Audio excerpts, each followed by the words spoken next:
What happens when a human sinks, not by accident, but by design, encased in steel, wrapped in silence, descending past light into pressure so great it warps the mind? There are depths no sunbeam has ever reached, only cold, black weight, and watchers we cannot name. Still, we dive. We build vessels meant to hold against crushing dark. We go deeper than we were meant to, not just for science, but for something older, something we feel in our bones. Tonight we follow the deepest dives ever attempted, into trenches with no floor, signals with no source, and silences that feel inhabited. Before we begin, where are you watching from? Drop your city and the time on your screen in the comments below. Let's see how far this descent reaches, and how deep you're willing to go. The vessel was small, smaller than most would expect for what it was meant to do. It had no name painted across its flank, only a string of alphanumeric characters etched into a titanium plate bolted to its hull, D7A. But among the handful of people who designed it, launched it, and retrieved it, it went by a simpler name, D7A. Its design had no elegance. It wasn't meant to impress, just survive. Every curve, every bolt, every composite seam had been stress-tested to withstand a depth no other unmanned vehicle had dared linger in, the Challenger Deep, the deepest known part of the ocean, a pit within a trench, within a fold of Earth's crust, that groaned under pressure so vast, it could crush submarines like paper models. That morning the sea had been still, unnaturally so. The crew aboard a nondescript research vessel, drifting above the Mariana Trench, worked in murmurs. No one raised their voice. Even the ocean seemed to hush in anticipation. The drop began at 7:42. Tethered by a fiber optic coil, and guided by slow blinking thrusters, D7 slipped beneath the surface. Its hull groaned once, then quieted, becoming just another shadow falling through deeper shadows. They watched from the surface in silence, eyes flicking between sonar readings, depth telemetry, internal diagnostics. There was no sound from the sub, only a visual feed, flickering occasionally as water pressure distorted the signal. At 3,000 meters, the water turned from navy to black. At 6,000, the feed began to stutter. By 9,000, even sonar seemed uncertain. Then at 10,932 meters, D7 paused. The descent halted. Not due to any command. The vessel was on autopilot. It had simply stopped, like something was resisting the fall. The team stared. The pressure readouts held steady. Internal systems were intact. No drag from current, no mechanical error, just a delay, 10 seconds. Then without warning, the sub began moving again, upward. A single ping echoed through the sonar, then another, rhythmic, almost like breath. One technician leaned forward, tapping the gain. But there was no distortion. This wasn't an artifact. Something was reflecting the signal. Something large. Larger than a whale. Larger than any living thing that should be at that depth. It was curved, then tapered, then gone. The sonar caught only 3 returns. A sweep, a shadow, a suggestion of movement, and then silence again. The descent resumed as if nothing had happened. D7 reached the bottom at 10,936 meters. It settled into soft sediment, nothing but silt, fractured basalt, and the absence of life. But that absence felt deliberate, like something had moved away, just before arrival. The cameras panned. No bioluminescence, no microbial stir, not even the darting shimmer of a trench fish. Only a long pale ridge in the mud, too smooth to be rock, too long to be drift. And at the end of that ridge, a single disturbance. A depression, the size of a small car, like something had curled up there. The feed stuttered again. One frame caught what looked like an opening, not a cave. A vent maybe, or a mouth. The frame corrupted, then returned to normal. The shape was gone, so was the ridge. 10 hours later, D7 was retrieved. Its hull bore no damage, but there were small scratches across the base. Not gouges, not drag marks, just hundreds of fine, evenly spaced lines, like filaments had brushed against it. The official report listed them as sediment abrasions. Normal wear, it read, unremarkable. But the crew knew better. They spoke quietly. Even months later, in distant bars and private messages, they called it the Challenger's breath. Not a creature, not a sighting, a feeling that something exhaled, and for just a moment, noticed us. In the days that followed, the crew returned to routine, Or tried to. The ocean has a way of making people quiet, but this was different. Conversations drifted off mid-sentence. Meals were short, the dive had gone as planned, but something in the air hung like static. The data logs were reviewed, frame by frame, the video feed was studied. There was no clear anomaly, no single moment where one could say, "There, that's what we saw." But those who had been watching live knew what they felt, a presence, not mechanical, not environmental, not imagined. There was a 3-second clip buried in the archive, mislabeled, a pan of the trench floor, taken moments before Dagon initiated its ascent. In the corner, frame 17 of 90, a thin curve rises from the silt, almost serpentine, featureless, smooth and arched, like something mid-movement, frozen in place by the flicker of the camera before submerging itself again. It was dismissed as artifact distortion, but not by everyone. A month later, a second submersible, a smaller model known as Veritas, was sent to the same coordinates. It was equipped with thermal imaging and a refined pressure hull. Its mission was to replicate the dive and confirm nothing was out of the ordinary. Veritas never reached the bottom. At 10,725 meters, its tether went limp. There was no warning, no pressure spike, no sensor alert, just a moment of gentle descent, then silence. The feed cut out, the winch reeled in the cable slowly, cautiously. By the time the housing surfaced, the vessel was gone. Only the end of the tether remained, frayed, not severed, no clean break, just unwound, as if something had patiently pulled each filament apart. The incident was labeled mechanical failure. No formal investigation was pursued, but whispers traveled. They always do at sea, and so the rumors deepened, not just of something seen, but something aware. They spoke of it in the way sailors used to speak of leviathans, not as beasts, but as boundaries, a thing that didn't hunt, but simply existed where we didn't belong. The Challenger Deep had always been the final point. The line beyond it was myth, darkness, geology, but now there was an impression left behind. Not physical, emotional. One crew member, a systems engineer named Elliot, began sketching during his night shifts, not artistically, just lines, curves, repeating arcs. Each page was dated and signed, left inside the logbooks. After 6 weeks, he stopped showing up at briefings, not out of protest. He simply said, "I don't think we should go back." When asked why, he answered without looking up, "It noticed us." The team was rotated, new personnel brought in, new projects assigned, but Dagon 7 remained untouched in its housing, sealed, stored, labeled for long-term analysis. And no other dive reached that depth for the next 7 years, not because of fear, but because sometimes, even science listens to instinct, and something somewhere beneath 7 miles of ocean had said, "Not yet."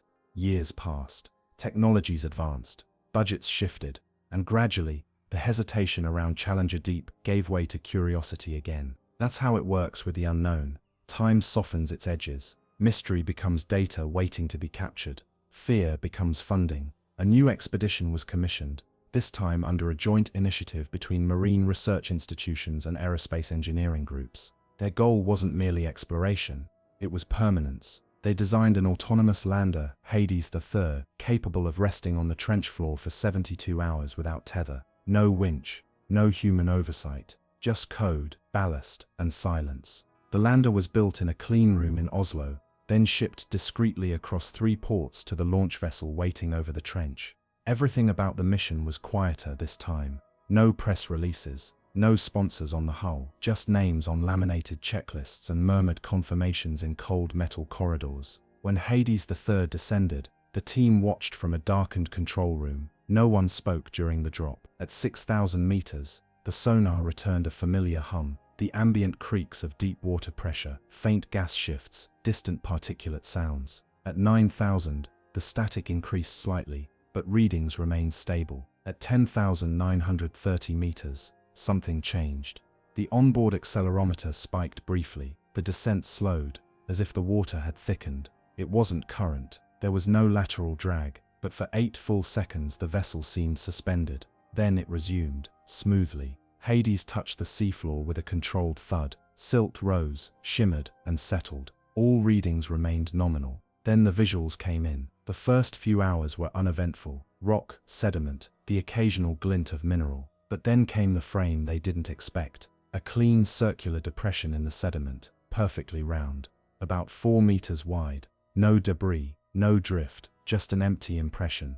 It didn't match any known trench formation. Geologists on the surface reviewed it in real time. They had no answer. One suggested it could be a collapsed gas pocket. Another murmured the word footprint, then laughed, trying to take it back. The depression didn't fill in over time. The currents didn't touch it. It held its shape as if pressed into something more than mud, like clay hardened by unseen weight. Hours later, another anomaly. In the far background of the camera feed, a line of evenly spaced indentations stretched along the floor, like the imprints of something trailing along the bottom, undisturbed by current, too regular to be natural, too shallow to be carved. The lander remained still, its arms powered down, its sensors swept for signs of life. There were none, but then around hour 29, the pressure sensors recorded a brief dip, only a fraction of a degree, but enough. Something massive had passed overhead, slow, deliberate. The camera feed caught only darkness, not the absence of light, but the kind of shadow that suggests something between the lens and the world. Just a flicker, and then stillness again. There was no damage, no interference, only one change. The depression, the circle in the sediment, was gone, not filled, not erased, gone. The silt was flat where it had been, smoothed, like someone had wiped it away with the back of a hand. When Hades III surfaced the following morning, it was intact. No scratches, no data loss, no evidence of harm. But in the interior diagnostics, engineers noticed something strange. The internal chronometer, a redundant onboard clock, was behind by 13 minutes. No power glitch, no drift. All other instruments remained in sync. Only that one clock, as if at some point during its stay on the ocean floor, Hades III had lost time, and no one could explain why. They ran simulations, tested the clock, checked the software version against backups. Every system diagnostic confirmed what the engineers already knew but couldn't explain. The lander had experienced a local time anomaly, not a hardware failure, not drift. A clean, precise loss, exactly 13 minutes, unaccounted for. Some suggested it was the result of gravitational distortion, but at such depths, near the densest part of the Earth's crust, time might move differently. A plausible theory, but it didn't explain why only one device had been affected, or why the anomaly matched nothing seen in prior dives, including those with less shielding. One of the mission scientists, a soft-spoken man named Farouk, quietly withdrew from the project a week after data review. He offered no official reason, but when his colleague visited to return some equipment, he found Farouk sitting in a dim study, watching the Hades III footage on loop. The screen was paused on the moment the trench shadow passed. He said only one thing: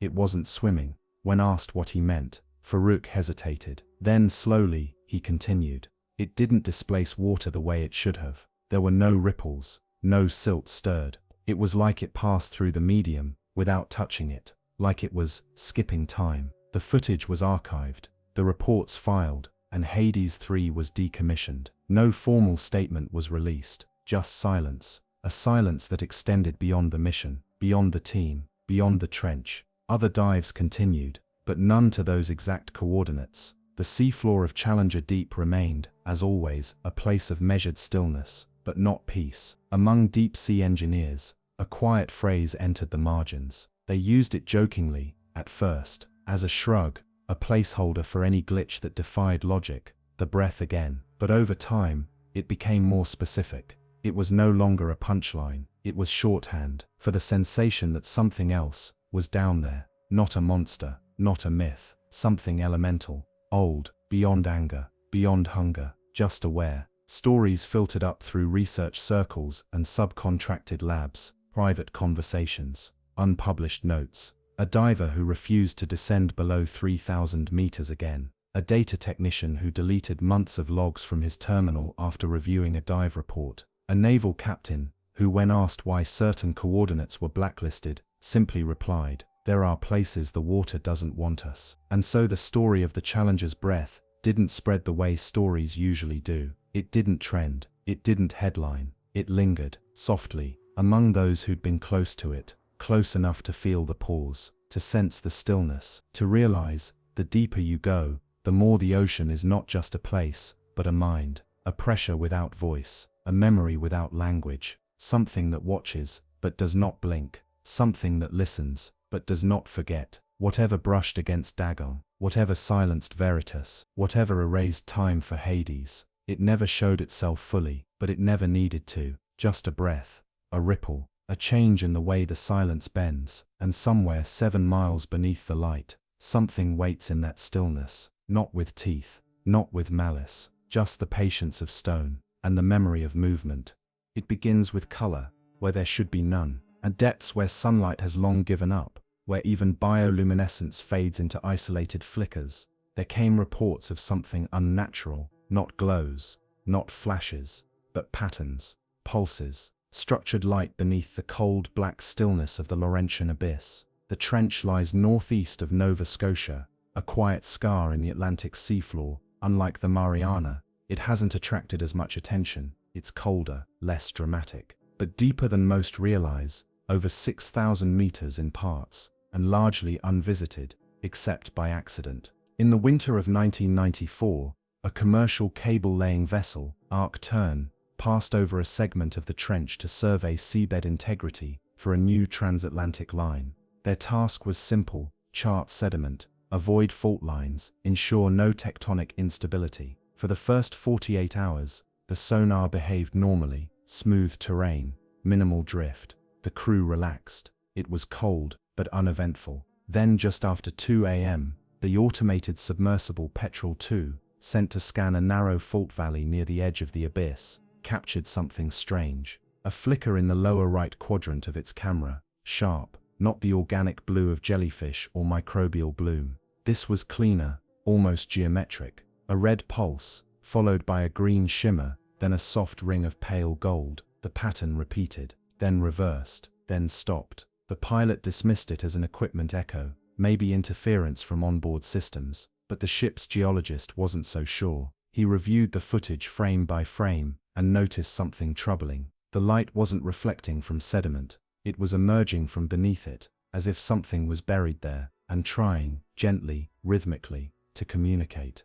Petrel 2 descended again at dawn. This time the crew turned off all internal lighting to reduce reflection. They pushed the cameras deeper into the crevice. For a few minutes silence, then a flicker, not red this time, blue, then white, but not in sequence. In rows, horizontally aligned dots that blinked in pairs, then scattered, almost like windows. The feed stuttered, static crept across the screen, then blackness. All power to Petrel 2 was lost. Its tether recoiled slowly as the sub shut down. When they retrieved it, the unit was cold, too cold. Its internal temperature had dropped 14 degrees below ambient in under 5 minutes. The hull showed no damage, but the memory core had corrupted mid-transfer, as if something electromagnetic, or more, had interfered. The crew didn't dive again. They recorded the failure, logged the incident, but made no further attempts to explore the crevice. Still, the lights had been seen, confirmed by at least 3 independent witnesses, and one quietly added his own note to the end of the daily report. Lights don't blink like that without intention. 3 years later, in the spring of 1997, the anomaly was quietly revisited, not by a commercial crew, but by a joint academic venture operating under the radar of formal funding. The research group called themselves Project Deltora, a mix of oceanographers, fringe physicists, and ex-Navy engineers who had all seen things in the deep that weren't easily explained. They'd heard whispers of the Laurentian lights, not from official channels, but from the technicians who archived data, from a blurry faxed copy of Petrel 2's sonar map, from a crewman's half-drunk recollection shared across a Halifax bar. It was enough. They chartered a private vessel, equipped it with their own modified probe, Deltora Unit 4, and set a course directly for the Fault Valley coordinates. This time, the dive would be slower. No tethers, no real-time feeds. The probe was autonomous, programmed to descend, record, and return. It carried low-light optical cameras, magnetic anomaly sensors, and an experimental wide-spectrum recorder built to detect frequencies beyond the visible range. Deltora Unit 4 sank into the abyss over the course of 9 hours. At 6,000 meters, it reached the valley floor and initiated its scan. At first, the The readings were ordinary, if eerily quiet. No fauna, no drift, just stillness and cold. Then the light returned, but not as before, not flickers or blinks. This time it flooded the camera, pale green first, then overlapping blue crescents, like reflections off glassy surfaces. The lights pulsed not from a single point, but in a wide arc, forming a rough semicircle around the probe. They didn't flicker, they hovered, held their positions with unsettling precision. The magnetic sensors spiked, the wide-spectrum recorder caught an oscillation, too slow to be sound, too regular to be tectonic. A low thrumming pulse, repeating every 11 seconds, almost like sonar. But there was no return, just call. The probe held its position. Its thrusters adjusted to stay steady, but a slow current had begun to push it gently backward, as if the water itself was shifting. Then the lights moved, not chaotically, but in sync, two columns rising in parallel, blinking once in unison, then fading. When the probe returned 14 hours later, it surfaced without damage, but the onboard data was strange. The visual files were intact, but the time codes were broken, loops, repeats. One segment, a 3-minute clip of the lights forming their arc, was recorded 6 different times, from slightly different angles, despite the camera never moving. It was as though the footage had layered itself, overwritten its own timeline, as if the event had been happening on multiple planes at once, and the recorder, not knowing what to choose, captured them all. None of it was officially published. Project Deltora disbanded less than a year later. No statements, no papers, but one of the physicists, a woman named Dr. Lynn Carraway, gave a talk at a private conference the following winter. She showed only one slide, a freeze frame from the clip, a glowing semicircle of pale lights suspended in pitch blackness. Below it, a caption she'd written herself. What if it isn't trying to be seen? What if we're just in the way of something much older, remembering its own shape? Years passed, and the Laurentian Abyss returned to obscurity, not because it was forgotten, but because no one wanted to speak of it openly. Among deep-sea researchers, the term structured bioluminescence became a kind of placeholder, not because it was accurate, but because it was safe, a term that nodded to life, without having to prove it, but not everyone let it go. In 2005, a Canadian naval training exercise rerouted unexpectedly due to poor weather forecasts. A patrol vessel, HMCS Byron, was ordered to anchor temporarily over a stable patch of the abyss until conditions cleared. It was meant to be routine, a floating pause. Just before 3 a.m., the ship's sonar technician logged a faint, persistent echo. It repeated in fixed intervals, 11 seconds apart, identical to the pulse recorded by Deltora, Unit 4, 8 years earlier. The technician, unaware of Deltora's findings, reported it as a likely false reading, but something in the cadence unnerved him. There was no accompanying ping, no bounce back, only the send. Whatever was broadcasting wasn't looking for a reply. Later that night, a junior officer noticed something out the portside window, far below, in the deep water. He described it as stars, underwater, pale yellow, some blinking, some steady, moving, he said, but not drifting, coordinated. The ship's night log recorded it as ambient visual anomaly, likely phosphorescent plankton, but the officer, years later in an anonymous interview, said this: "I've seen plankton blooms, I've seen jellyfish.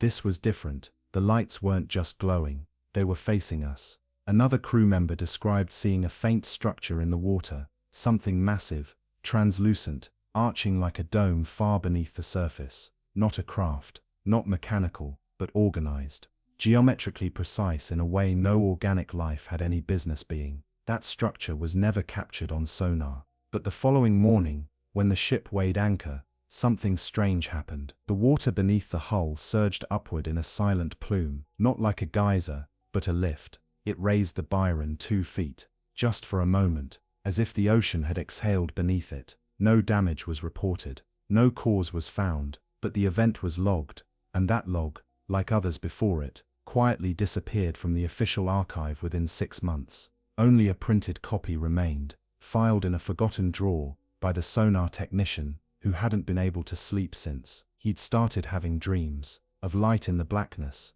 of signals without senders, and of the sea, blinking back.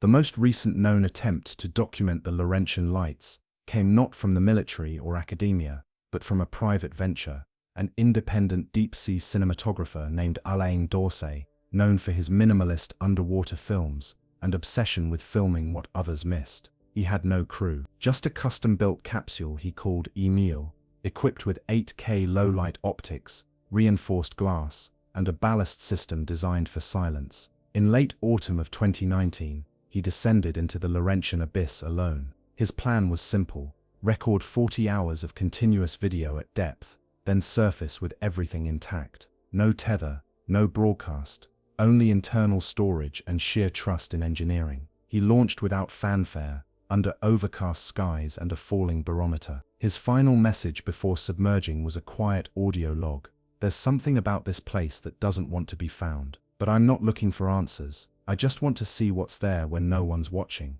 Emile descended steadily, stabilizing near 5,800 meters, then sank further into the fault valley. Alain let the capsule drift without thruster correction. His lights remained off. The only illumination came from outside, if any. For hours the footage was uneventful: muted darkness, shifting silt, the occasional ripple. Then, at hour 19, it began. A slow pulse of blue appeared on the left side of the screen, then a soft red shimmer on the right, then 3 golden orbs, blinking in unison, as if responding. The sequence continued for over 2 minutes. Then, with eerie precision, every light blinked off at once. Alain's breathing, audible on the audio track, stopped briefly, then resumed, slower. He whispered something. It was hard to make out, but when the audio was cleaned later, researchers agreed on one phrase: "It's not shining, it's watching." Moments later, the capsule shuddered, not from contact, from pressure, a gentle squeeze, like the water around him had tightened.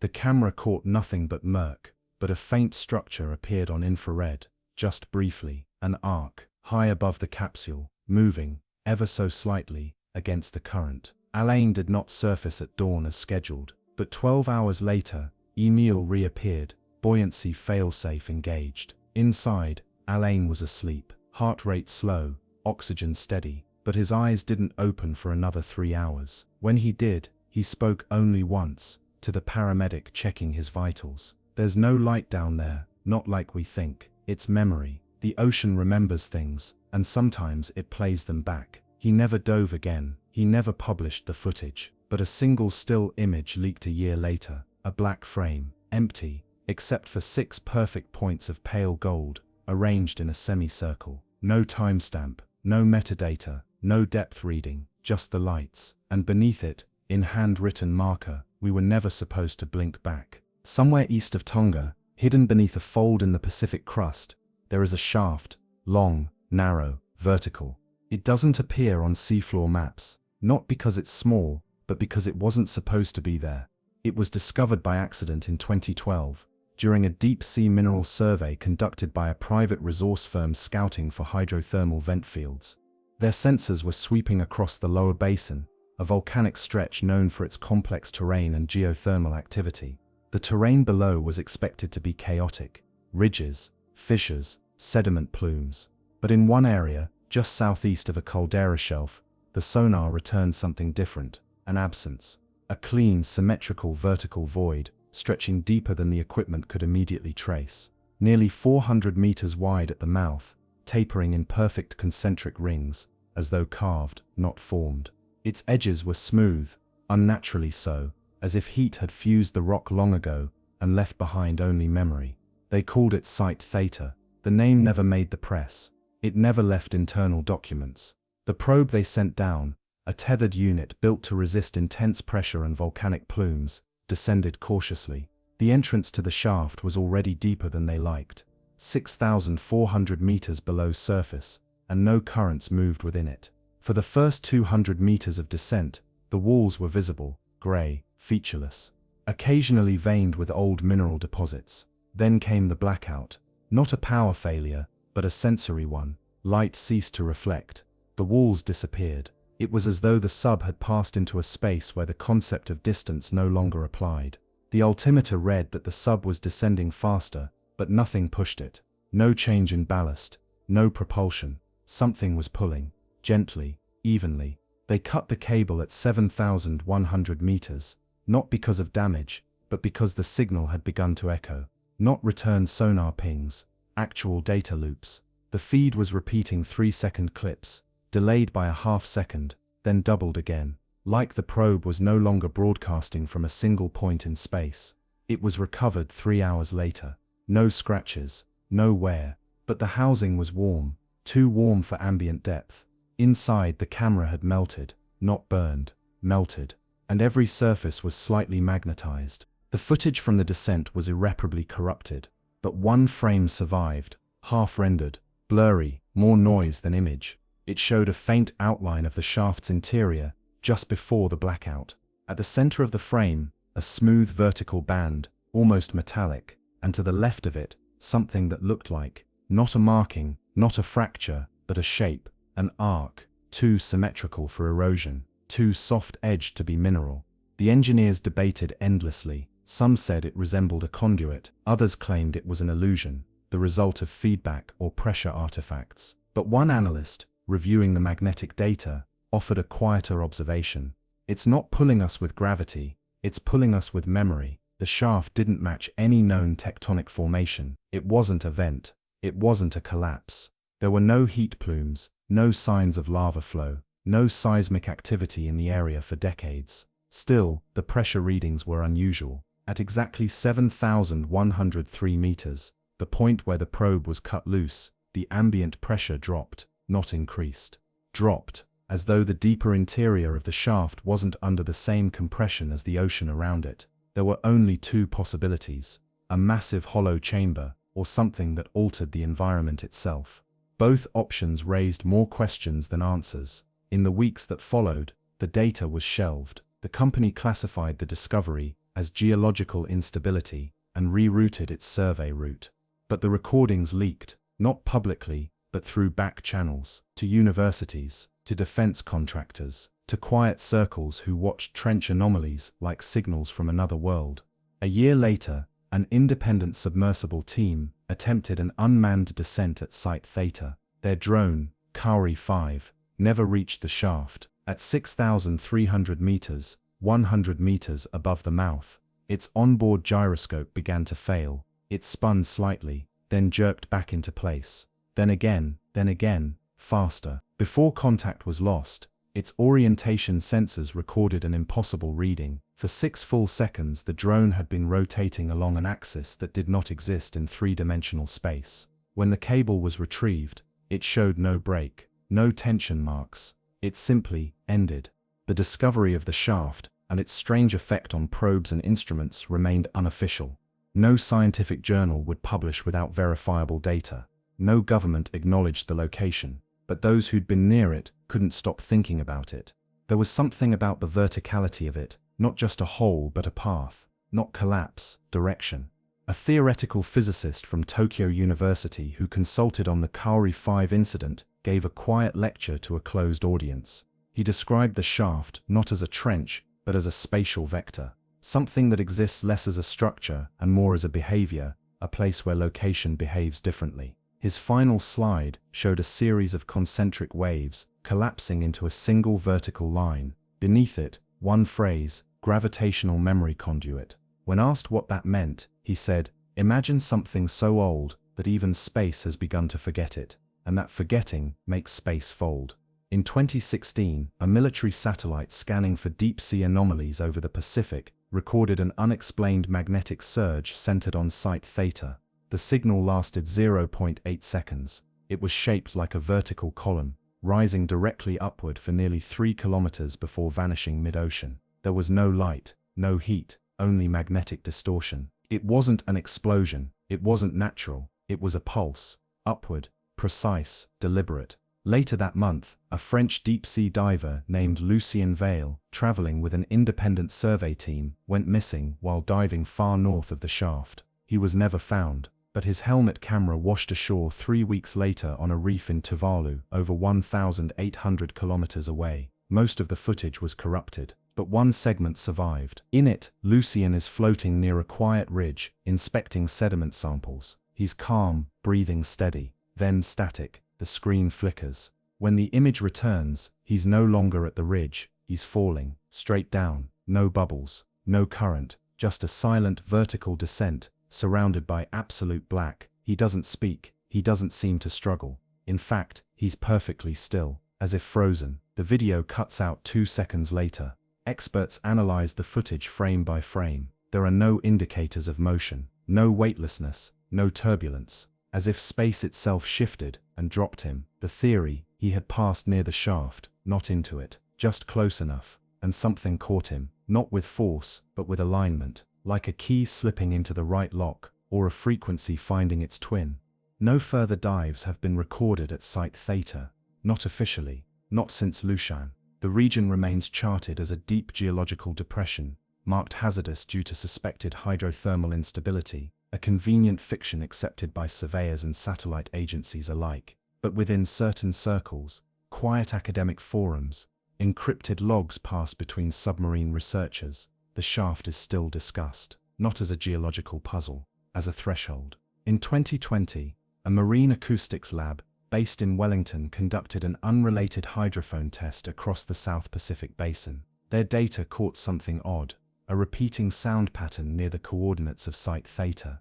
It wasn't a whale call, not tectonic, not electronic. It was rhythmic, slow, not melodic, but structured. Every 88 seconds, a low pulse echoed upward, like a heartbeat muffled beneath stone. It wasn't loud. In fact, it was barely audible at all, sitting just below the threshold of most equipment sensitivity. But it was there, consistent and old. When layered across 12 hours of hydrophone data, the pulses formed an eerie pattern, not random, but interlaced with harmonics. Some segments mirrored others, some cancelled each other out. One technician described it as music, but for nothing living. They stopped recording after that. No reason given. Others have noted strange readings in nearby satellite altimetry scans, as if the ocean surface directly above the shaft subtly depresses every few days, by less than a millimeter, but always in sync with the pulses. The data is inconclusive, but it suggests a possibility that the shaft is not dormant, that it is not a remnant, but a mechanism, a column that breathes, not air but time. Perhaps what lies within is not asleep, but waiting, not alive in the way we understand, but in resonance with something far older than biology. Some theorize the shaft is a kind of memory scar, not a tunnel to somewhere, but a tunnel from somewhere that once was, a place no longer accessible, but still trying to remember how to open. Whatever truth hides within that vertical void, one fact remains: everything sent down has come back changed. Sometimes physically, sometimes temporally, but always altered. And in the depths of the Pacific, where pressure erases evidence and time folds like soft cloth, there is still a single vertical line etched into the seabed, smooth, silent, and waiting, not for discovery, but for alignment. The Puerto Rico Trench lies like a long, silent gash at the edge of the Atlantic's memory. It is the deepest known point in that ocean, nearly 8,400 meters down at its most sunken, not as widely spoken of as the Mariana or the Sunda, but no less profound. It yawns quietly north of the island that gives it its name, a shifting collision zone between the North American and Caribbean plates. It is a place of violent silence, where earthquakes brew in stillness and depth presses inward with no shape, no voice. In 2003, an array of long-range hydrophones was deployed here, drifting just above the trench like satellites over a sleeping world. Their purpose was not exploration. They weren't meant to find anything new. They were listening for earthquakes, measuring whale migrations, catching the deep grumble of shifting crusts. But instead, they caught something else, something that came from neither animal nor rock. It was first noticed on the 12th night. The system operator, a quiet technician named Hughes, reviewed the ambient data shortly before 5 a.m. He was expecting the usual long, unreadable sequences of pressure blur, distant sperm whale clicks, maybe the long moan of a blue whale rolling across the basin. But the file marked 2 hours, 3 minutes and 14 seconds was different. It began faintly, almost imperceptibly, like the floor of the ocean had started to breathe. A pulse, low, regular, not mechanical, not storm-related. Every 48 seconds, the pressure shifted gently.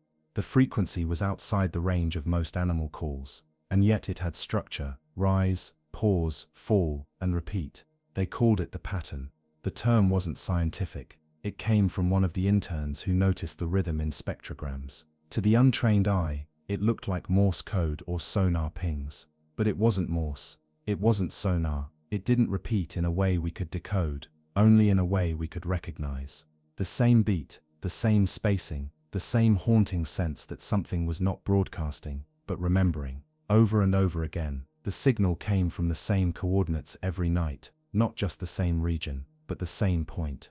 Latitude 19°48, in N, longitude 66°45, W, a featureless depression in the trench wall, unmapped and unsampled.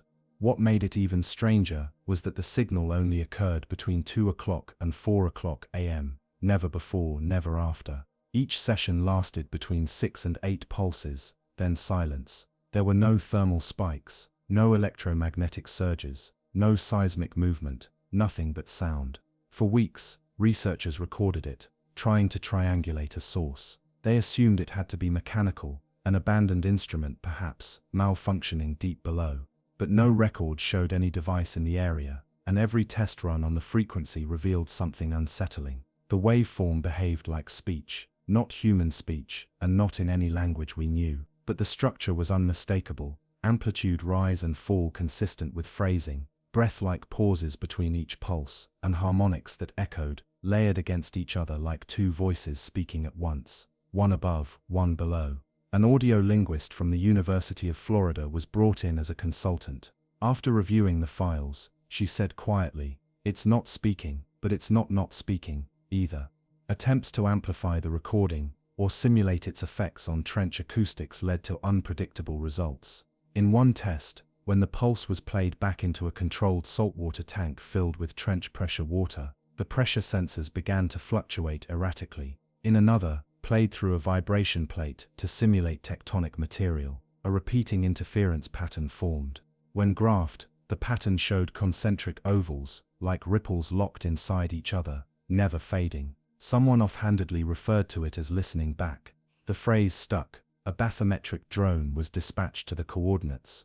It was small, low-cost, uncrewed. It reached the site within 3 days and descended uneventfully until it neared 8,000 meters.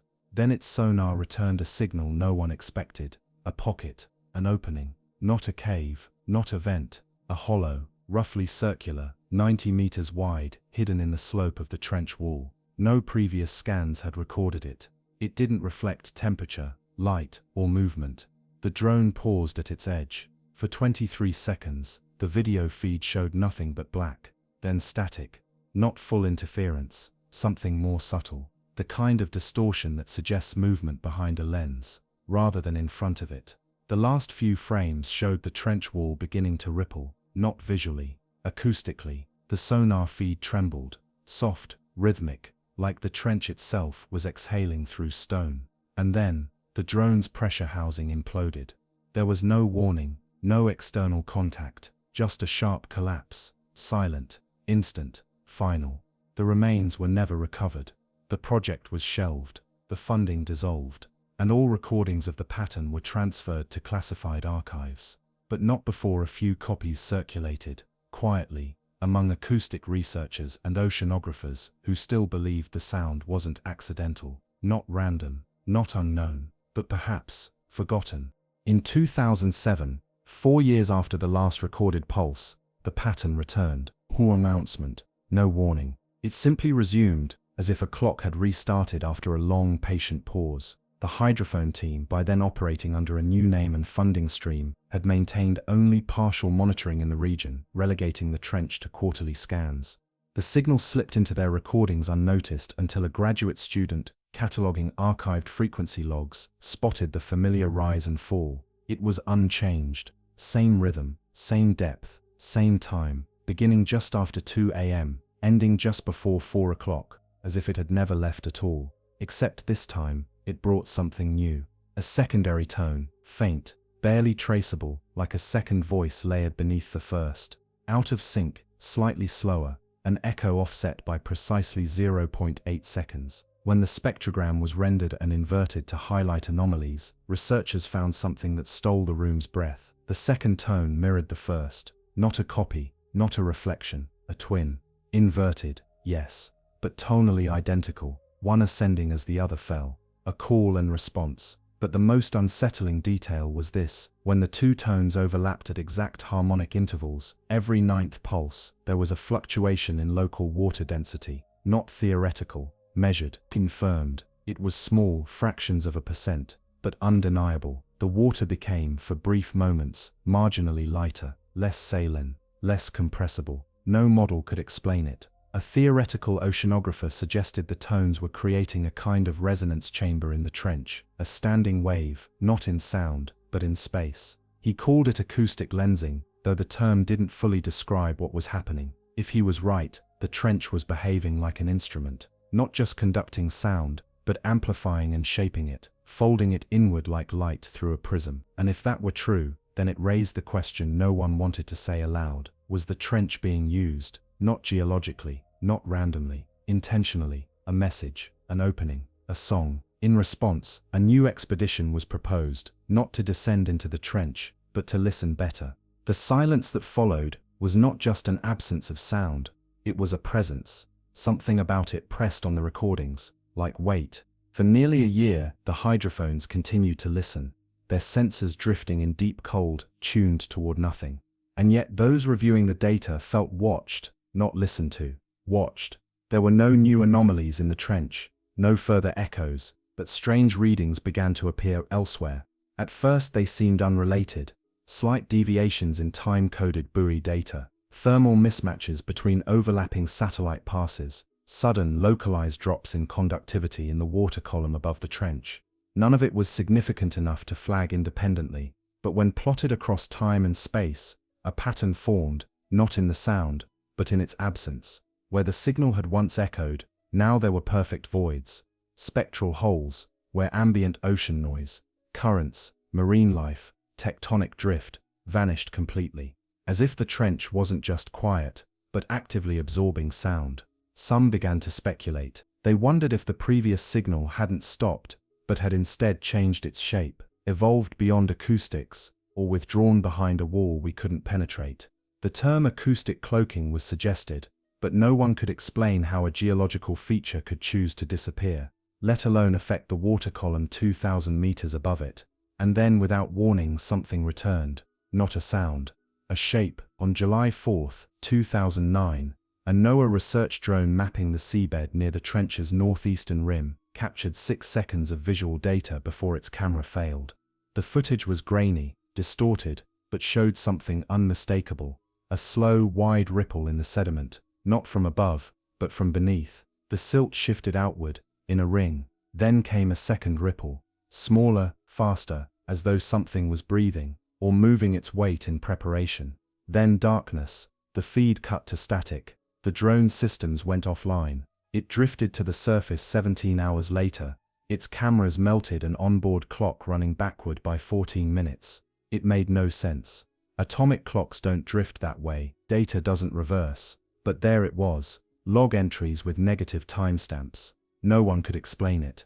2 months later, a private underwater mining firm surveying manganese nodules in the same region reported a massive undersea pressure drop, followed by a localized vibration felt across all instruments. The area of the disturbance matched the signal origin of the pattern.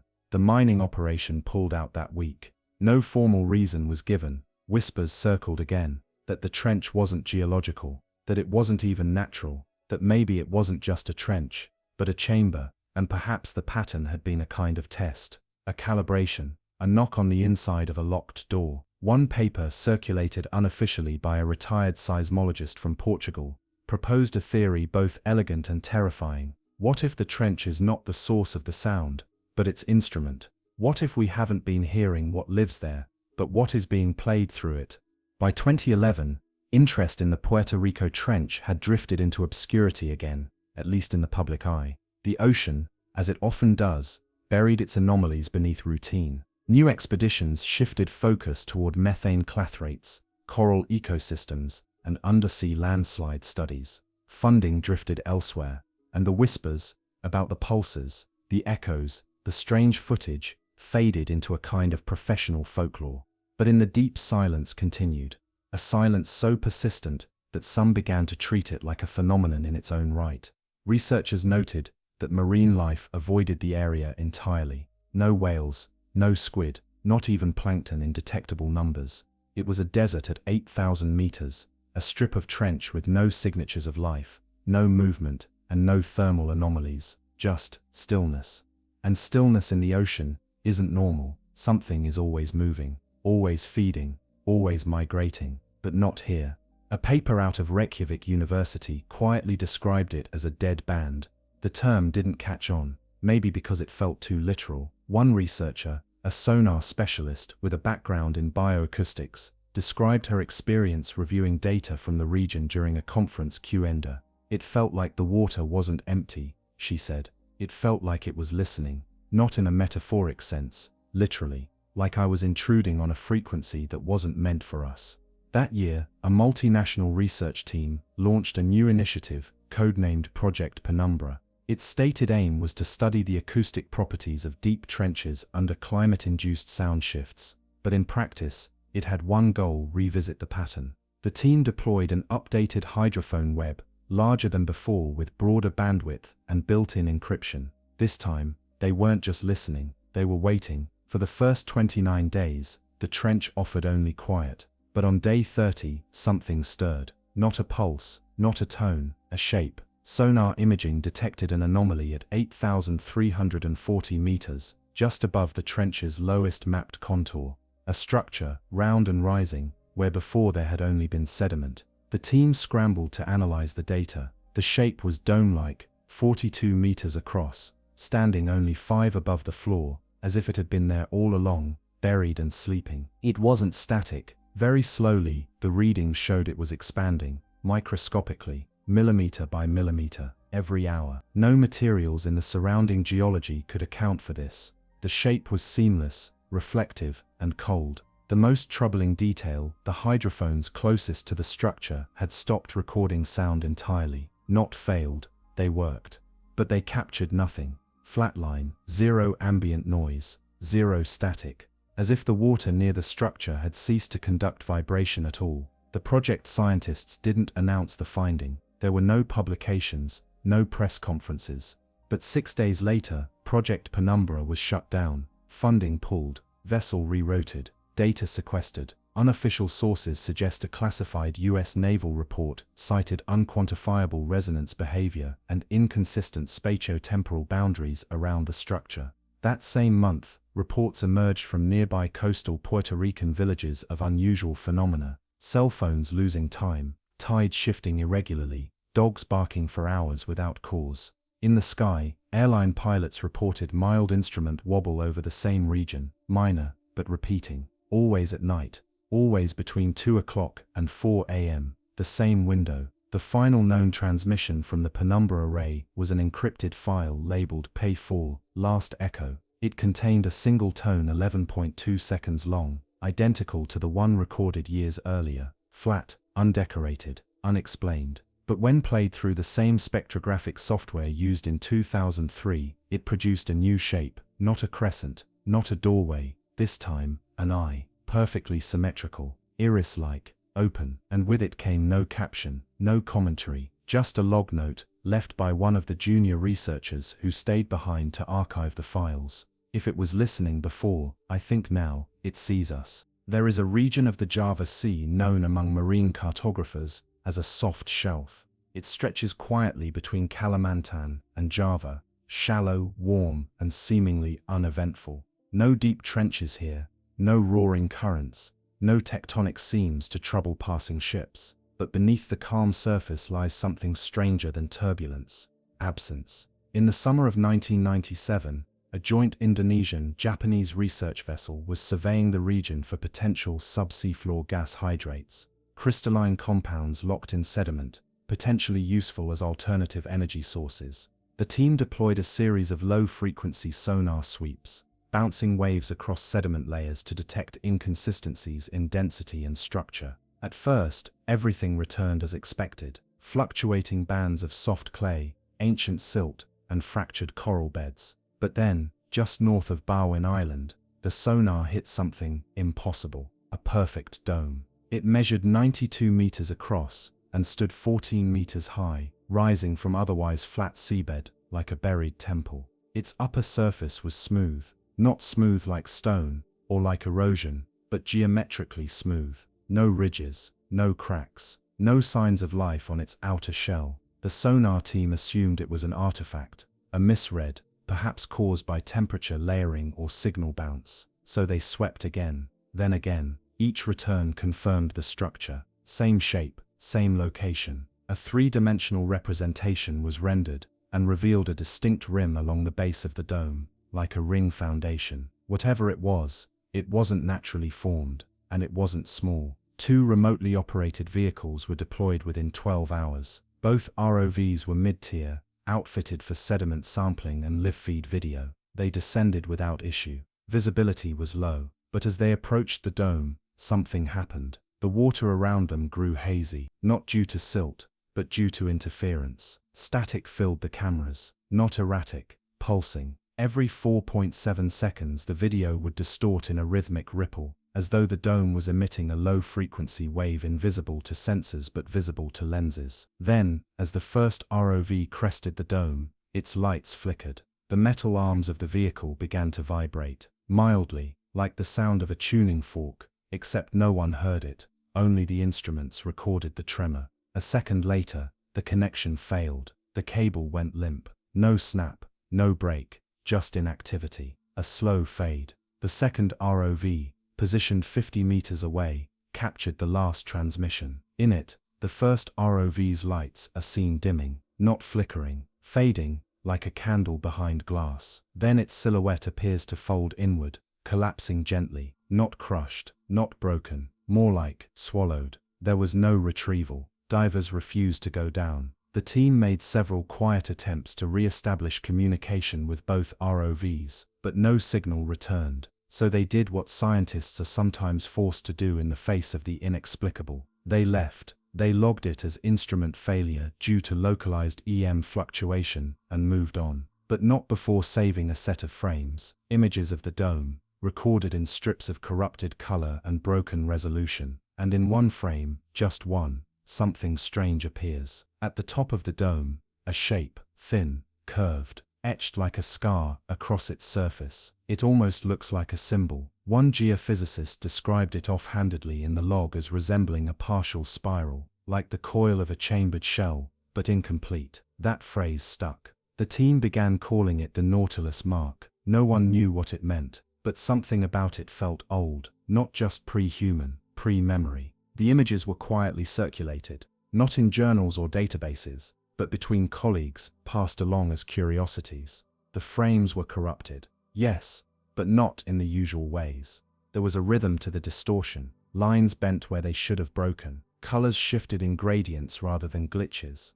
It looked less like damage and more like translation, as though the video itself had encountered something it couldn't interpret, not because it was unreadable, but because it was foreign. A linguist at Kyoto University, brought in by a former oceanography student, examined the pattern near the top of the dome, the so-called Nautilus mark. She wasn't a marine expert, but she had spent decades studying proto-writing systems and symbolic convergence across isolated ancient cultures.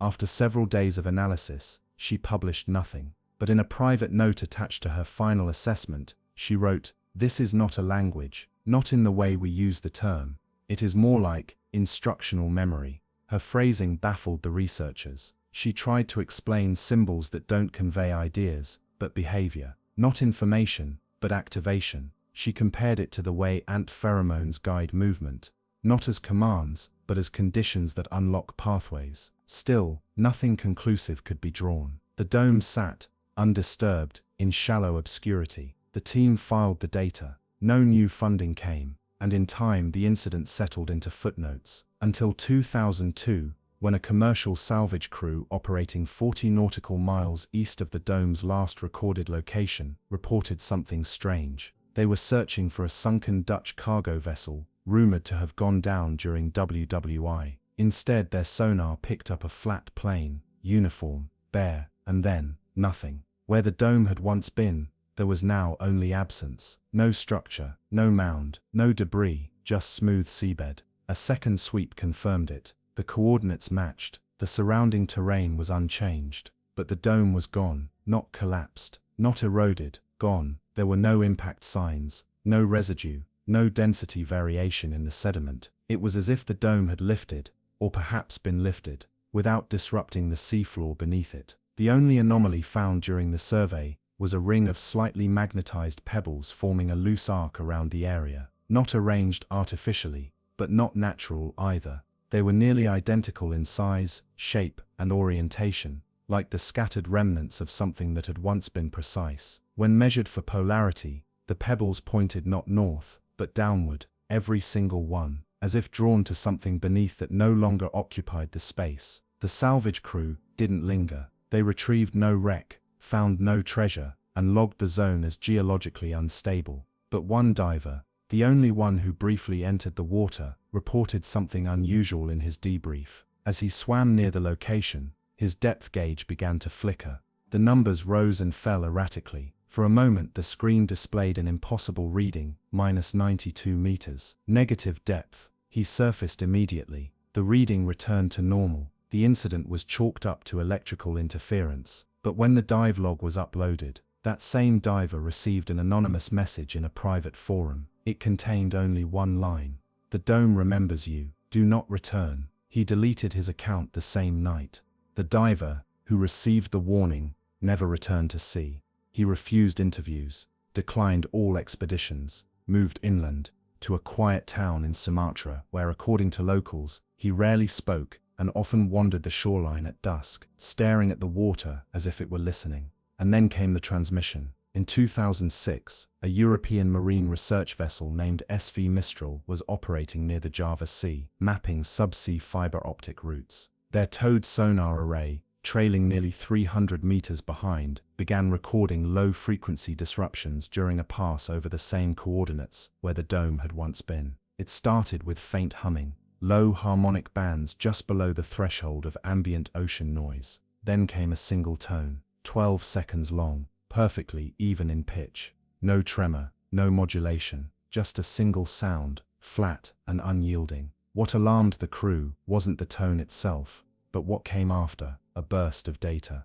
Not audio, not sonar. Something embedded within the acoustic field, as though the sound wave were carrying a secondary payload. The data wasn't readable, not text, not binary. It appeared as a string of layered frequency disruptions, nested like Russian dolls, each layer leading to a smaller, more compressed version of itself. A kind of sonic fractal. The ship's data officer, a former communications engineer, attempted a decryption. What he uncovered left the team shaken. Within the deepest layer of the pattern, once flattened and rendered visually, was an image. Faint, fragmented, but unmistakable. A dome, perfectly circular, etched with the same Nautilus mark. But this time, the image showed more. Around the dome were shapes, too blurred to identify, but arranged in a ring. Some were tall, others bent, all facing inward. The transmission ended without incident. No damage to the array, no pressure fluctuation. But shortly afterward, the vessel's onboard timekeeping systems fell out of sync. 4 independent clocks, analog, digital, and atomic calibrated, began drifting, not by seconds, but by direction. One clock began ticking backward for 3 hours. Another jumped forward, then froze. They resynced manually, but the logs captured the drift. It wasn't malfunction, it was displacement. The Mistral returned to port early. The incident was never officially reported, but a copy of the data fragment, just the extracted dome image, surfaced in a closed session at a defense symposium in Rotterdam. A geostrategist from Norway took the floor to present. He argued the image wasn't a warning. It was a signal, a flare, not from a place, but from a when. It isn't that the dome was there and then gone, he said. It's that we passed through its shadow, and something else, somewhere, noticed. Following that symposium, deep-sea monitoring in the Java region increased, but nothing new was detected. No more tones, no more disruptions, just silence.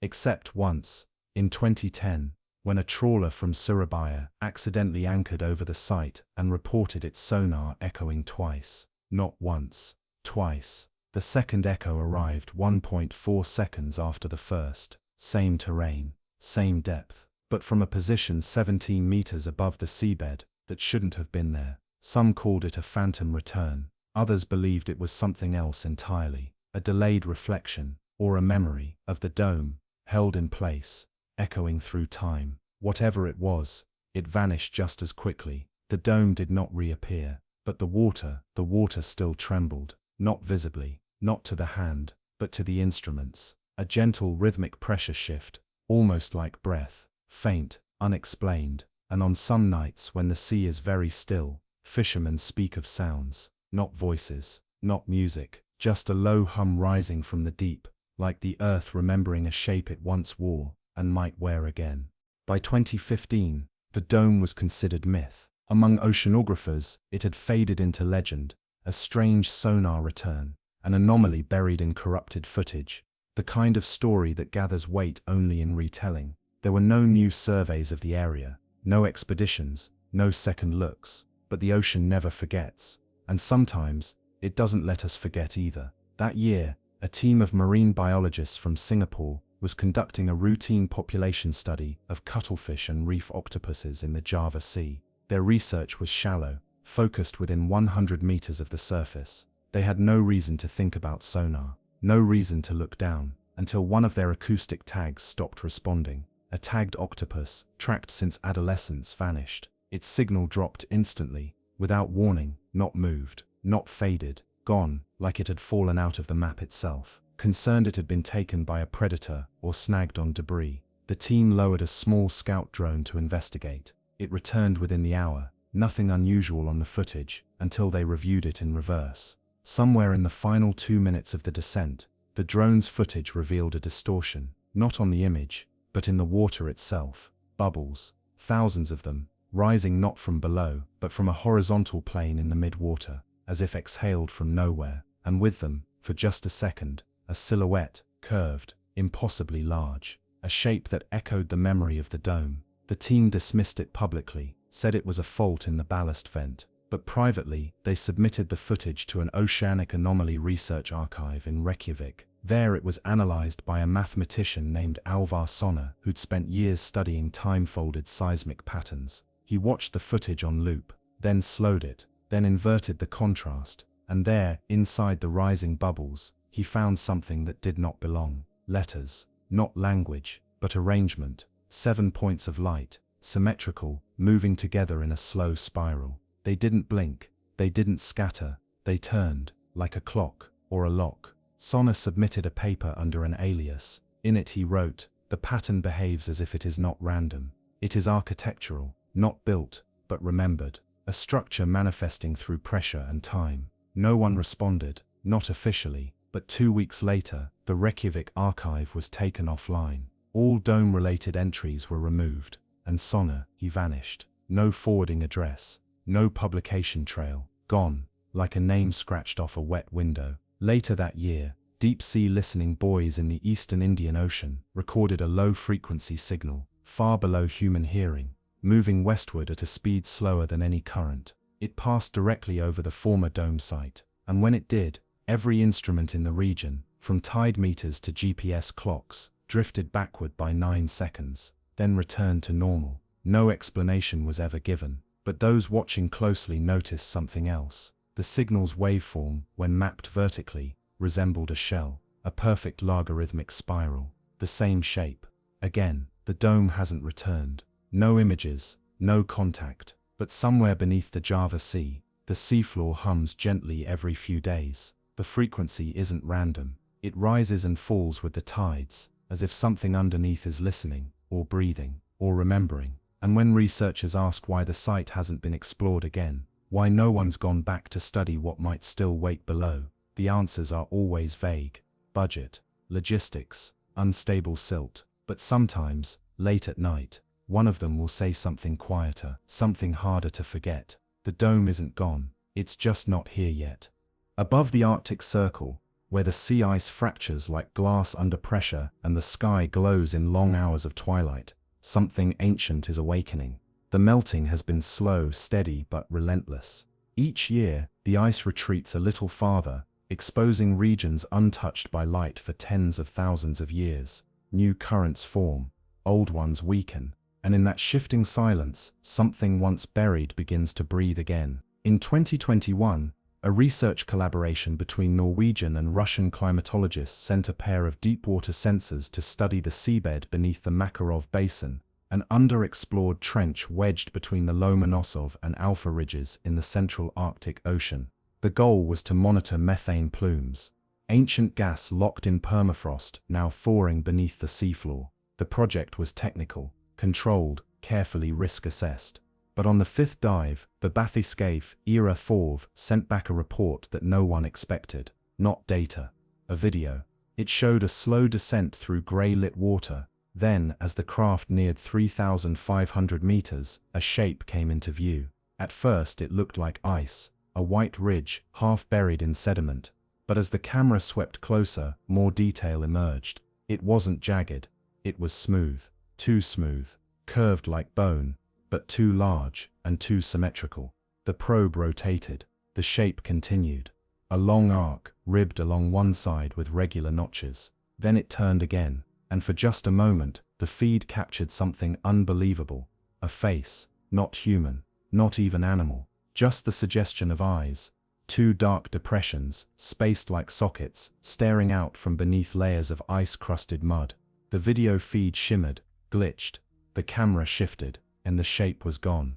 In its place, sediment, drifting like old snow. The footage was dismissed by project leads as visual artifacting, an effect of temperature interference in the lens housing. But the sonar logs told a different story. For 47 seconds, overlapping the moment the face appeared, the probe recorded no return. Not weak, not delayed, none. As if the object it faced had no surface at all. No material for sound to bounce from, just void.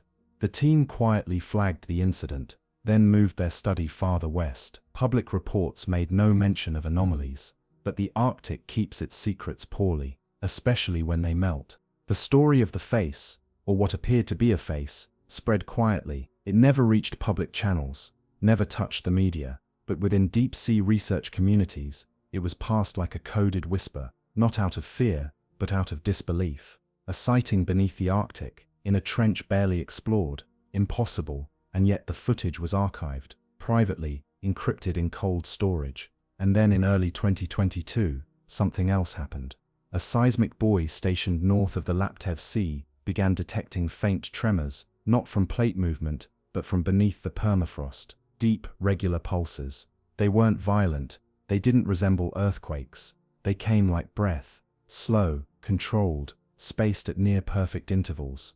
At first they were dismissed as minor methane gas releases, but the signal continued, day after day, pulse after pulse, one every 102 seconds. Researchers overlaid the signal on past sonar maps. To their astonishment, the pulses formed a pattern, a spiral, not on the seafloor, within the signal, like concentric rings of vibration, radiating outward from a single unseen point. Each pulse matched the previous one in strength, frequency, and spacing. Not a leak, not a crack, a patterned emission. A separate team analyzing ancient permafrost layers from core samples nearby began noticing something else.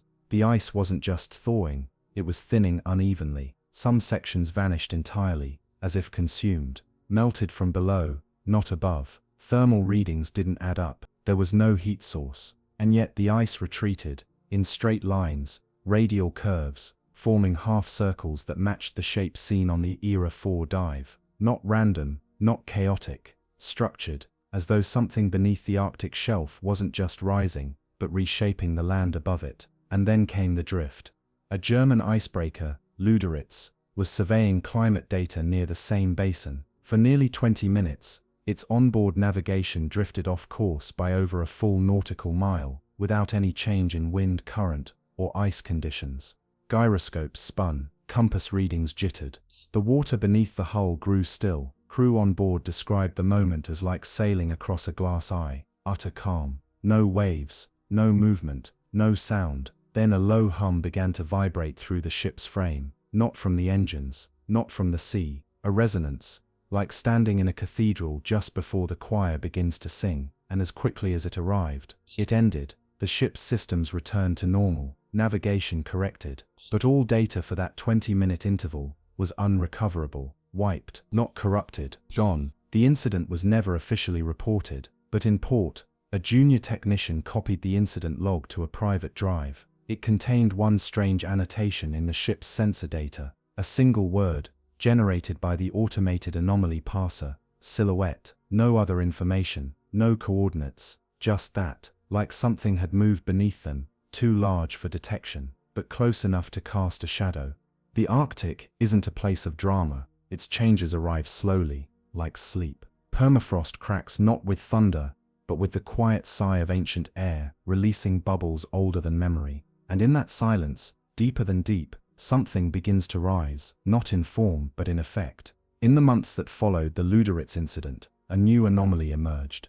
The sea ice just north of Severnaya Zemlya began fracturing in perfect geometric lines, not the jagged, chaotic breaks of melting sheets, but parallel seams, as if scored by invisible blades. At first, the lines were dismissed as coincidence, shifting wind patterns, salinity changes, but the satellite images told a different story. The fractures aligned precisely with magnetic declination paths, not along the strongest poles, but the weakest, lines where the Earth's magnetic field is stretched thin. In one image, 7 breaks radiated outward from a central point in the Kara Sea, each one exactly 36 degrees apart, and at the origin of that pattern, buried under 200 meters of thinning ice, a sonar drone recorded a void, not a trench, not a canyon, a gap, measuring nearly 300 meters across, circular, with no flaw detected even at maximum sensor depth. The readings were so clean, so symmetrical, that geophysicists first assumed a sensor failure, but multiple instruments confirmed it. Something beneath the Arctic was hollow, and that hollow space was growing.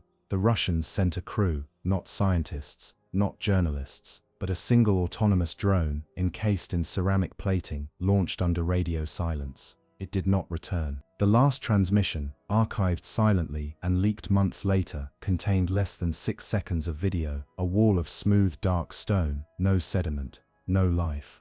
And then, movement, a flash, not of light, but of reflected color, like an eye catching the lens, or a surface that wasn't supposed to be looking back. The footage cut instantly, no damage reported on the uplink, no signal after. The mission was cancelled. The drone declared lost to sub-ice shift, but elsewhere, strange things began happening above the region. Ships in the Barents Sea reported strange sonar echoes, returns from empty water, reflections shaped like arcs, with no bodies to bounce them.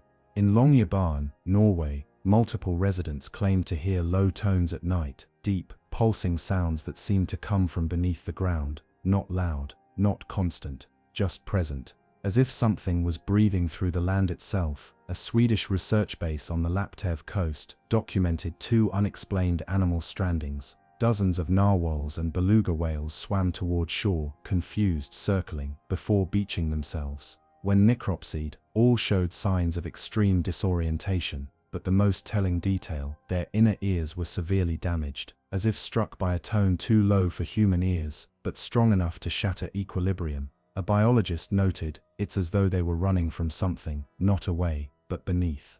And across it all, the Arctic continued to melt, faster, deeper, unpredictably, and in certain places, not at all. Small pockets of ice right above the voids refused to thaw, as though chilled by something beneath, as though protected, or preserved. By late 2022, a term began to circulate among researchers, unofficial, unspoken outside encrypted channels, the anchor, that referred to the void beneath the Makarov Basin, not as a structure, not even as a space, but as something fixed, immovable, intentional, a point around which surrounding anomalies seemed to orbit. The anchor wasn't just a location, it was a behavior. One physicist from Tromsø described it as a geometric stillness, a zone where entropy refused to behave, where sound bent, where heat thinned, where instruments drifted toward error with no cause. It was an absence not just of matter, but of explanation, and something was tethered to it.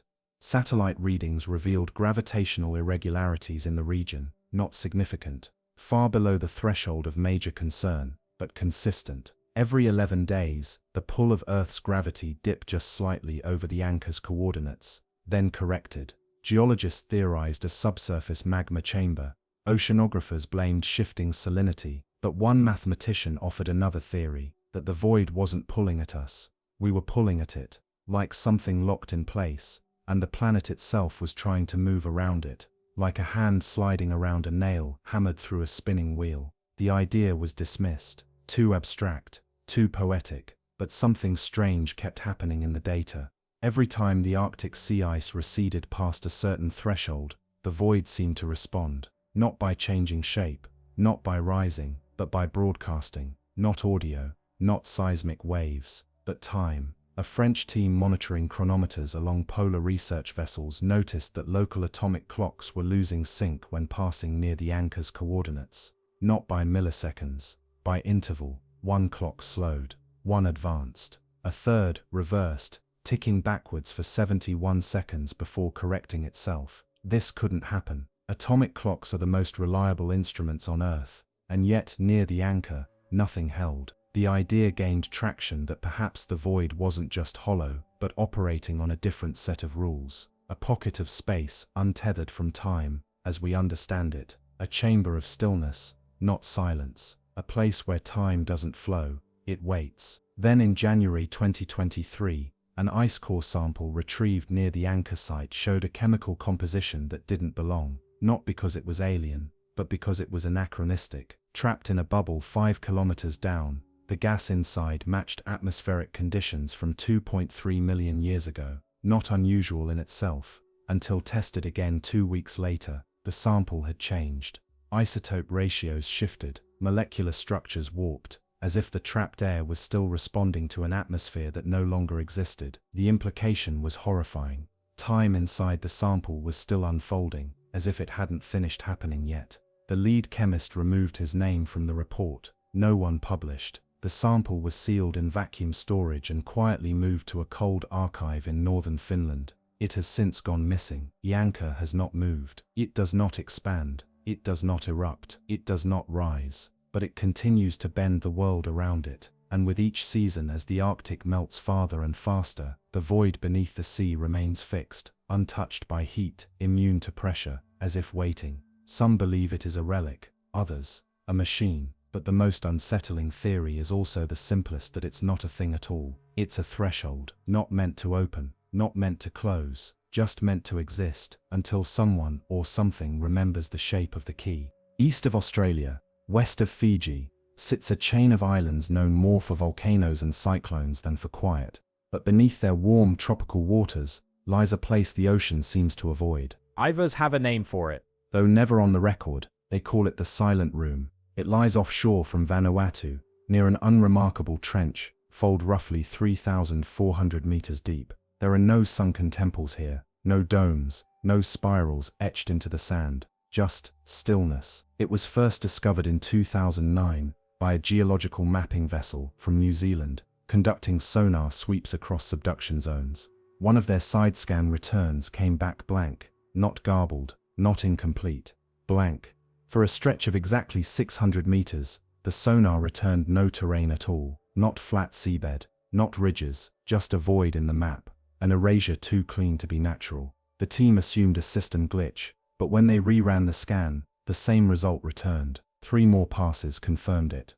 Every other section of the trench scanned normally, except this one stretch. What baffled the technicians wasn't just the missing terrain, it was the silence. Typically, sonar returns with a scatter of ambient noise, reflections off currents, schools of fish, temperature variances. But here there was nothing, no echoes, no absorption, just the signal disappearing into black. A deep-sea microphone was lowered.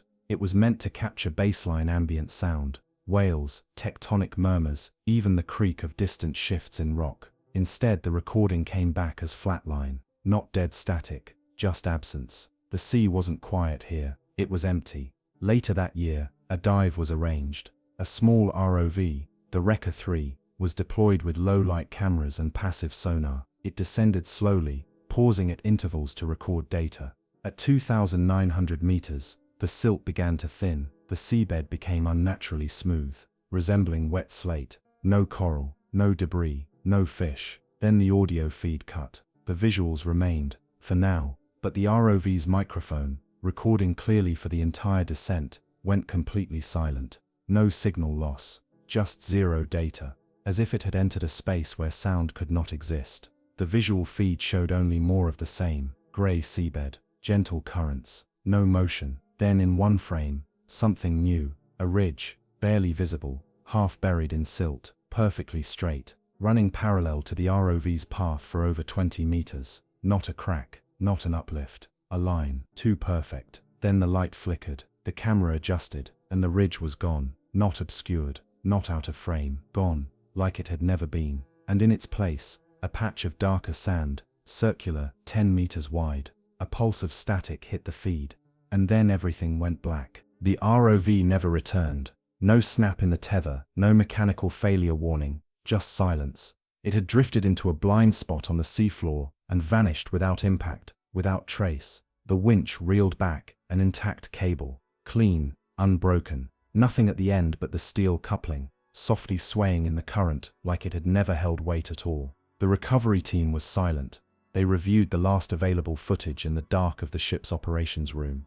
There was no motion blur, no swirl of silt. The ROV had been recording a clean, slow arc over what should have been an empty seabed, and then the screen went to black. Not the flickering of signal loss, not the noise of a failed sensor, just black, and not all black, either. A few frames into the cutoff, an operator noticed something odd. Within the darkness, something glinted, faintly, only a handful of pixels, barely distinguishable. But they moved, not randomly, not in flicker. They moved together, as if part of a shape. When processed and enhanced, the data showed an outline, faint, circular, and smooth. Then another ring, smaller, nested inside the first, like the pupil of an eye, slowly dilating. This was dismissed by command, as an error in the compression. Interlaced artifacting, nothing more. But one of the sonar analysts disagreed. She isolated the frames, plotted the spacing of the rings, and found something unusual. The ratio between the outer and inner shapes matched the golden spiral, a ratio seen in shells, galaxies, and logarithmic curves. Too precise to be a digital error, too intentional. She filed a report. It went unanswered. She was reassigned within the week. In the months that followed, others came to investigate the anomaly. 2 independent scientific vessels conducted follow-up surveys. Both experienced identical malfunctions: navigation drift, pressure sensor failure, and in one case an acoustic feedback loop that left 3 researchers with inner ear damage. Their shared symptom, tinnitus, but not the high-pitched whine most experience. They described it as low, a dull thrum, like an enormous engine turning far below the audible threshold, and each reported hearing it strongest just before sleep, as if something continued pulsing through their skulls long after they'd left the water. One wrote in a private log, "It's not just sound, it's intent, like being watched from inside your own thoughts." More anomalies followed. A diver, training in a nearby reef, surfaced early, panicked. He claimed the water had gone silent, utterly, not muffled, not reduced, silent. He said he couldn't hear his own breath, or his heartbeat. Even the sound of his regulator was gone. He gestured wildly for extraction. Later, during debrief, he claimed to have seen a doorway in the seafloor, not a structure, a hole, perfectly rectangular, opening, he said, without edges, as if space had simply parted. He was never cleared to dive again. No physical evidence supported his claim, but others began reporting similar events,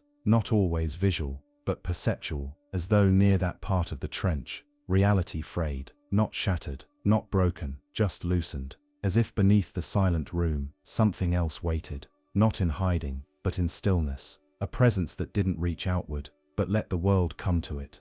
There are places in the ocean where sound travels faster, layers of warmth and pressure guiding sonar like a whisper through silk, but the silent room is not one of those places. Here, beneath the gentle waters off Vanuatu, lies a fold in the trench that does not carry sound. It consumes it. Scientists call it a blind zone, a stretch of seafloor so acoustically dead that even whale calls fail to register. But divers and captains know it differently. They call it a wound in the sea. In late 2023, a privately funded research vessel named the Azimuth set sail from Port Vella with one objective: to chart the unmapped anomaly beneath this forgotten trench segment. The team was quiet, composed of former naval engineers, marine physicists, and one man named Leon, a soft-spoken submersible pilot with over 20 years in the deep. The craft he piloted, the The Seraphim was custom-built for silence. Its hull was matte black ceramic, no active propulsion, no bright lights, a vessel designed not to disturb. Leon entered the water at twilight. The sky had turned indigo, clouds smeared low like paint dragged across canvas. The sea was glass. As he descended, his voice came calm and observant. At 1,000 meters, scattered fish. At 2,000, strange currents brushing against the hull, like fingers testing the seal. At 2,700, silt, undisturbed, flat as a dream. By 2,900 meters, everything changed. Leon's voice fell to a whisper. "There's no sound in here." "Not silence," he said. "Absence." He tapped the console. The sub's own hum didn't echo back. Even his breathing, amplified by the suit, faded into the background. Then came the visual shift. Out of the darkness ahead, a new texture emerged. Smooth, unnatural. A ridge, long, deliberate, running parallel to the sub's path. It looked like polished stone, darker than the seabed around it. No coral, no erosion. It could have been a wall or the edge of something far larger. Leon approached slowly. The cameras scanned the perimeter. The surface reflected nothing, not even light. Then it flickered, not the object, the signal. For 2 frames, the sub's feed went to static. When it returned, the wall was gone. In its place, a depression in the sand, circular, precise, like a hatch, or a closed eye. Then Leon said something strange. "It's listening." Not a question, a statement. The crew above exchanged glances. Command requested assent. Leon did not respond. His vitals were stable. His oxygen levels normal, but he remained motionless. A few seconds passed. Then his voice returned. "There's a beat. Beneath me." He wasn't referring to sound. The sub's instruments still registered flatline acoustics, but Leon felt it. A rhythm, not mechanical, not seismic, more like the sensation of standing beside a speaker you can't hear, only feel. A pulse that bypasses the ears and moves through the bones. Then a shape appeared, just at the edge of the camera's view, barely visible. Something rising slowly, not from the floor, but from the darkness itself. It had no defined form, no color, only movement, fluid and vertical, like smoke rising through ink. Leon whispered again. "It sees me." And the lights went out. The Seraphim's internal power failed. No propulsion, no visuals, no communication. The vessel drifted upward on emergency buoyancy, slowly, steadily. 12 minutes later, it surfaced. The crew rushed to recover the capsule. Inside, Leon was alive, eyes open, pulse strong, but he said nothing. Not that day, not the next, not ever again.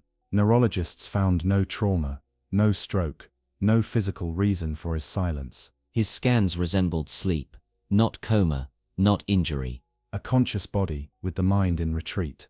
Leon blinked, moved, responded to stimulus. But the part of him that spoke, reasoned, remembered, was no longer there. Doctors called it neural idling, a form of dissociation, seen only in extreme trauma. But they couldn't explain what trauma would leave no trace. Except for one, each night, nurses noticed Leon's hand moving. Tracing invisible patterns in the air, on his blankets, on the window's condensation, the same shape. Again and again, a spiral, wider at one end, tightening slowly inward, drawn always in a clockwise motion.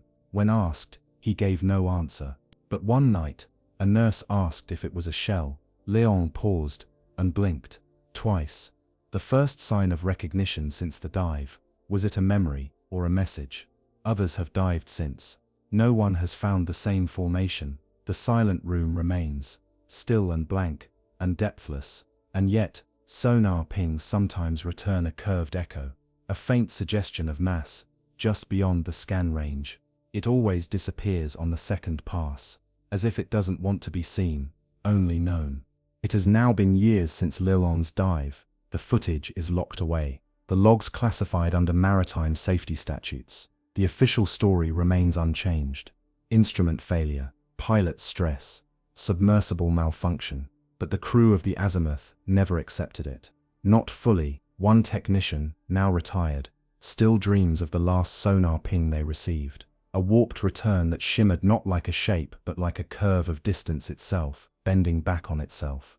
He described it once as a hallway made of depth. The silent room remains unmarked on civilian maps. No cable routes pass through it. Fishing trawlers avoid it unconsciously. Divers feel it from above, a heaviness in the current, like a place being held down. Marine life behaves differently here. Whale pods detour around it by dozens of miles. Schools of fish split their formations when passing above. And then there's the sound, or rather, the return of it. In 2024, a passive hydrophone buoy anchored 500 meters outside the anomaly zone began picking up something new. Not voice, not speech, not mechanical hum, but rhythm, a low, slow throb, like breath, or a tide, rising without water. It came at irregular intervals, once every 47 minutes, then 73, then 29. Never a pattern, yet never chaotic. Analysis showed harmonic properties too regular to be geologic, too smooth to be animal. And then one night, a sharp tone pierced through. 1 second long, high, clear, then gone. The buoy malfunctioned within the hour. Divers sent to recover it found the unit intact, except for one part, the internal clock. It had reversed, not malfunctioned. The digital timestamp had ticked backwards for 2 full hours before ceasing. An engineer, skeptical of the claim, rebooted the unit at base. It ran fine. Only near the anomaly did time fail. This wasn't the first time the silent room played tricks with time. In older accounts, half-remembered stories from 1970s sailors, some spoke of compass needles spinning near this part of the trench, of watches that froze, of shipboard clocks that fell behind tide charts. But those were dismissed as lore, superstition, until Lillon, until the spiral, until the sensors began returning silence not just as void, but as resistance.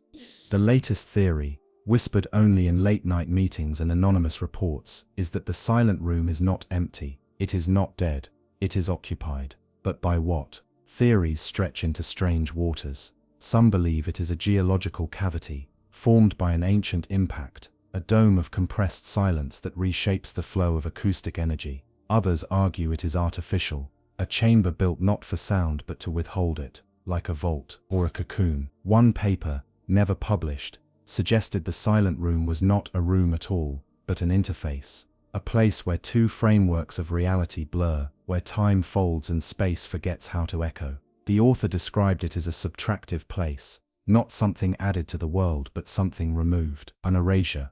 And Lillon, they believed, had not encountered a creature, nor a structure, nor even an intelligence, but a pattern, a shape so old it no longer needed form, only recognition. The spiral. That same spiral appears in countless places: ammonites, galaxies, whirlpools, hurricanes. It is not a symbol of chaos, it is a symbol of inevitability, of inward return, of descent. Perhaps the silent room is not hiding something, perhaps it is the something. The shape waiting beneath all water, not rising, not growing, just turning. And in that turning time softens. Sound loses its meaning, and the mind, when it listens too long, begins to trace the spiral itself. Lillon traced it, still does. In his sleep, in the air, in silence. He never screams, never wakes. He only draws the spiral wider and wider, until it disappears. The ocean above the silent room remains calm. The waves pass overhead, like nothing is wrong. The sun sets, the winds shift, but down below, beneath the weight of unmeasured stillness, something watches in perfect quiet, not waiting to rise, only waiting for us to listen long enough to hear its shape. It began, as these stories often do, with a ship that should have made it home. 1 March of 1923, the SS Haarlem, a mid-sized Dutch freighter, departed the port of Batavia under calm skies. She was bound for Marseille, her cargo hold stacked with copper ingots, spare machine parts, and a half-dozen crates of unidentified military surplus bound for European buyers. The crew, 37 in total, included Dutch officers and Indonesian sailors, seasoned men who had crossed the Indian and Atlantic Oceans in worse weather. Her course was routine, her engines were reliable, her disappearance was not. 2 days after departure, the Haarlem was scheduled to check in with the port at Darwin, a standard signal to confirm course and status. No message arrived. The first day, no one worried. Radios were fickle, weather could foul transmissions, even when seas were calm. But when a full week passed with no signal, no sighting, no distress beacon, no flares. The Dutch colonial authorities began to act. Search vessels combed the seas north of Australia. From Timor to the Banda Islands, patrol cutters traced shipping lanes in widening spirals, watching for debris or oil slicks. There were none. The skies had been clear. No storms were logged. There were no mayday calls, no sightings of smoke on the horizon. The Hallam had simply vanished, like a footprint washed from wet sand. She was declared lost at sea. All hands presumed dead. The incident faded into silence. But 7 years later, in 1930, the Hallam returned, if only for a moment. A Portuguese fishing trawler, the São Clara, came into port at Dili in the early morning hours, its crew rattled and whispering. According to the ship's captain, they had encountered an abandoned freighter floating listlessly in the Savu Sea. No lights, no movement. Its hull was streaked with rust. Portholes were broken, rigging swung idly in the breeze. The men approached with caution. As their vessel drew alongside, they saw a name etched across the stern in flaking white letters. Hallam. The name matched. The design matched. Even the painted livery, faded now to rust-red streaks, was consistent with the records kept by port authorities in Batavia. But the ship had been declared lost, not just wrecked or damaged, gone. The fishermen did not board. One crewman claimed he saw a figure standing motionless on the bridge, but when he raised his lantern, the deck was empty. Another insisted the entire ship felt wrong in temperature, as if the air above the Hallam was colder than the water around it. A third claimed he could hear a hum beneath the silence, a low vibration that passed through his boots into his spine. They backed away. The São Clara set course for Dili without casting nets. No fish, no sleep, just silence. Their report was logged and ignored. Over the next 4 decades, sightings of the Hallam trickled in like silt through a broken hull. A cargo vessel in 1948 spotted her near the Torres Strait, the same name, the same design, no crew. In 1962, a Soviet submarine engaged in sonar mapping operations logged a large, unmarked freighter drifting slowly westward near the Java Trench. The vessel emitted no engine noise. When hailed by encrypted signal, there was no response. The captain ordered a periscope sweep. The nameplate was obscured, but the hull was right. Same dimensions, same color. No rust this time, he noted, almost like it had been scrubbed clean. But when the crew surfaced to approach, the ship was gone. Not over the horizon, not sinking, just gone. Sonar didn't pick it up again. A ghost with steel ribs and a wake made of nothing. Over time, a pattern emerged. The Hallam was not just seen, it was returned to, over and over, by waters that never offered explanation. Some ships vanish once, swallowed by storms or reefs or human error. The SS Hallam was different. It vanished again and again and again, each time more inexplicably than the last. By the 1970s, the maritime community knew the name. Sailors told stories in bars in Darwin, Mombasa, and Lisbon. A rusting Dutch freighter with no crew, a ship that drifted across time, always in motion, always unmoored. Some said she was cursed. Others said she never really existed. In 1974, a salvage tug out of Fremantle picked up an unregistered radar signature in the Timor Sea. At first it looked like nothing, a glitch in the scanner, a blip that disappeared with the next sweep. But then the object reappeared, this time closer, stationary, large. The crew assumed it was a derelict cargo ship, a lucky find. They adjusted course. As they drew near, they saw the ship had no lights, no movement. Its silhouette was intact, but strange. Masts in the wrong place. The crane arms twisted slightly, like they'd been repaired with poor memory. Then they saw the name. Hallam. The captain, a man with 30 years on the sea, refused to board. He circled at a distance, taking photographs with an old Nikon and recording radio logs of his attempts to hail her. No answer came. The next morning, the Hallam was gone. The ocean was calm. No wake, no drift path, just open water. The photographs, when developed, came out blurry. Not just the ship, the sea around it, the sky behind it, all warped as if light itself had bent.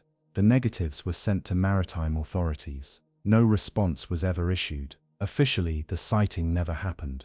But the Hallam was not finished. In 1987, a Japanese deep-sea research vessel named the Kaio Maru was conducting trench soundings south of Sumba when it encountered something large, moving slowly along the sea floor at a depth of nearly 3,000 meters. That alone was impossible. No conventional freighter could survive such pressure intact. The team dismissed it as a misreading, but then sonar returned a perfect outline, a hull, an upright deck, the unmistakable shadow of a freighter. They scanned again. Same result.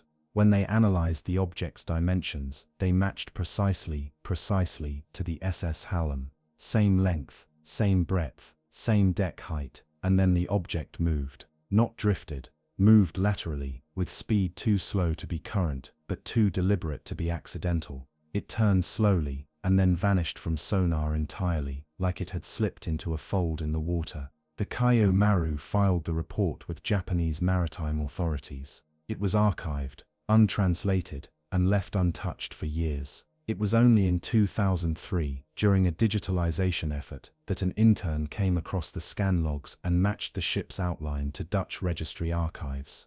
When he overlaid the sonar trace with the 1923 construction plans of the SS Hallam, the fit was perfect, down to the spacing between ventilation grates. No explanation followed, but one final sighting brought the legend full circle. In 2011, an oil rig supply ship out of East Timor picked up a radio signal on a dead channel. It was weak, almost static, but beneath the hiss came a voice. SS Hallam, Batavia, Mayday, engine fire, heavy list. Repeat. This is, the message cut off. The date embedded in the transmission, March 13, 1923. 88 years too late. The frequency, one no longer used since the 1950s. Authorities dismissed it as interference. An echo from a recorded loop, a rogue signal bouncing through layers of atmosphere. But experts pointed out, there were no storms that night, no solar flare activity, no plausible mechanism for such a signal to exist in 2011. And the kicker, the coordinates embedded in the signal placed the source somewhere in the Savu Sea, where the Hallam had first been sighted in 1930, a perfect circle. A ship looping through time, or memory, or something stranger. She does not sink, she does not rot, she does not return to port. She only appears when the ocean decides it is time. The Hartelum had become more than legend by the time the new century turned.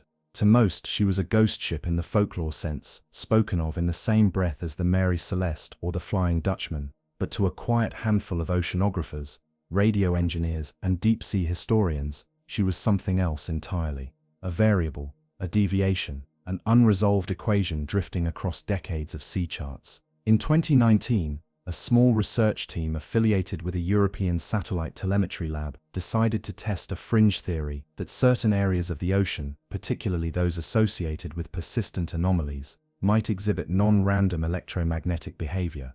They weren't hunting ghost ships, they were testing instruments, but one of their sensors was tuned to pick up irregular bursts along obsolete radio bands, specifically frequencies phased out prior to World War II. They didn't expect to find much. The air was usually clean. Then, on the evening of September 3rd, just before midnight, their array picked up a single blip, a signal, brief, crackling. The computer passed it automatically. The metadata registered not just a signature, but a call sign. It read, SS Harlem, en route to Marseille, all systems nominal. The timestamp, March 1923. The source, midpoint between Timor and the Tanimbar Islands. Again the same corridor where nearly every previous sighting had occurred. The signal had no source vessel, no atmospheric bounce explanation, no ionospheric scatter. It simply arrived, perfectly intact, as if it had been delayed nearly a century in transmission. The engineers couldn't explain it, but they weren't the first. Maritime reports through the decades had hinted at something elusive, something out of sync, a ship that returned, not just in space, but out of sequence in time. One prevailing theory emerged, that the Harlem was caught in a loop, a kind of maritime echo, repeating a pattern laid down at the moment of her disappearance. Some imagined she was stuck in a fold in space-time, an eddy where present and past lapped over each other like tide lines. Others believed the ship had passed into a kind of maritime limbo, still moving, still drifting, but no longer aligned with the ocean we know. Whatever the cause, the Harlem's pattern became clear. Every few years she was seen, always along the same stretch of water, always silent, always decayed or pristine or somewhere in between, and always alone. No other ship ever witnessed her twice. In 2022, a marine documentary team filming nocturnal plankton blooms in the Savu Sea encountered a dark silhouette on the water, drifting without lights. At first they assumed it was an old barge. They altered course to avoid it, shining spotlights to illuminate the hull. And there, clear and unmistakable, were the ghost white letters, Harlem. The crew was silent. The camera kept rolling. For 5 minutes they captured footage of the vessel, unmoving, untouched. Then mid-frame, the ship blurred. Not the camera, the subject. The edges of the freighter shimmered, distorted, like heat rising from asphalt. The masts bowed slightly. The shadows reversed direction. The reflection in the water vanished. And then nothing. The ship was gone. The footage, reviewed frame by frame, confirmed it. From 1 second to the next, the freighter dissolved like mist into clean horizon. Scientists reviewed the film. No compression error, no tampering. It was real, or at the very least it happened. And so the questions grew louder. Not just what the Harlem was, but why she kept coming back. Why this corridor? Why these waters? One researcher, in an unpublished thesis, proposed the theory of residual imprinting, that some traumatic maritime events might leave behind a kind of echo, not a ghost in the supernatural sense, but a replayed memory of reality. A loop, a haunting not of spirit, but of time. According to this theory, the Harlem had not disappeared in the traditional sense. She had been fractured, her existence split between now and then, present and past, and so she drifts, not lost, but unresolved. The ocean does not forget her, it replays her path. Again and again, like a record worn smooth with repetition. Only the song never ends, it only fades, until the next time. In the early months of 2023, the Harlem's legend resurfaced once more, this time not as a distant sighting, but as a whisper through the deep. The Ocean Resonance Network, a web of underwater hydrophones scattered across the Indo-Pacific, registered a sequence of pulses, too regular to be tectonic, too complex to be whale song. Each pulse lasted precisely 11.2 seconds, followed by a silence of exactly 31 seconds, then again, a pulse, a pause, a pulse. At first analysts flagged it as equipment malfunction, but as they traced the origin, a curious detail emerged. The signal was strongest directly over the location where the Harlem had vanished a century earlier. Hydroacoustics teams examined the waveform. Beneath the pulse, a faint pattern began to reveal itself. Modulated tones, shaped not randomly, but like old maritime code. Decades-old Morse cadences, scrambled by time. The word Batavia emerged, stuttering, then Marseille, then chillingly, a timestamp, March 1923. Some at the Institute believed it was a hoax, a planted signal, an elaborate homage. Others weren't so sure.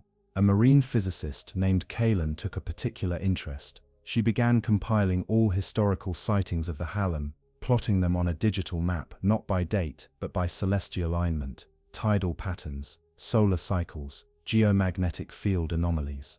A repeating pattern formed, not exact, but cyclical. Every 11 to 13 years, a cluster of sightings or signals aligned with a solar minimum. A quiet period in the sun's cycle, when geomagnetic shielding fluctuated.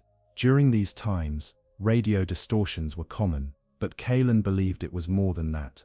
She theorized that under specific energetic conditions, memory itself could echo, not in a human mind, but in the ocean. In her theory, the Harlem had become embedded within the ocean's electromagnetic strata, like a needle caught in a groove. A ship made of metal, wood and intention, frozen at the moment of its trauma, eternally re-entering waters that remember. She wasn't the only one looking. A private salvage team, funded anonymously through a Scandinavian shipping consortium, began scanning the trench systems between Savu and the Banda Sea. Their vessel was equipped with active sonar, magnetometers, and an AI-driven anomaly detector. It took 6 weeks, but eventually they found something. Not a wreck, not a shape, a hole, a perfect absence in the seabed, no coral, no sediment, no biological growth. A void, circular, smooth, 30 meters across. Exactly the beam width of the Harlem. The seabed around it pulsed faintly with residual magnetism. Instruments flickered when drawn near, drones lost orientation, compasses spun. They dropped a probe. It vanished, not crushed, not jammed, just gone. When they reeled in the tether, it had been cut, not frayed, not torn, but sliced clean, as if by heat or precision. That night, the crew reported feeling uneasy. The stars above seemed to shimmer. Electronics failed. One sailor claimed to see lights beneath the water, pale blue, aligned in a spiral, descending far deeper than the trench allowed. No one spoke of it again. The next morning, the operation ended without announcement. No report was filed. No data was shared. The coordinates were redacted. But something had shifted. Stories began circulating in maritime circles, not just of sightings, but of voices. A handful of modern sailors claimed to pick up distant radio chatter on empty channels. Most dismissed it as weather interference. But the transcripts, when compiled, told a story. A voice always the same, repeating course stable, Hallam, en route, latitude unclear, time unclear, engine status uncertain, visibility poor, and then silence. Again and again the message reappeared, faint, crackling, not broadcast like a warning, more like a diary, left playing. A looped thought, stuck at sea. The deeper mystery is not whether the Hallam returns, that has been witnessed. The deeper question is whether she ever left. If time can ripple, if memory can saturate salt water, then perhaps some ships do not simply vanish. Perhaps they divide. One version sinking, another continuing, a sliver of steel and willpower trapped forever in an ocean that does not forgive, but does not forget. In maritime archives, the Hallam's registry remains stamped with a single word, lost, but mariners whisper a different ending, that she is not lost, she is waiting. And sometimes, when the currents align just right, when the frequencies overlap, she returns, not to haunt, only to complete a journey that no longer remembers where it was headed. There is a stretch of ocean where the maps hesitate. East of Tristan da Cunha, a volcanic outcrop already considered the most remote inhabited island on Earth, lies a region where the sea loses its blue. The waters here, even in daylight, appear darker, thicker, as though something within them absorbs the sun. It is not officially named. No coordinates mark its bounds. But among sailors, it is known quietly as Tristan Ridge. Not a real ridge, not in the geological sense, but a rise in the seabed that shouldn't be there. A hump in the continental shelf, unregistered on most charts, too deep to affect navigation yet too present to ignore. The first reports came from cable-laying ships in the 1920s. Workers splicing telegraph lines across the South Atlantic began to notice interference, strange static that flickered across every frequency as their vessels passed a narrow band near Tristan's eastern horizon. The readings showed no storms, no seismic activity, just noise. A blanket of buzzing where signal should have flowed clean. By the 1950s, oceanographers began mapping the area in more detail. One survey ship, the Orbis Magnus, deployed sonar to chart the sea floor. What they found confounded them. Beneath nearly 3,000 meters of water sat an uplifted ridge, steep, symmetrical, and strangely smooth. It wasn't volcanic, it wasn't glacial, it had no visible composition of seafloor rock or sediment layering. Instead it reflected sonar like a mirror, dense, uniform, impenetrable, as if the ocean itself was resting atop something solid and sleeping. The Orbis Magnus logged the anomaly and moved on. But within weeks, 2 of its crewmen developed symptoms of intense disorientation, vertigo, nausea, and in one case, temporary loss of language. A neurologist aboard suspected decompression sickness, but both men had remained topside during the voyage. Their conditions worsened when shown sonar images of the ridge. Heart rates accelerated. One man fainted, the second vomited uncontrollably. As soon as the images were removed, the symptoms eased. It was dismissed as psychological. The incident faded into obscurity until decades later when satellite bathymetry caught something moving. In 1996, during routine gravitational mapping of the Atlantic floor, a satellite recorded a shift, a subtle change in elevation across the ridge's surface, as if the ocean bed had pulsed. It wasn't much, only 4 meters, but it was enough to raise alarms. Geological formations do not pulse, they fracture, they settle, they do not breathe. A new expedition was quietly commissioned by a private research consortium. The Callisto, a retrofitted exploration vessel with submersible capability, was dispatched to investigate. No press releases, no university partnerships, just a ship, its crew, and a contract cloaked in layers of NDAs.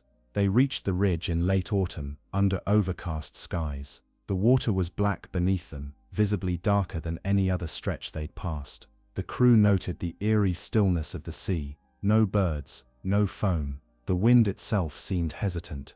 Doves began on day 3. The submersible, Echo 2, descended with a pilot and 2 technicians. Its lights could only penetrate 30 meters before fading into total darkness.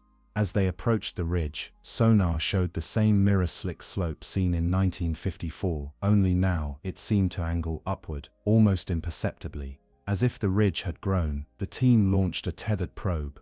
It struck the surface at 2,880 meters. No impact sound was transmitted. No scrape, no vibration, just silence.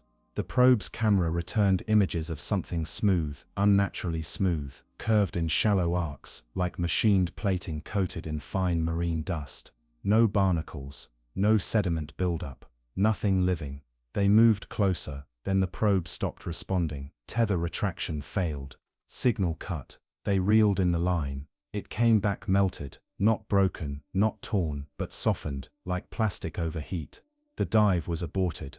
That night, strange things began happening aboard the Callisto. Crew members reported faint humming in the hull. Dishes clattered without motion. A soft vibration, like a heartbeat, pulsed through the deck plates at irregular intervals. One engineer, walking the port corridor alone, claimed to see water beading on the interior walls from the inside.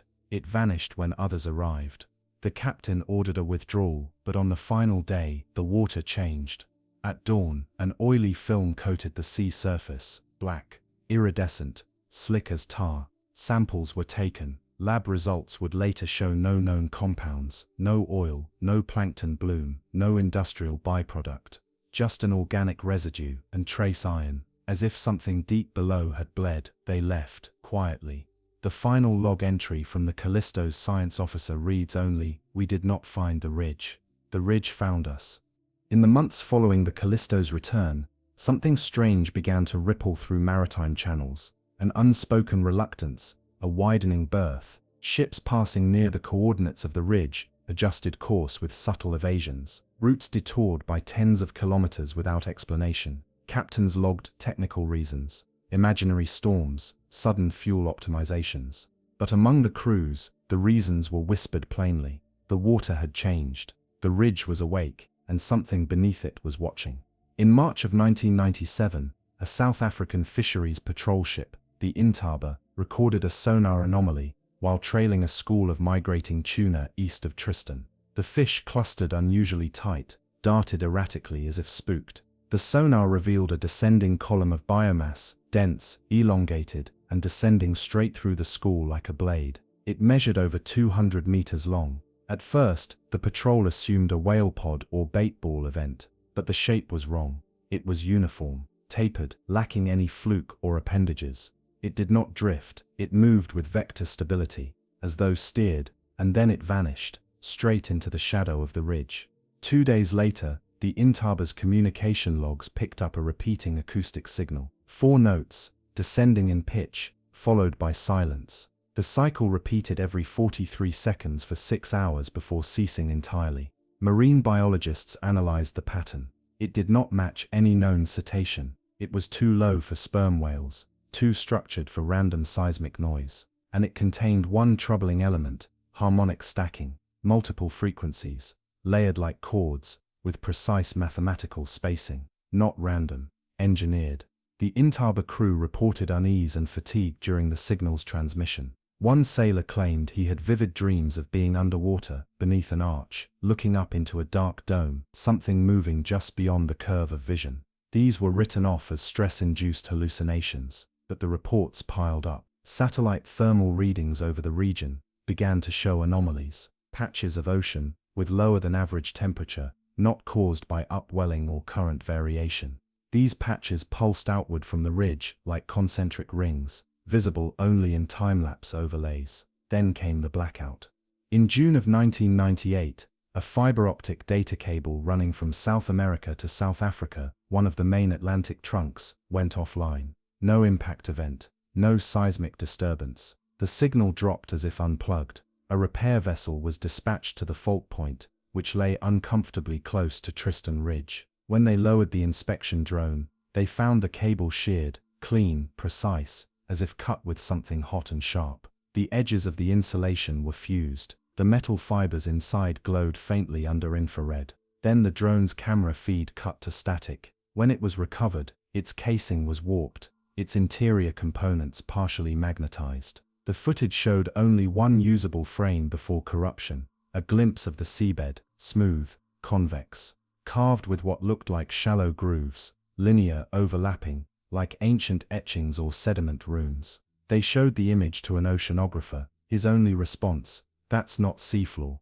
Speculation ignited in private circles, whispers of something ancient, something dormant. Theories spilled into the realms of fringe science, alien architecture, sunken technology, pre-human civilization swallowed whole. The most persistent theory, however, was darker, that Tristan Ridge was not a geological feature at all, that it was not a ridge, but a structure, a vessel, or a vault, or a shell, something sealed. And now, opening, one document, leaked from an anonymous source within a marine surveillance agency, suggested that the ridge emitted low-frequency acoustic pulses in symmetrical sequences, timed at intervals mimicking circadian rhythms.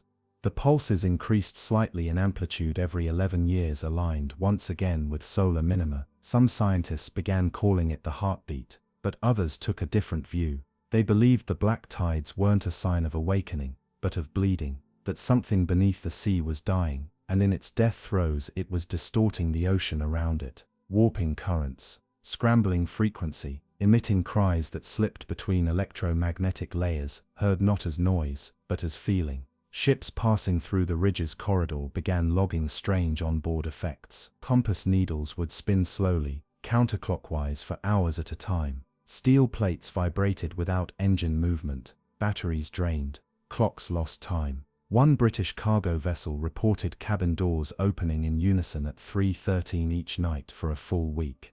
Eventually, the shipping lanes shifted. What had once been a quiet superstition became quiet policy: avoid the ridge. It no longer needed a name, it had earned a silence of its own. By the early 2000s, the Tristan Ridge had become a negative space on modern sea charts. Not labeled, not forbidden, but cautiously skirted.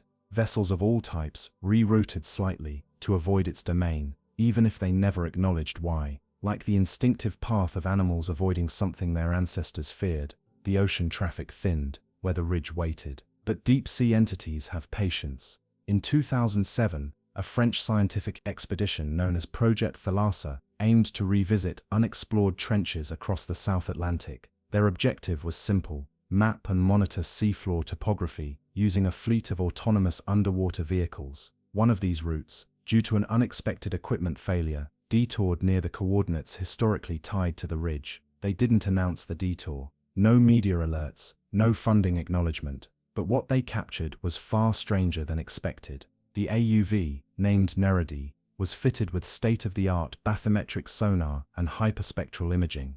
As it crossed into the unmarked region east of Tristan da Cunha, it recorded something never seen before, a shadow that moved counter to the current. It was not a creature, it was an absence. A patch of water darker than its surroundings, visible on thermal and spectral layers, but not to the human eye. When filters were applied, a faint outline emerged, concentric rings, like a fingerprint pressed into water itself, rippling not outward, but inward toward the ridge. They tried to override Nerody's course, but its instruments failed. Then came the audio feed, low tones, sub-bass hums that didn't register as threatening, but unnerving. The kind of sound felt more than heard, like pressure behind the eyes, like a distant horn underwater, long and slow, never-ending. A resonance that sat in the bones. The team aboard the support vessel, La Galene, began feeling ill. Not seasick, not poisoned. They felt out of place, like time had slipped sideways. One crew member later said it was like dreaming, while wide awake, watching everything happen 3 seconds before it did. Glasses fell before hands reached. Voices replied before questions were asked. The Neredi vanished from sonar for 6 minutes. When it reappeared, it was 800 meters off course, hovering above what the AI labeled featureless rise 4. But when the video feed returned, it showed not a rise, but a curve. A massive surface, dull gray, lightly textured. Not stone, not coral, more like the belly of something once armored. Then the camera tilted. A straight line came into view, then another, interlocking seams, and for 3 frames only, movement, not fast, not violent, a shift, like something deep inside had just exhaled. The AUV's systems froze, its video feed pixelated, then cut entirely. When Neredi was retrieved hours later, its outer casing was scorched. Salt had crystallized across its joints in unnatural patterns, like circuitry. The data logs were corrupted. The only intact file was a single line of code, broadcast by the machine moments before shutdown. It read,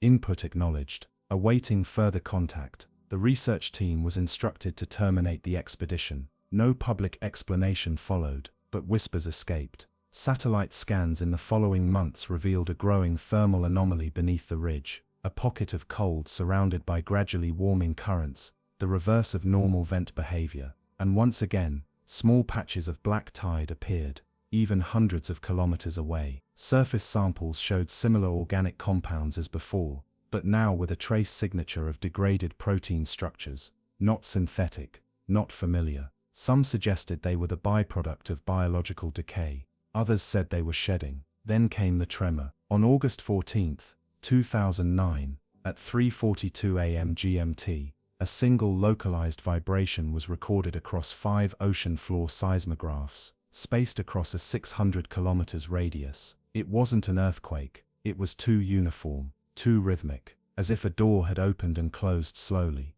Once, immediately after, a cascade of electrical anomalies was reported on vessels across the South Atlantic, failing GPS systems, autopilot overrides, sensor ghosting. One cruise ship logged a full blackout of navigational data for 17 minutes, during which the ship, without engines engaged, drifted northeast against the current. The logbooks later recorded a crew-wide dream event. 9 members all described a hallway filled with rushing water and a deep pulsing sound. None of them had shared cabins. That same week, a decommissioned British Navy acoustic station in St. Helena recorded a single sonar ping emanating from the ridge. Just one, perfectly clean, reverberating across the sea floor. Its spectral shape matched no marine creature. It did, however, match the sonar profile of the World War II Mir-Air British submarine, HMS Ursa, lost in the South Atlantic in 1942, a vessel that never came near Tristan. That raised the deepest fear, because sonar profiles are like fingerprints, unique to hulls, materials and shape. If that signature came from the ridge, it meant one of 2 things. 1. The ridge was mimicking lost vessels. 2. Or, it had taken them. Now some theorize the ridge is not merely a geologic anomaly, but a collector, a cryptic host, an oceanic memory vault, drawing ships' signals and sound into itself, not to destroy, but to preserve, to echo, to become. By the 2010 verse, the ridge had become a black spot in the minds of those who studied the ocean too long, not a location so much as an idea, one that gnawed gently at the edges of reason, where certainty ends, and deeper forces wait in the dark. Publicly, it didn't exist. Maritime charts no longer mentioned featureless Rise 4. Academic publications referenced Tristan Ridge only in whispers masked by vague coordinates and retracted papers. But in sealed conference rooms and encrypted email chains, the questions never stopped. One of the most disturbing came from a Chilean oceanographer named Dr. Isidora Vernal. While studying long-range acoustic drift in the South Atlantic, she stumbled upon a pattern embedded in background ocean noise, one so faint it took months of filtering to even recognize. It was a pulse, not seismic, not biological. It came every 91 minutes exactly and was structured in 3 descending tones. Overlaid on a year's worth of recordings, the pattern rotated like a slow spiral, always tracing its way back toward the coordinates east of Tristan da Cunha. What disturbed her most wasn't the pulse, it was the echo. Each transmission hours later produced a reply, weaker, further south, always 3 tones rising, as if something heard the call and something else responded.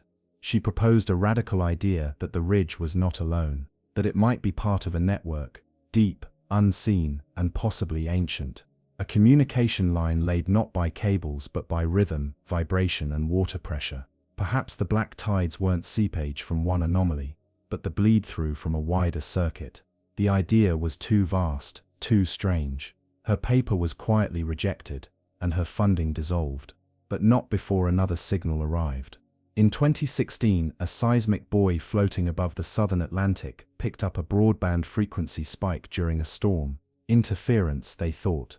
But when played back, slowed down, and translated from spectrogram into audible sound, it revealed a structured modulation, 5 tones, steady, repeating. The tones matched a pre-recorded distress signal broadcast by the American submarine USS Thresher, lost in 1963, in the North Atlantic. The Thresher had no business being near Tristan Ridge, yet the signature was perfect. So perfect that naval analysts, reviewing the data, questioned whether a preserved echo could have traveled across the globe. But water doesn't carry sound that long, not unbroken. Something had repeated it, something had remembered. One hypothesis was raised briefly and then retracted, that deep ocean structures, metallic, resonant, and hollow, could function as memory chambers. That under intense pressure and unique mineral composition, sound itself could imprint into stone. That the ridge, and others like it, were not natural at all. That they were recording devices, receivers, repeaters, or perhaps archives. The black tides, according to this theory, were not a warning, but a byproduct. The chemical bleed of vast pressure-bound mines, machines that drank noise and exhaled darkness. By 2019, unmanned ocean gliders began vanishing. Small ones at first, private research drones, weather buoys, then larger autonomous vehicles, not all at once, but enough to notice. Most disappeared without a trace. A few reappeared days later, floating aimlessly, their memory banks scrubbed clean. One drone belonging to a Scandinavian weather agency was found circling an eddy 300 kilometers west of the ridge. Its external casing had been altered, coated with a thin layer of metallic residue that didn't match any component of its original construction. When analyzed, the residue contained microscopic lattice structures, not organic, not manufactured, and not known to science. The agency never released the findings, but an internal report, later leaked, contained a chilling observation. Structure suggests intentional redesign, not environmental alteration. Drone was studied, then reassembled, imperfectly, as if mimicked. This was followed by a single phrase scrawled in the margins by hand. What if the ridge is learning? It was enough to stop further missions. In 2021, the last major effort to map the ridge, led by a Brazilian-Australian deep exploration team, ended abruptly after the sudden disappearance of its lead vessel, Ametista Azul. The ship vanished from radar during calm seas and clear skies. A mayday was never sent. No debris was found. Its final logged coordinates placed it within 20 nautical miles of Tristan Ridge. 2 months later, a lifeboat washed ashore in Namibia. Inside was a single soaked notebook. Its ink bled into warped patterns. Only one sentence remained legible. The sea remembers more than we do. And so the silence returned.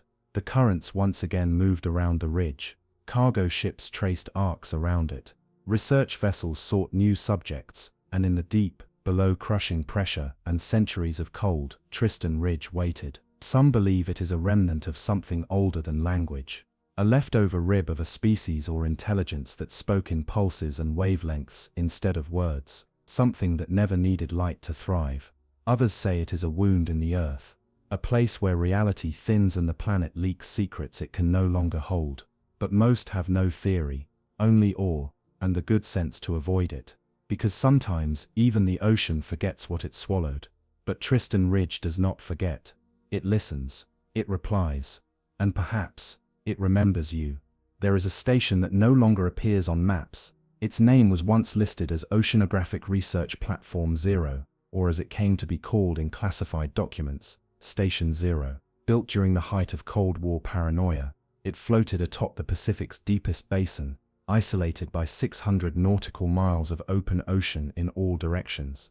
It was constructed not for diplomacy, nor for science in the traditional sense, but for listening. Officially, it was a joint seismic observatory, funded under the guise of monitoring tectonic drift, but its true purpose was whispered even among its own staff. Beneath the deck, beneath the reinforced central core, were 12 long-range hydrophones suspended on 1,000-meter cables, dangling like fishing lines into the abyss.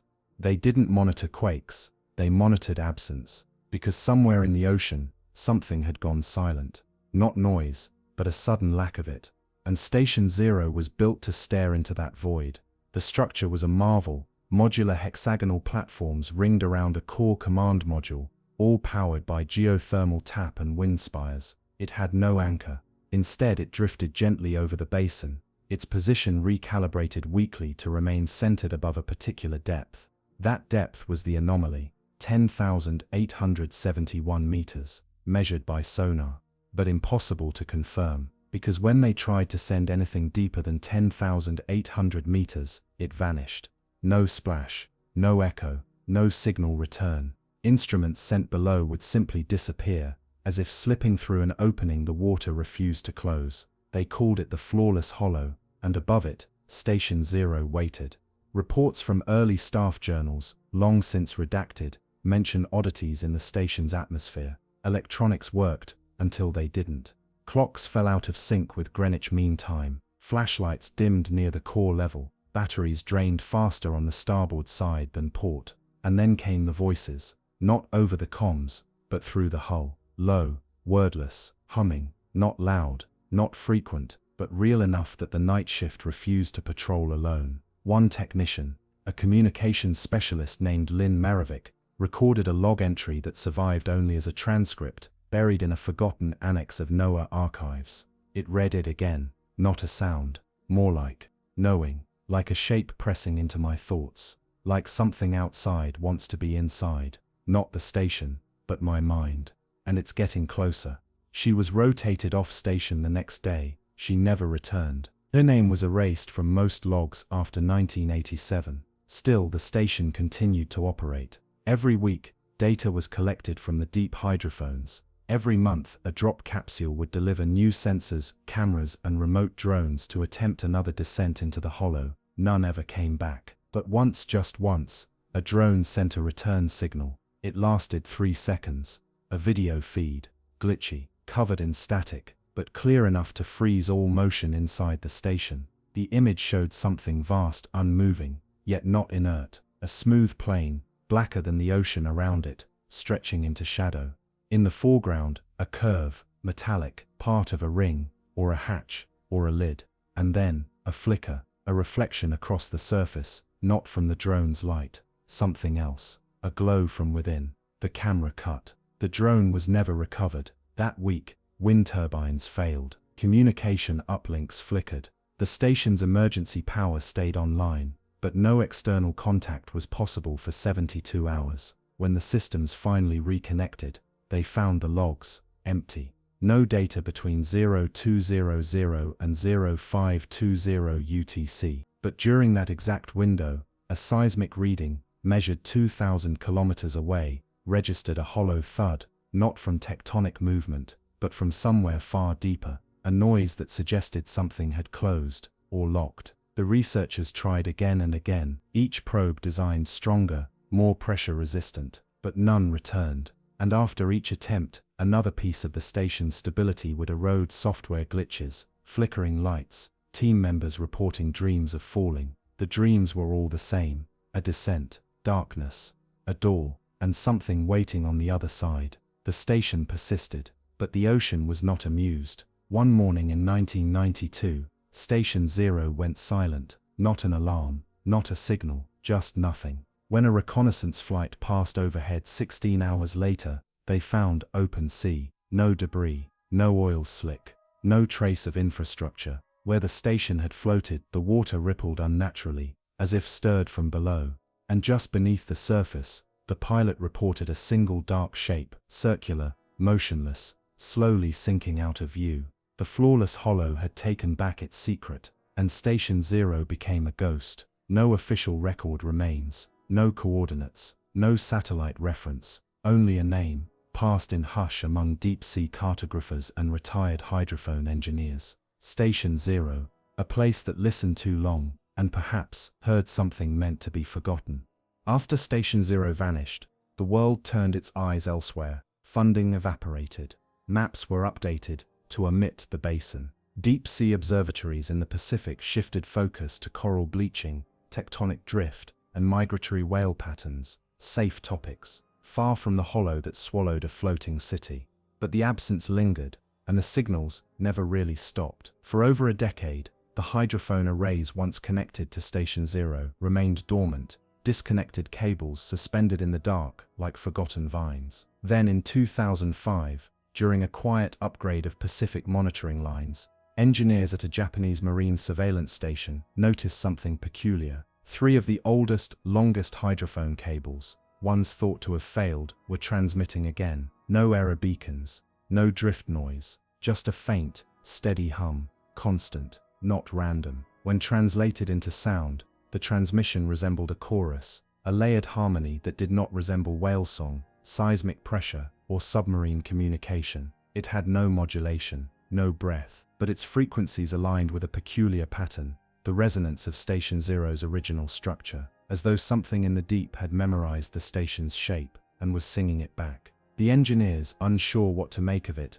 sent the data to retired acoustic technician Hiro Kameda, one of the original builders of the station's hydrophone grid. Kameda, by then living in quiet exile in Hokkaido, listened to the signal for 30 seconds before going silent. Then he stood up, unplugged the radio, and whispered, "It knows we built it." He died 5 days later from heart failure. The signal was never mentioned in public records, but private networks noticed. Within weeks, a Russian oceanographic vessel, the Tavarna, quietly charted a new course toward the basin. It carried no students, no press, and no transponders, only a handful of scientists and an aging remotely operated vehicle called Arky. They arrived during a moonless night, in a quadrant of the Pacific so far from land that time itself seemed to stretch thin. The crew reported unusual compass drift, longer than expected echoes, and a strange resistance in the water, like swimming through something more than sea. Arky was deployed. Its tether stretched, its lights pierced the gloom. Then, it descended beyond what was mapped. At 10,870 meters, the depth sensors glitched. At 10,871, they went offline. But the feed continued. The camera showed nothing, no sediment, no silt, no life, just blackness, deeper than black, a color without reflection. Then faintly, texture emerged, not seafloor, structure, curved metal, angled ridges, familiar geometry, the shape of Station Zero, sitting intact at the bottom of the abyss. But it was not resting, it was humming. Panels pulsed with dull light, faint glows beneath rusted struts, antennae flickered, rising like limbs. The whole station, thought destroyed, was there different, changed, as if it had grown. The drone's instruments began to fail, one by one, magnetometers spinning, thermal sensors overheating. The pilot attempted to retract Arky, but the tether felt snagged, held. Then without warning, the feed inverted. A single image remained on the monitor, a room inside the station, familiar, human-built, but not empty. Inside stood a figure, no suit, no air supply, face not visible. Only one feature was clear, a hand, lifted as if waving, or reaching. The pilot swore it was Lynn Marovic, but Marovic had been gone for over 2 decades. The image pixelated, then went black. The tether reeled up with nothing attached. Arky was gone. The Tavarna returned to port silently. Its logs were sealed. The crew scattered. A few wrote anonymous emails to deep-sea research boards. Most were ignored. One simply wrote, "It lives now." The incident became folklore among mariners and deep ocean technicians, like the Mary Celeste or the Bloop. A modern legend, unspoken, but carried from ship to ship. But beneath the ocean, the hollow remained. And now, it had a voice. In the years that followed, distant hydrophones, some located as far as the Aleutians, some beneath French Polynesia, picked up fragments of a new signal, not constant, not rhythmic, just occasional, like a heartbeat, deep, muffled, pitched lower than any natural phenomenon. Every thump was followed by silence, sometimes for hours, sometimes for weeks, but always, inevitably, the pulse returned. Some theorized it was a tectonic breath, others blamed decaying relics of Cold War sonar, but a few believed something far stranger, that Station Zero had never been an observatory, that it had been a key, that its disappearance had not been destruction, but activation. Whatever slumbered below, whatever lingered in the floorless hollow, had not been waiting to be found, it had been waiting to be heard. In the silence that followed Station Zero's vanishing, there remained a troubling artifact, one that drifted unnoticed for nearly 8 months. A simple data buoy, coded SB87K, registered by its manufacturer as lost during a storm in mid-1992. But in January 1993, a commercial fishing vessel off the coast of Chile reeled in an unexpected tangle of gear. Among torn nets and barnacled rope floated the buoy, intact. Its surface was corroded, its identifier half erased, but its memory core, sealed in a pressure-proof resin capsule, was undamaged. Inside were logs, data points, and recordings. The device had been collecting telemetry from deep hydrophone sources for over 7 months, untethered, drifting freely across the basin. It should have recorded only static, white noise, maybe the occasional whale song, but what it captured was different. It started on August 14th, one day after Station Zero went silent. A sound, not loud, not sharp, but resonant. An acoustic presence that began below 15 Hz, so low it vibrated more than it echoed. A kind of droning breath, cycling every 52 seconds, just below the threshold of human hearing. At first the recordings captured it faintly, beneath the standard hum of oceanic life, but with each passing day, it grew louder, more defined, structured. Spectrogram analysis of the sound showed harmonic pillars, spaced with eerie precision, mathematical regularity that no natural noise exhibits. And buried within those harmonics, an irregular spike appeared, every 17 minutes and 11 seconds. A pulse. Each pulse was identical in duration, 0.3 seconds long, and yet each one shifted slightly in pitch, forming a slow upward trend, almost like a call sign, almost like a name. The researchers at the University of Valparaiso who analyzed the data did not publish their findings. Instead, they submitted them quietly to an international oceanographic agency, requesting anonymity. But one graduate student, curious, persistent, unable to sleep, conducted a private experiment. He slowed the pulses down, filtered them, mapped them across a temporal grid. What he found chilled him. The intervals between pulses matched the heartbeat of a human in deep REM sleep. Not approximate, exact. He wrote one word at the top of his notes, dreaming. Then he withdrew from his program and left no forwarding address. Years passed, the data faded into obscurity, but in 2008, another echo arrived. The Seraphine, a private autonomous deep-sea lab, operated by a Nordic research collective, was conducting long-term pressure studies near the Tonga Trench when its AI alert system flagged an anomaly. A signal, low bandwidth, steady repeating, was broadcasting from a fixed point deep beneath the Pacific. It wasn't a normal SOS, no coordinates, no ship ID, just a fragment of language. Decoded through simple binary, the message read, "Station inward, listening, listening." It repeated every 4 minutes, uninterrupted, for 92 hours, then silence. By triangulating the origin, the team on the Seraphine traced the message to a sector once charted for mineral deposits, but never drilled. The location 31°37, S139°49, roughly 40 nautical miles southeast of where Station Zero had been anchored. What was broadcasting? How? From where? These questions had no answers. No one could explain how a message, structured in outdated binary from the 1980s, could emerge from that depth, years after the originating station had vanished. Unless the station was never gone. Unless it had descended. If the floorless hollow was not a trench, not a geological fluke, but a channel, a downward path into some place beyond conventional understanding, then the structure may have been taken whole, and perhaps it had begun to listen back. One fringe theory suggests that Station Zero's disappearance was not passive, that it had always been intended as an offering, a bridge, a host, built not just to observe, but to be consumed. Its materials, its design, its very memory ingested by something deep and patient. And in return, that something learned how to speak, or at least how to mimic the speech of its observers, as if a giant eye in the dark had opened, and now, through broken steel and empty hallways it watched, not with malice, not even with awareness, perhaps, but with curiosity, and in that curiosity, it whispered back, every so often, in the deep Pacific, on hydrophones now gathering dust, analysts still catch fragments, blips that repeat, tones that spiral, rhythms that beat just a little too human. One recent capture, too corrupted for official publication, appeared to contain phonemes, just 2 syllables, garbled, but eerily recognizable. A name, spoken as if from below water, bent and softened by miles of crushing pressure. Lin. It is unclear whether it's a glitch, a coincidence, or something else entirely. The ocean does not confirm its memories, it simply carries them, buries them, and once in a while, when the surface is still and the pressure rises, it offers them back.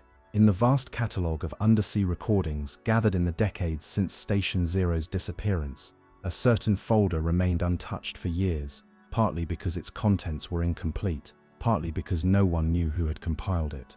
The folder, marked only with the code Rift B Cell 08, contains snippets of audio files, transmission logs, sonar snapshots, and a single handwritten memo, its edges torn, its ink smeared.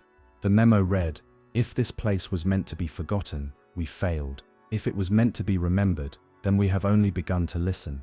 The signature was illegible, but the coordinates scrawled below matched precisely with those of the flawless hollow. Among the scraps in that folder was an unprocessed sonar file, less than 4 seconds long. An ambient sweep conducted by a deep rotation buoy, launched as a test platform in 2001. It had drifted off course and was assumed to have lost propulsion.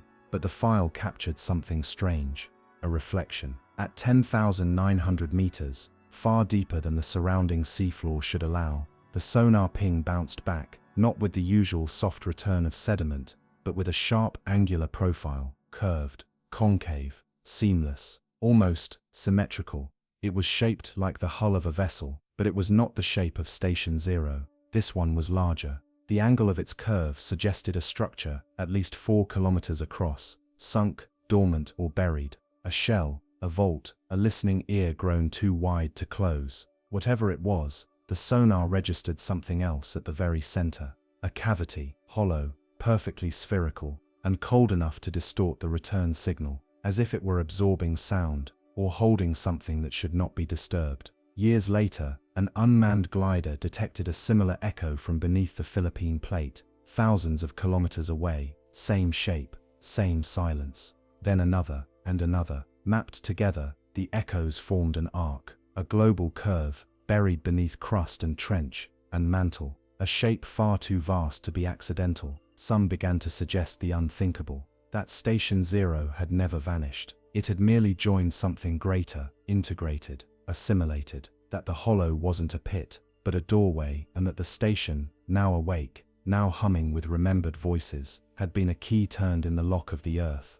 Not metaphorical, not spiritual, literal. The oceanic crust, after all, was younger than the continents. Its seams and vents and subduction zones all spoke of movement, of something cycling below. What if tectonics weren't simply geological? What if they were biological? A system, a process, a respiration. And Station Zero, unmoored, vanished, singing back in binary, was now part of it. A neuron plugged into a dreaming machine. From that moment, sightings began, not visual, not concrete, but felt. Crew aboard long-haul freight vessels crossing near the basin began reporting shared hallucinations. Dreams of corridors submerged in dark water, metal stairs spiraling downward, the sensation of being watched from beneath the waves. Most dismissed them as sleep deprivation, shared stress, but they all described the same dream. A long hallway, red lights, the sound of water dripping on metal, and a voice at the end that spoke without sound.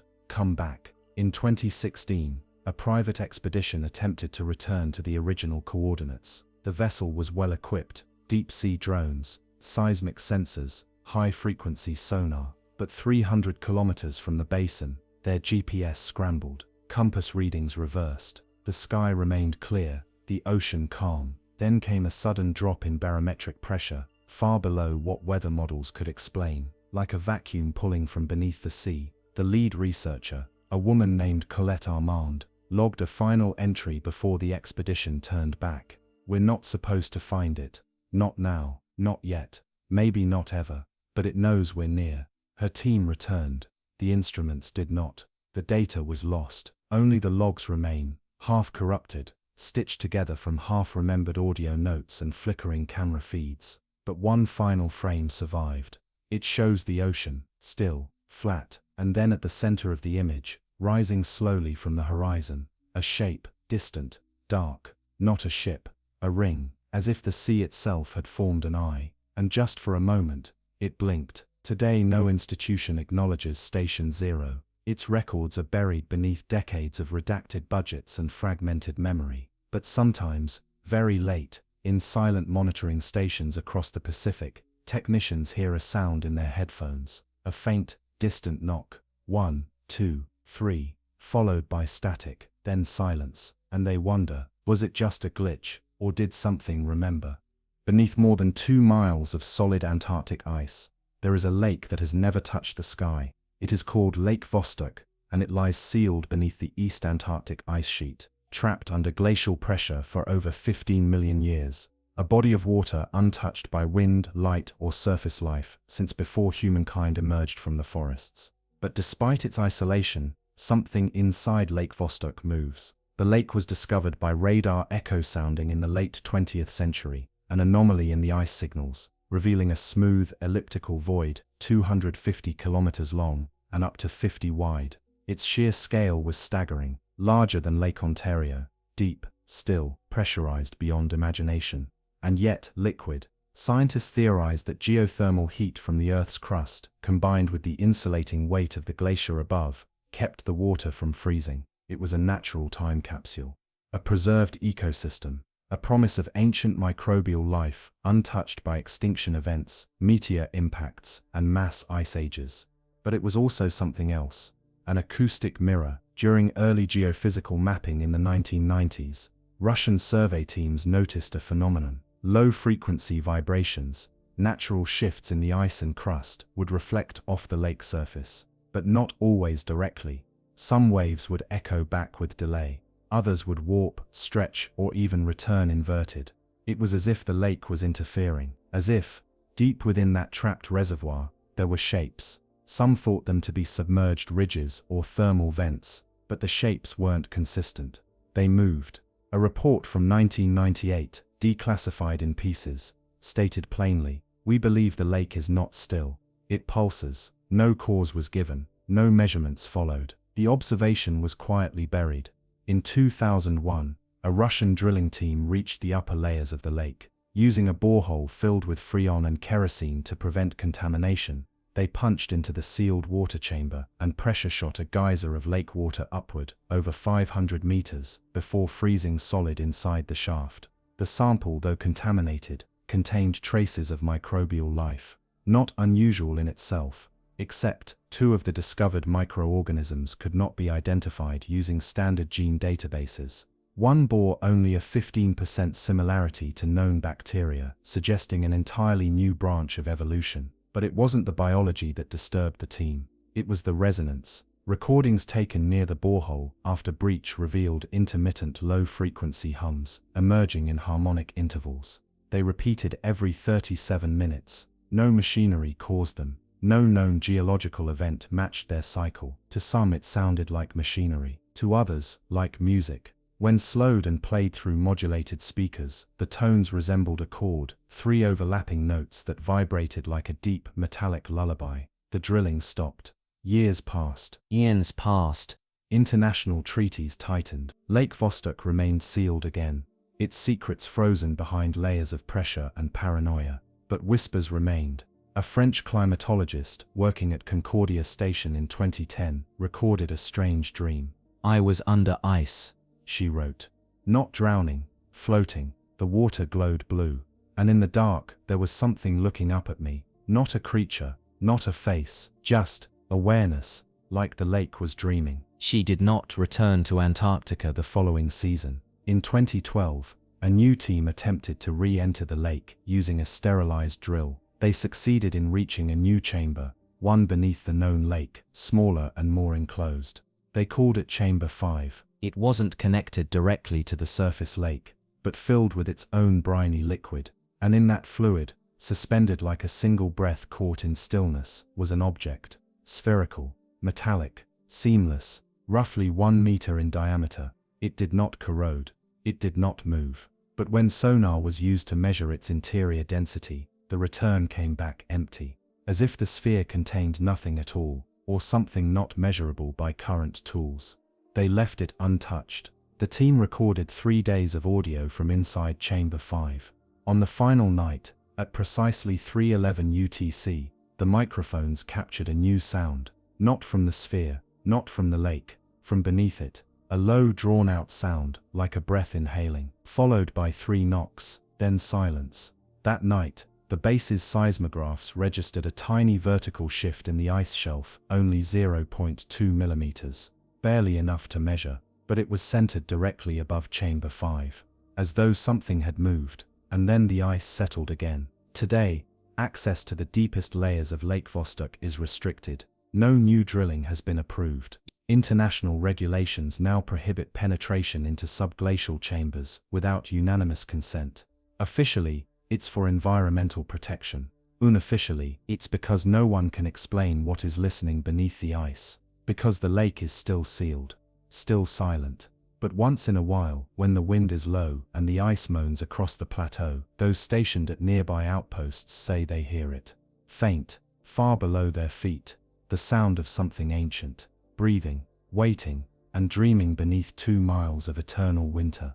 In the sterile white silence of Antarctica, sound carries in unusual ways. Ice does not echo like air. It bends and filters, transmits in slow pulses through ancient layers that are constantly in motion.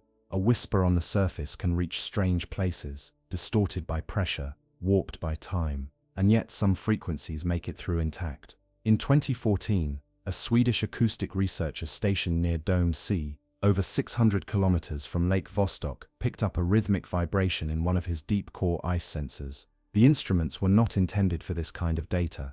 They were designed to monitor glacial movement, not sound, but the signal came clearly. A rising tone, a silence, then a deep descending note, repeated every 9 hours. He assumed it was interference, until he aligned the waveform with a known anomaly recorded in 1999 by Russian scientists after their initial borehole breach. It matched perfectly, identical in frequency, identical in cycle, 15 years apart, hundreds of kilometers away, and yet, the same sound. Something inside Lake Vostok was still sending a message, or perhaps, still dreaming aloud. The Swede Dr. Henrik Malmström published his findings as a curiosity, a harmonic anomaly of glacial origin. But in a footnote, he made a quiet observation. The waveform resembles a voice, not speech, but the shape of one, like a song written in pressure. After that paper, he returned home. He never spoke of Antarctica again, but others took notice. In 2016, a private aerospace firm launched an experimental polar satellite,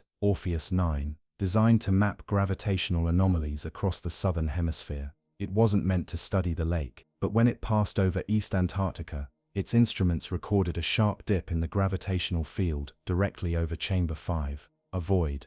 The anomaly was not large, but it was precise. A perfect sphere, centered within the lake, offset just slightly below the known subglacial basin. It was as if something beneath the ice was less dense than vacuum. Not possible, not explainable, not reported. The data was quietly purchased by a European research agency and locked from public access. But a summary leaked, an image, a spherical gravitational depression, 1.2 kilometers across, embedded inside Earth's most ancient ice, a hollow, within a lake, under 2 miles of silence. By now, theories multiplied. Some believed the lake housed a primordial biosphere, alien in structure, evolutionary in isolation, that the object was a form of life, metabolizing geothermal energy, its biology beyond our understanding. Others speculated artificiality, that the sphere in Chamber 5 was not born here, that it had fallen, or been placed, long before the ice formed, that Lake Vostok was not its prison, but its cradle. A small minority,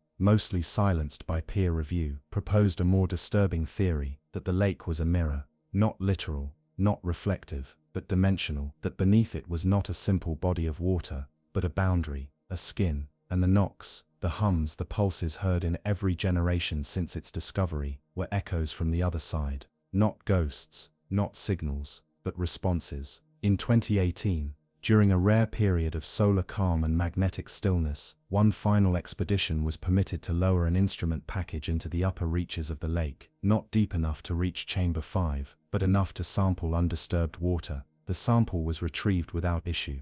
No breach, no anomalies, but inside the thermal case, floating in saline water over 1 million years old, was something no one expected. A fragment, metallic, curved, etched with markings too symmetrical for mineral formation. It was no longer than a fingernail, but it was cut. Microscopic analysis revealed a surface grid, nanoscopic grooves forming a pattern, recursive, repeating, not random, mathematically perfect, and worse, matching in scale and structure. A data compression model proposed in the early 2000s by software theorists attempting to design quantum-readable memory. The object was not a relic, it was a storage medium, frozen inside a lake that predates modern civilization, protected by pressure, heat, and a shell of ice thicker than any building we've ever made. The data, unreadable, too damaged, too foreign, or perhaps too advanced. The fragment was sealed, sent to a lab in Norway. It never arrived. The transport flight reported a routine route, then a blackout over the Southern Ocean. No distress call, no debris, just silence. The same silence that has always followed Lake Vostok. It is said that in winter, when the polar sun disappears and the wind dies down, you can feel it more clearly. The pressure beneath your feet, the weight of something vast and ancient, a thought frozen into the earth, waiting, not watching, not stirring, just listening. The deeper the investigation into Lake Vostok went, the more its mystery resisted definition. Each discovery, biological, acoustic, gravitational, seemed to point in a different direction. And yet they all circled the same invisible gravity well. Something is there, and it has been there for a very long time. In 2019, a polar research vessel, the Arclight Third, conducted a low-orbit electromagnetic sweep over the Vostok sector. The mission's official purpose was glaciological survey, but among its classified instruments was a deep penetration resonance mapper, an experimental tool designed to read electromagnetic impedance across geological strata. Over Lake Vostok, the instrument malfunctioned, not in the conventional sense. It didn't shut down or break. It began looping. Every frequency it emitted was echoed back exactly 0.0008 seconds later, not absorbed, not scattered, reflected, as if something within the ice had become a perfect harmonic wall, responding not just with surface echo, but with intentional alignment. A mimicry of signal. That's not how natural surfaces behave. The only known structures that produce such perfect reflection are carefully constructed resonance chambers, made for acoustics, engineered for sound precision. But there is no chamber in Vostok, no walls, no speaker, no feedback system, only ice, water, and something beneath it all that sings without breath. The readings were passed off as sensor error, but one of the engineers on the mission, a man named Clay Monroe, took a private recording and ran it through his own spectral analysis. He found something hidden in the feedback loop, a set of frequencies, barely perceptible, nested inside the reflected tones, too faint for the human ear, too structured to be noise. He amplified it, smoothed it, slowed it down. What emerged was a pattern of tones, soft and distant, spaced with the cadence of human language. It didn't form words, not exactly, but the rhythm was unmistakable, like breath before speech, as if something inside the lake was learning, listening, practicing. He submitted the data anonymously to a Canadian mathematics forum, disguising it as a question about recursive harmonics. One commenter, a professor at McGill, responded, "If I didn't know better, I'd say this is a sonified attempt at linguistic mimicry. What's your source?" Monroe never replied. He died that winter in a climbing accident in Patagonia. The recording, now called the Vostok hum, circulated briefly among fringe research communities, before vanishing from the web. But it left behind a question: what kind of intelligence can be preserved in silence for 15 million years? And what happens when we finally let it speak? In 2021, During one of the longest polar nights in recorded history, the weather station closest to Vostok, Station Serenity, operated by a rotating international team, reported a strange series of phenomena. Barometric pressure inside the station fluctuated wildly, despite sealed conditions. All the clocks began to drift, each by a different margin. And then, without warning, the geothermal floor plates warmed to 28 degrees Celsius, even as outside temperatures fell to -6. The team evacuated within 12 hours. No official explanation was offered, but in the final transmission before leaving, the lead meteorologist, a Ukrainian woman named Sofia Dmitrieva, sent a private voice message to her daughter. She spoke softly, her voice steady. "I think the lake woke up. I think we've been dreaming for it. All this time, we thought we were studying it. But it has been learning about us. It knows our senses, it knows our language, not as a threat, not as a friend, just with interest. And when we stopped listening, it started speaking." The message was never meant to be public, but it leaked just once on a shortwave frequency, usually reserved for polar weather updates. It played for exactly 92 seconds before being replaced with static. The recording was archived, then deleted, then archived again, and now, no one can find it. The surface of the lake has since refrozen, smooth as glass, but a new kind of monitoring has quietly begun, conducted by silent satellites in orbit, passive detectors placed under the guise of ice depth research. They no longer try to drill, they no longer try to communicate. Now, they just listen. Because every 27 days, a low signal pulses outward from the basin, low enough that only magnetometers and whales can feel it. And every time it pulses, ocean currents shift, subtly, but measurably, as though the Earth is exhaling, or as if something beneath the ice is sinking itself to time. Some believe Lake Vostok is an archive, others, a prison, but a few, the quiet ones who stare longest at the ice, think it might be a seed, that whatever lies beneath isn't alien, or ancient, or even alive in the way we understand life. It is potential, stored in pressure, fed by silence, warmed by the heat of the Earth's buried heart, waiting for the right moment, not to rise, but to become. By the time the world's eyes drifted away from Lake Vostok, its most persistent anomaly had already gone silent. The pulses, once steady, those rhythmic echoes felt by seismometers and pressure gauges, ceased entirely in the spring of 2022. Not gradually, not with decay, but all at once, as though someone had turned off a switch. For many, it was a relief. The long-standing rumors about a listening presence beneath the ice had become too loud to ignore. The silence gave an excuse to forget, to archive, to move on. But silence, in this place, never meant stillness. Months later, a series of magnetic anomalies were detected along the Transantarctic mountains, nearly 1,000 kilometers from the lake. These anomalies weren't random, they were sequential, moving northward in precise intervals, like footsteps spaced miles apart. Each one followed a predictable pattern. 1. A sudden local drop in magnetic field intensity. 2. A shift in compass bearing by exactly 11.4 degrees west. 3. A return to normalcy within 48 hours. They came like whispers across the continent. Invisible, measurable, not dangerous, at least not yet. Satellite mapping showed no ice displacement, no quakes, no thermal bloom, only an unseen pressure passing beneath the glacier, like something large moving not through the ice, but beneath it, beneath the crust. One model, rejected outright by the Scientific Review Board, proposed a radical possibility, a narrow layer of subglacial resonance, like a hidden tectonic vein, capable of transmitting vibration faster than seismic waves.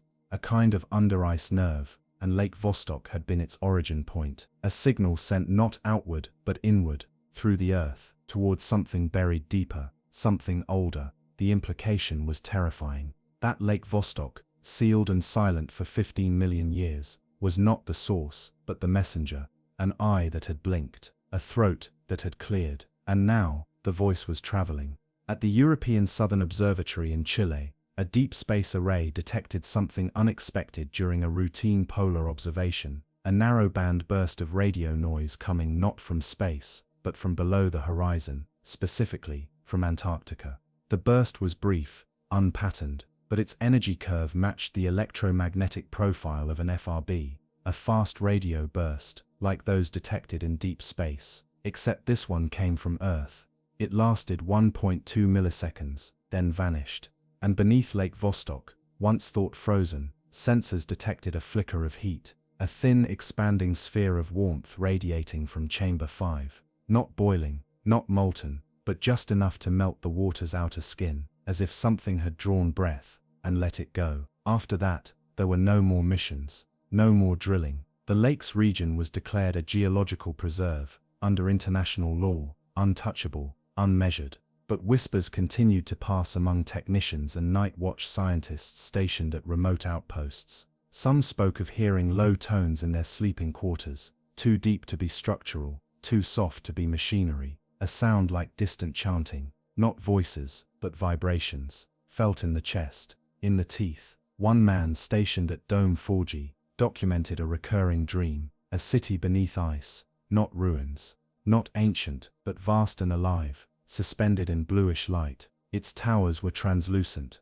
its streets silent, and at its center, a sphere of polished metal floated slowly turning. In the dream, he stood before it, not afraid, just aware, and from within the sphere, a voice came, not spoken, not heard, but understood. You are not first. When he woke, he found the phrase written on his tent wall in frost. 4 words, traced in condensation. He left the station that same week. Back in Russia, among the scattered records of early Vostok missions, one file remained overlooked for years, a discarded audio log. No timestamp, no metadata. It began with static, then a soft knock, then another, then a whisper, distorted by water pressure, stretched and folded by years of decay, wake, and silence. Today the lake remains undisturbed, the ice above it thickens again, erasing tracks, freezing time, but data points still arrive, anonymous, scattered, buried in obscure journals.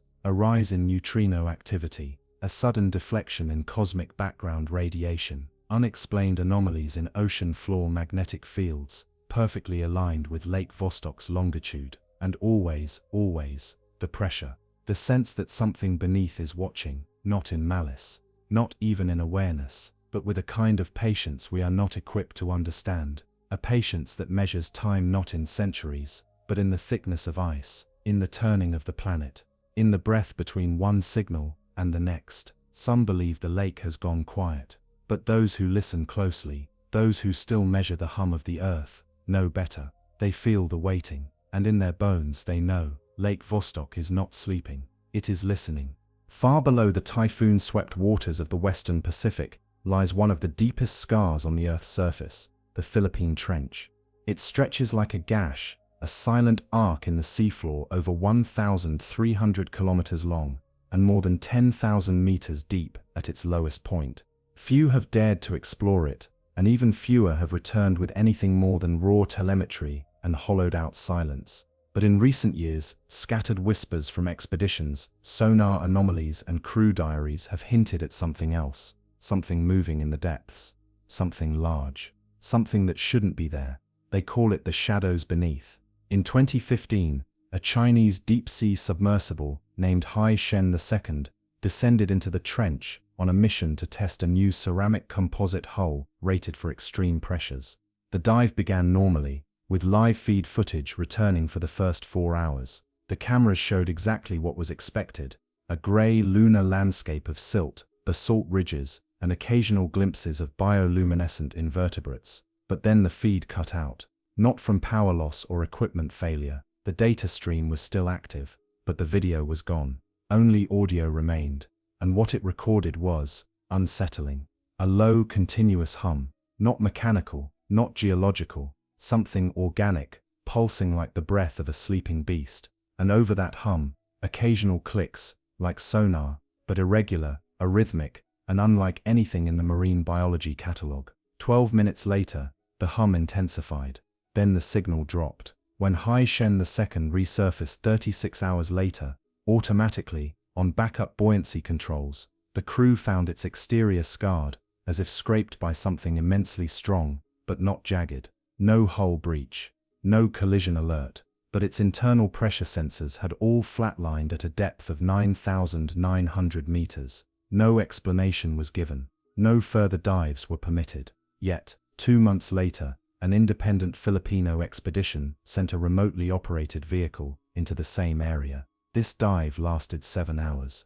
And though its primary feed returned nothing unusual, the ROV captured one brief sonar return, only a fraction of a second.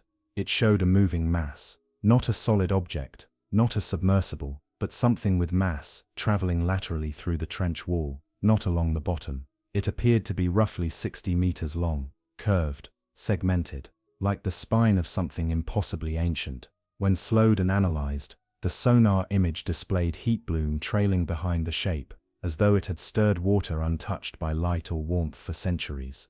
The team uploaded the clip to an academic server. Within 24 hours, the file was removed, and their credentials were flagged for non-compliance with oceanic security protocols. No such protocols officially exist. Since then, more stories have emerged. A Japanese cargo vessel, the Fujikawa Star, reported an encounter while rerouting during a storm. Passing near the trench, their sonar array picked up a dense object paralleling their route, underwater, but matching their speed precisely for nearly 40 minutes. Each time they slowed, it slowed. Each time they turned, it corrected. The crew reported a sensation of pressure, an ache in the skull, a pulsing in the chest, and then, silence. The object was gone, but that night, the crew heard a sound reverberating through the ship's hull, a single drawn-out groan, like tectonic plates grinding in the dark, except it came from directly beneath them. When they checked the hull in port, they found nothing, no damage, no barnacle growth, no evidence of scraping. But several crew members reported the same dream that night, a wall of black water, rising, not like a wave, but like a lid being lifted. Since that encounter, marine researchers have been trying to build a profile of what could inhabit the trench. The official stance is that pressures at those depths limit life to only the most basic extremophiles, single-celled organisms, tiny crustaceans, maybe deep-sea worms. But over time, inconsistencies have piled up. Sonar buoys in the area occasionally capture shadows, brief, inconsistent. Deep scattering layers in the water column shift upward, as if being pushed from below. And once in 2020, a trans-Pacific undersea cable lost signal for 14 seconds. Repair teams found no physical break, but a single segment, kilometers long, had been relocated, curved upward by almost 10 degrees, like something had pushed beneath it, then moved on. That cable ran directly over the deepest point of the Philippine Trench. Diversions like this can be written off as geological, until you remember that nothing lives down there, and nothing moves with intention. Unless something does. Unless the trench is not just a depression in the crust, but a vein, a buried corridor, a sleeping artery of the planet. And the shadows beneath, not individual creatures, but parts of a single continuous body, drifting under the crust in rhythms too slow for our eyes. A thing that feeds not on light or heat, but on silence. And now, slowly, rising.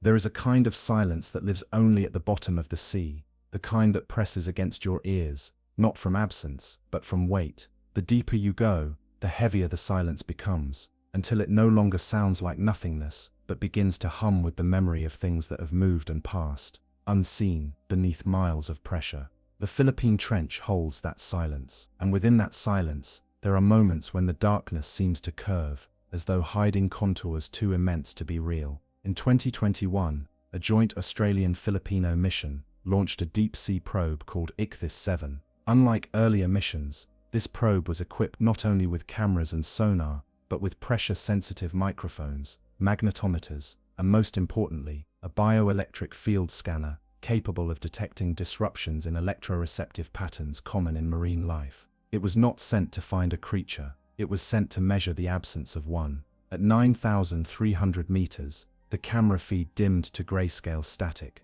pressure remained stable. Bioelectric readings flatlined. Then at 9,870 meters, the field scanner lit up, not from marine life, but from an interference pattern, one that oscillated in concentric pulses, like ripples not on water, but in electrical space. It was as if the trench itself had suddenly become a conductor. The readings showed a presence not ahead of the probe, but behind it. Something had followed it down. Slowly, patiently. The team initiated emergency ascent. During retrieval, the cable tension increased unexpectedly. It was as if something below had brushed against the line. Not pulled, not tugged, but simply passed alongside. The cable shuddered, and then loosened. When Ichthys 7 was recovered, the team found no physical damage, no corrosion, but its sensor housing was polished, smoothed, as if by immense frictionless contact, and its internal clocks, synchronized to the atomic standard before launch, were all off, each by a different, seemingly random amount.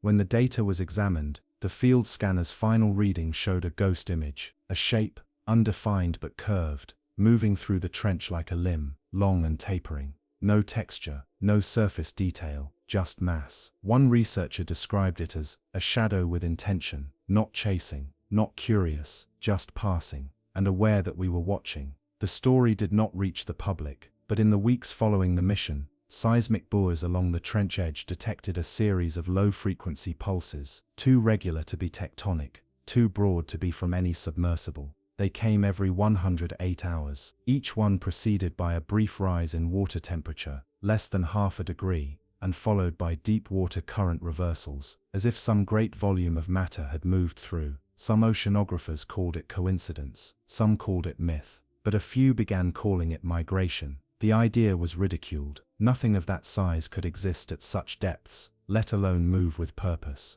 But the data remained, and then came the incident aboard the Kerguelen Maru. The ship was a privately owned Japanese research vessel, outfitted for ocean floor mapping. During a transit near the central trench, one of its crew members, a sonar operator, reportedly collapsed while monitoring the scanner. His final logged words, preserved in a system error report: "There's something looking back." He was found unresponsive, with elevated intracranial pressure and signs of intense acoustic trauma, yet no alarms were triggered, and no equipment malfunctioned. The sonar log he'd been watching was scrubbed clean, but backup data from a redundant system, missed in the auto-deletion process, showed a signal return never seen before. A triangle of echoes, returning from 3 distinct points, moving in sync, massive, and based on triangulation, hollow, like the framework of something that had never known the surface. One point vanished after 30 seconds, the second followed minutes later, the third remained, motionless,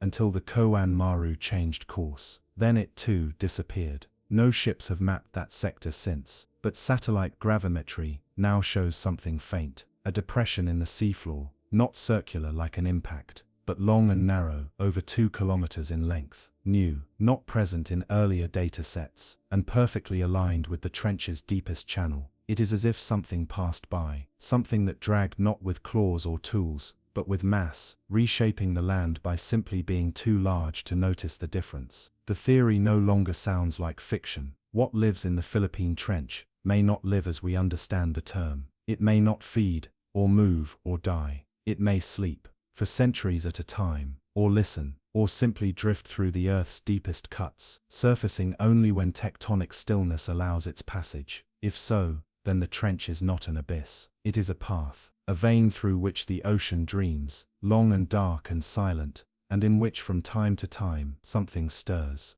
What began as scattered anomalies, missed sonar pings, malformed echoes, disappearing probes, was now in hushed conversations among deep-sea researchers, being spoken of as something else entirely.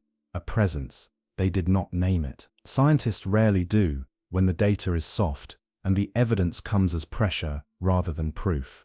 But those who had seen the trench data, who had traced the gravity shifts and mapped the scars along the seafloor, began whispering their own term in emails and private messages: the sleeper current. They meant it metaphorically at first, a way to describe what they believed might be an ancient fluid channel, a slow pulse of denser water moving through hidden fault lines. But then a seismic array off the coast of Mindanao picked up something impossible, a tremor without origin, not tectonic, not artificial. A wave of movement through the Earth's crust that did not begin anywhere, it just appeared, fully formed. A concentric burst of ground energy centered near the trench, radiating in all directions like a shockwave, and at its center, nothing, no fault slip, no heat bloom, no collapse. It was as if something had pushed off against the mantle itself, as if a massive force had changed direction underground. The reading was compared against global seismic charts. Nothing matched, except one strange incident. from 1997, the bloop, that deep, resonant sound recorded by NOAA off the southern Pacific coast. It had lasted less than a minute, but registered louder than a blue whale. At the time it was dismissed as ice fracturing, but now after this new tremor, some began to draw lines. The bloop's signature matched the frequency profile of the 2023 trench quake, not perfectly, but closely enough to suggest a shared origin. The ocean had moved, not passively, deliberately. It was enough to send one university research team, anonymous and unofficial, back into the Philippine Trench via satellite sonar sweep. They used a technique called synthetic aperture sonar, layering overlapping echoes to reconstruct imagery far beyond normal resolution. And what they found defied every boundary of known marine geology: a pattern, etched across the inner wall of the trench, too deep for currents to carve, and too vast for any creature to have formed by accident. A repeating sequence of spirals and triangles, perfect in shape, arrayed along the cliff face like reliefs on a buried monument. Each form was roughly 30 meters across. There were 6 of them, then a blank space, then a 7th, unfinished. As if the sequence had been paused mid-formation. The sonar data, when converted to 3D model, resembled something eerily architectural, not built, not artificial in the conventional sense, but grown, formed under pressure, carved by intention, as though the trench wall itself had been taught to shape. The implication was dizzying, that the pressure, heat, and silence of the deep might serve not merely as conditions, but as language. That what lived there might not speak in sound or motion, but in mineral current and time, as if the Earth's crust were a page, and this presence, its author. Shortly after this discovery, 2 strange reports emerged from separate parts of the Pacific. A sailor aboard a Taiwanese fishing trawler described seeing a crack in the ocean, a place where the water appeared to bend, not break, like glass bowing in slow motion. He said it was visible only for a moment, long enough to draw his eye, not long enough to record. 2 weeks later, an American autonomous underwater vehicle surfaced in the Solomon Sea with damage along its external sonar housing. The report claimed it had struck submerged rock, but the pattern of damage wasn't jagged or scraped. It was scored, clean, deliberate, shallow, like claws through soft alloy. Again no evidence, again no acknowledgement, and always the silence that followed. It became harder to dismiss the possibility that the Philippine Trench wasn't simply the site of isolated anomalies, that it might be a nexus, a kind of marine corridor that carried more than water, that beneath its crushing depth there was something ancient, continuous, and wide enough to stretch between oceans. Not a creature, not a structure, but something in between, a function. One researcher suggested it was like a tendon in the planet's muscle, tightened and relaxed with geologic rhythm. Another proposed it was the remnant of a pre-human intelligence, not aliens, not gods, just something that came before. But the truth is, no one knows, because what we call knowledge is surface-born, and this thing, this presence, this pressure, this silence comes from far below, and still it moves. Not always, not often, but just enough for the ocean to remember. And when it does, the water bends, the trench hums, and the deep sea listens, without blinking. The final confirmation came not from a scientist or a submersible, but from a cable technician monitoring deep-sea data relays. In mid-2024, a fiber optic node, embedded along a transoceanic internet cable, flickered for just under a second. Not a failure, there was no breach, no heat spike, no corrosion, just a blink. A full drop in signal transmission, followed by immediate restoration. Most would have dismissed it as noise, an electronic glitch in a sea of them, but the logs told a different story. The light pulse within the cable had been scattered, not interrupted, scattered in a precise rhythmic pattern, as though something had passed above the cable at great speed, or moved beneath it. The node's coordinates placed it directly over the western arc of the Philippine Trench, at a depth where no sunlight has ever touched, and no man-made vessel should pass undetected. A low-level satellite analyst at a private firm noticed the anomaly and cross-checked it against surface radar. There was no vessel above the node at the time of the blink, but a satellite altimeter picked up a strange depression in the ocean surface, less than a foot deep, but spanning over 100 meters in length. The shape was smooth, symmetrical, and moving west. No wake, no thermal trail, no heat bloom in infrared, just a subtle displacement in water height, like a shadow gliding beneath glass. The analyst, suspecting a sensor artifact, ran the footage back several hours and found nothing unusual before or after. But the shape, the path, the momentary silence in the data feed, it all pointed to a single conclusion. Something vast had moved through that part of the ocean, and the sea had not resisted it. That footage was deleted within a week. Internal records showed a quiet administrative review, followed by system purging, but the analyst, unsettled by what he had found, made a personal backup and shared it with 3 contacts in marine science circles. No explanation accompanied the file, only coordinates and timestamps. It circulated quietly among a handful of researchers, defense contractors, and oceanographic labs. No one issued a public statement, but behind the scenes, adjustments were made. Shipping routes in the region were redrawn slightly north. Deep-sea listening stations were recalibrated to monitor new frequency ranges. A new wave of exploratory funding for the trench was paused without reason, and somewhere on an unmarked map, a new line was drawn around the Philippine Trench, not as a point of interest, but as a boundary. There were other signs, harder to track, but impossible to ignore. Autonomous underwater vehicles assigned to the southern edge of the trench began returning slightly ahead of schedule, sometimes without collecting full data. Crews on board support vessels reported unexplainable malfunctions in sonar, magnetometers, and pressure sensors. Nothing violent, nothing overt, just a persistent sense that the equipment no longer wanted to stay down there for long. And among marine biologists studying whale populations in the Western Pacific, a pattern began to emerge, pods changing course, turning eastward, avoiding the trench corridor altogether. One biologist, studying echolocation patterns near Guam, captured an anomaly in her hydrophone data. A pod of sperm whales, 12 individuals, abruptly ceased all vocalization during the night. Then, without warning, they changed direction and swam northeast, away from the trench's edge. In the final few seconds of the recording, a sound appeared, not from the whales, not from the sea floor, but from the water itself. A low tone, deep, resonant, and sustained for 6 seconds. It was not melodic, nor did it repeat. It sounded like a single breath, a vast deliberate exhale, too large for lungs, too slow for engines, and too deep for instruments to properly capture. The researcher tried to clean the audio, to isolate the sound, but when she ran spectral analysis, the program froze. The waveform had no identifiable harmonics. It did not behave like any biological or mechanical noise. It was perfect, uniform, featureless, as if the ocean had spoken a word with no syllables. It is easy, in the world of science, to bury such things beneath terms: standing waves, pressure anomalies, submarine illusions.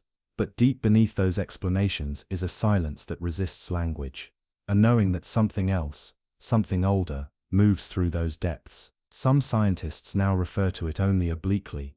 A few have coined terms: the silent engine, the abyssal current, the shadow wake, but none claim to understand it.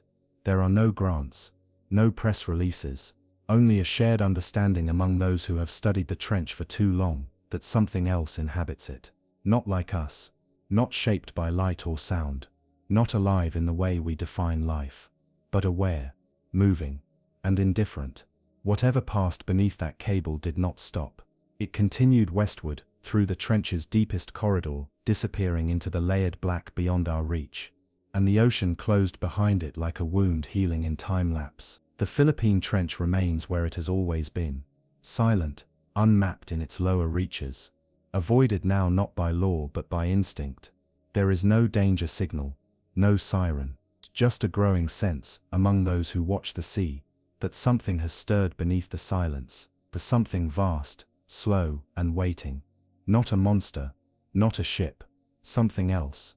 And whatever it is, it does not rise, it does not attack, it only passes again and again, unseen but felt, like a current through the bones of the planet, and in the hush it leaves behind, even the ocean seems to hold its breath. In the northern reaches of the Atlantic Ocean, just off the icy shoulders of Norway and Russia, there lies a stretch of sea that few ever think about, the Barents Sea, they call it, wide, grey, and grave cold.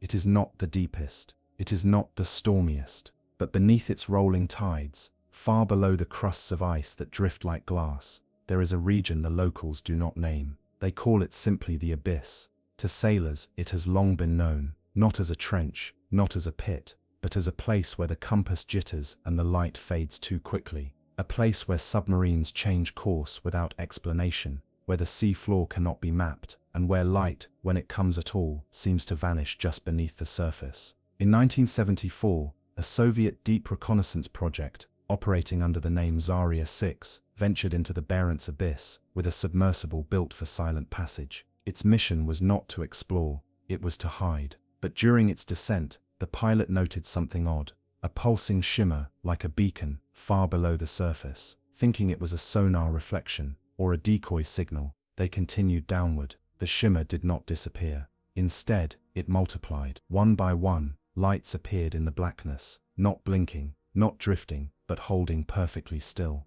A geometric array, like runway lights laid across the sea floor. Dozens of them, cold, unmoving, and far too regular to be natural. The pilot logged the pattern, but then something changed. As the sub reached 1,500 meters, the lights flickered, not all at once, one by one, first the outermost lights, then inward, like a slow ripple reversing direction. The effect was hypnotic, almost deliberate. Then came the static. The sonar died, the lights blinked out, and for nearly 4 minutes, the crew of Zarya 6 sat in a cocoon of black, their only sense of the outside world, the soft groan of pressure and the hum of equipment. When contact was re-established, the lights were gone, the ocean was still. The sub returned to the surface with no further incident. The official report listed a malfunction in external sensors, but the pilot's private notes, recovered decades later, told a different story. He wrote of the lights not as beacons, but as eyes. In 1999,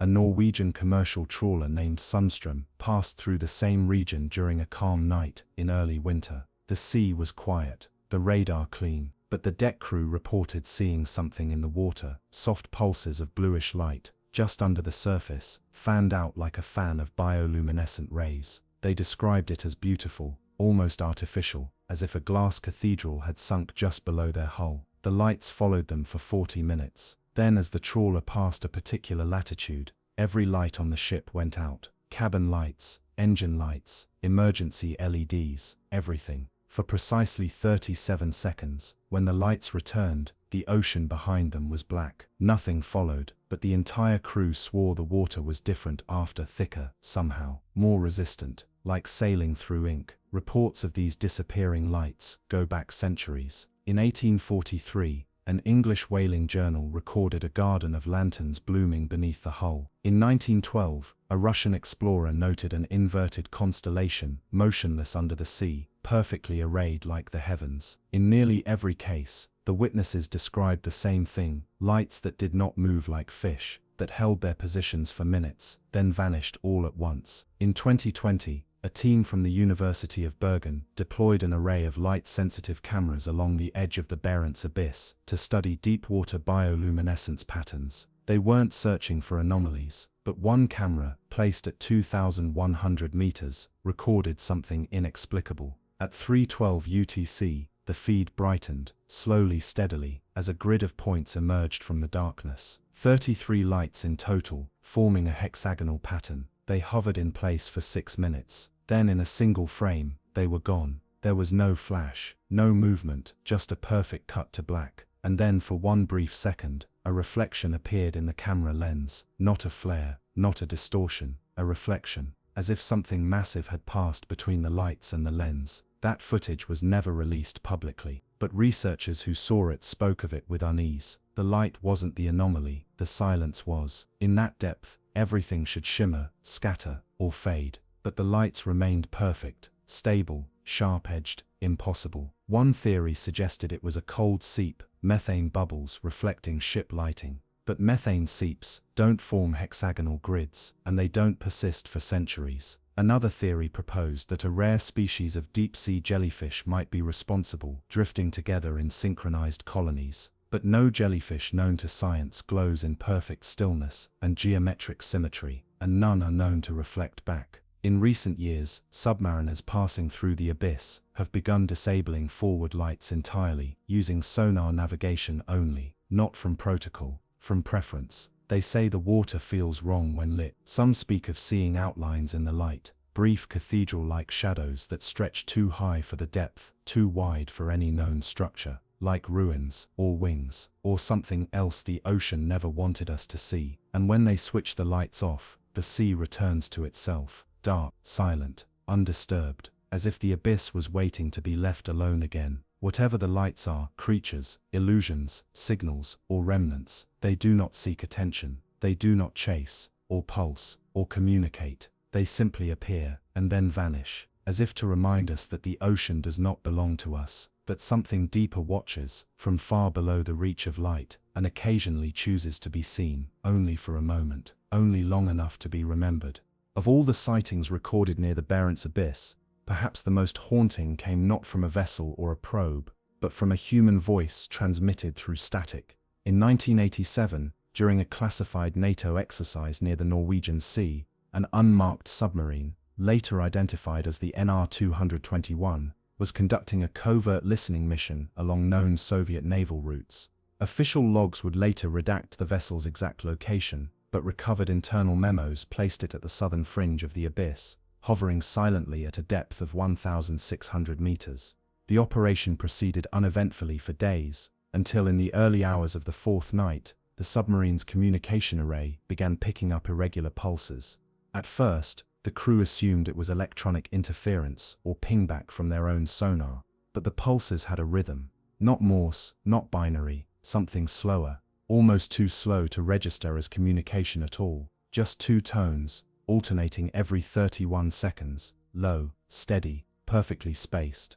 As the technicians worked to isolate the source, an officer monitoring the sonar screen noticed that the background was shifting, barely, but enough to raise concern. The ocean floor, according to their last mapping pass, had been flat. Now it showed a shallow ridge, then a hollow, then a rise, almost as if the sea floor were undulating, breathing. The captain ordered a vertical hold. No movement, no lights. For nearly 2 hours, the pulses continued, unchanged, impersonal, ambient. Then, without warning, the sonar display began to flicker, not from malfunction, but from interference. A shape was emerging, massive, suspended in the water above the trench's slope. It did not rise, it did not descend, it simply coalesced. Crew members described it not as a vehicle or a creature, but as an absence, an outline cut from the dark, a hole in the sea. The shape remained for 43 seconds, unmoving, then vanished without propulsion or noise. And then came the voice, faint, clipped, barely audible through the emergency channel. "They are watching." The words came from one of the crew, a junior sonar officer named Eric Jansen. His voice, according to the captain's notes, was calm, too calm, as if reciting something remembered, not spoken in fear. After that moment, the signal broke. Eric was found unconscious in the communications bay. When revived, he remembered nothing, not of the pulses, not of the silhouette, not even the moment he had spoken. The logs were sealed. The vessel surfaced the next morning under quiet orders, but the phrase stayed in the crew's memories. "They are watching." Years later, when researchers from the Norwegian Defence Institute interviewed veterans of the NR-221 for unrelated health studies, several men brought up that incident on their own, not as trauma, but as something they could not forget. One said, "It was the only time I felt the ocean was looking back." Since that encounter, no official missions have been launched into the center of the Barents Abyss. Satellite scans continue, but they reveal little. The region absorbs sonar and distorts heat readings. Currents move strangely, and magnetic fields shift with no source. When vessels pass near, their equipment works, until it doesn't. Then everything returns to normal, leaving only a whisper of interference behind. The lights, when they appear now, are rare, more diffuse, as if receding further into the depths. Some believe they were a message, a warning, or perhaps an invitation never meant to be accepted. Others believe the lights were never for us at all. In 2022, a commercial deep-sea mining company, testing an experimental drilling rig in the northern Barents, reported an unusual system failure. During a pressure test of the borehead mechanism, the onboard camera captured a flare of light, not from the rig itself, but from below. The footage, briefly available before being pulled from the company's public data portal, showed a grid of points, faint but orderly, rising into view for just a moment, then gone. The company claimed it was a sensor echo, but engineers on the project quietly resigned soon after, citing ethical concerns regarding the site. One of them, anonymously interviewed in an independent marine science journal, offered a different explanation. "We saw the pattern again," she said.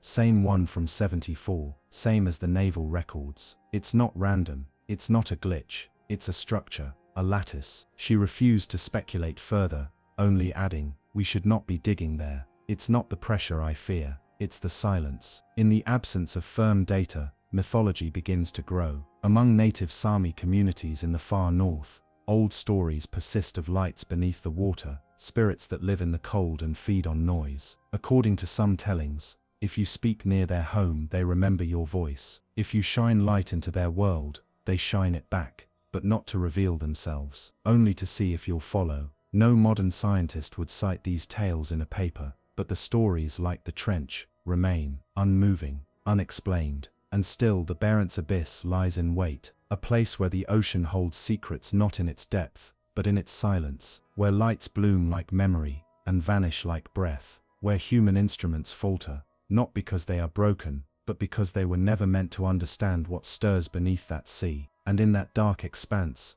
where no names have yet been written, something watches with patience only pressure can teach. It does not need to rise, it does not need to act, it only waits. And when we light the water, it remembers.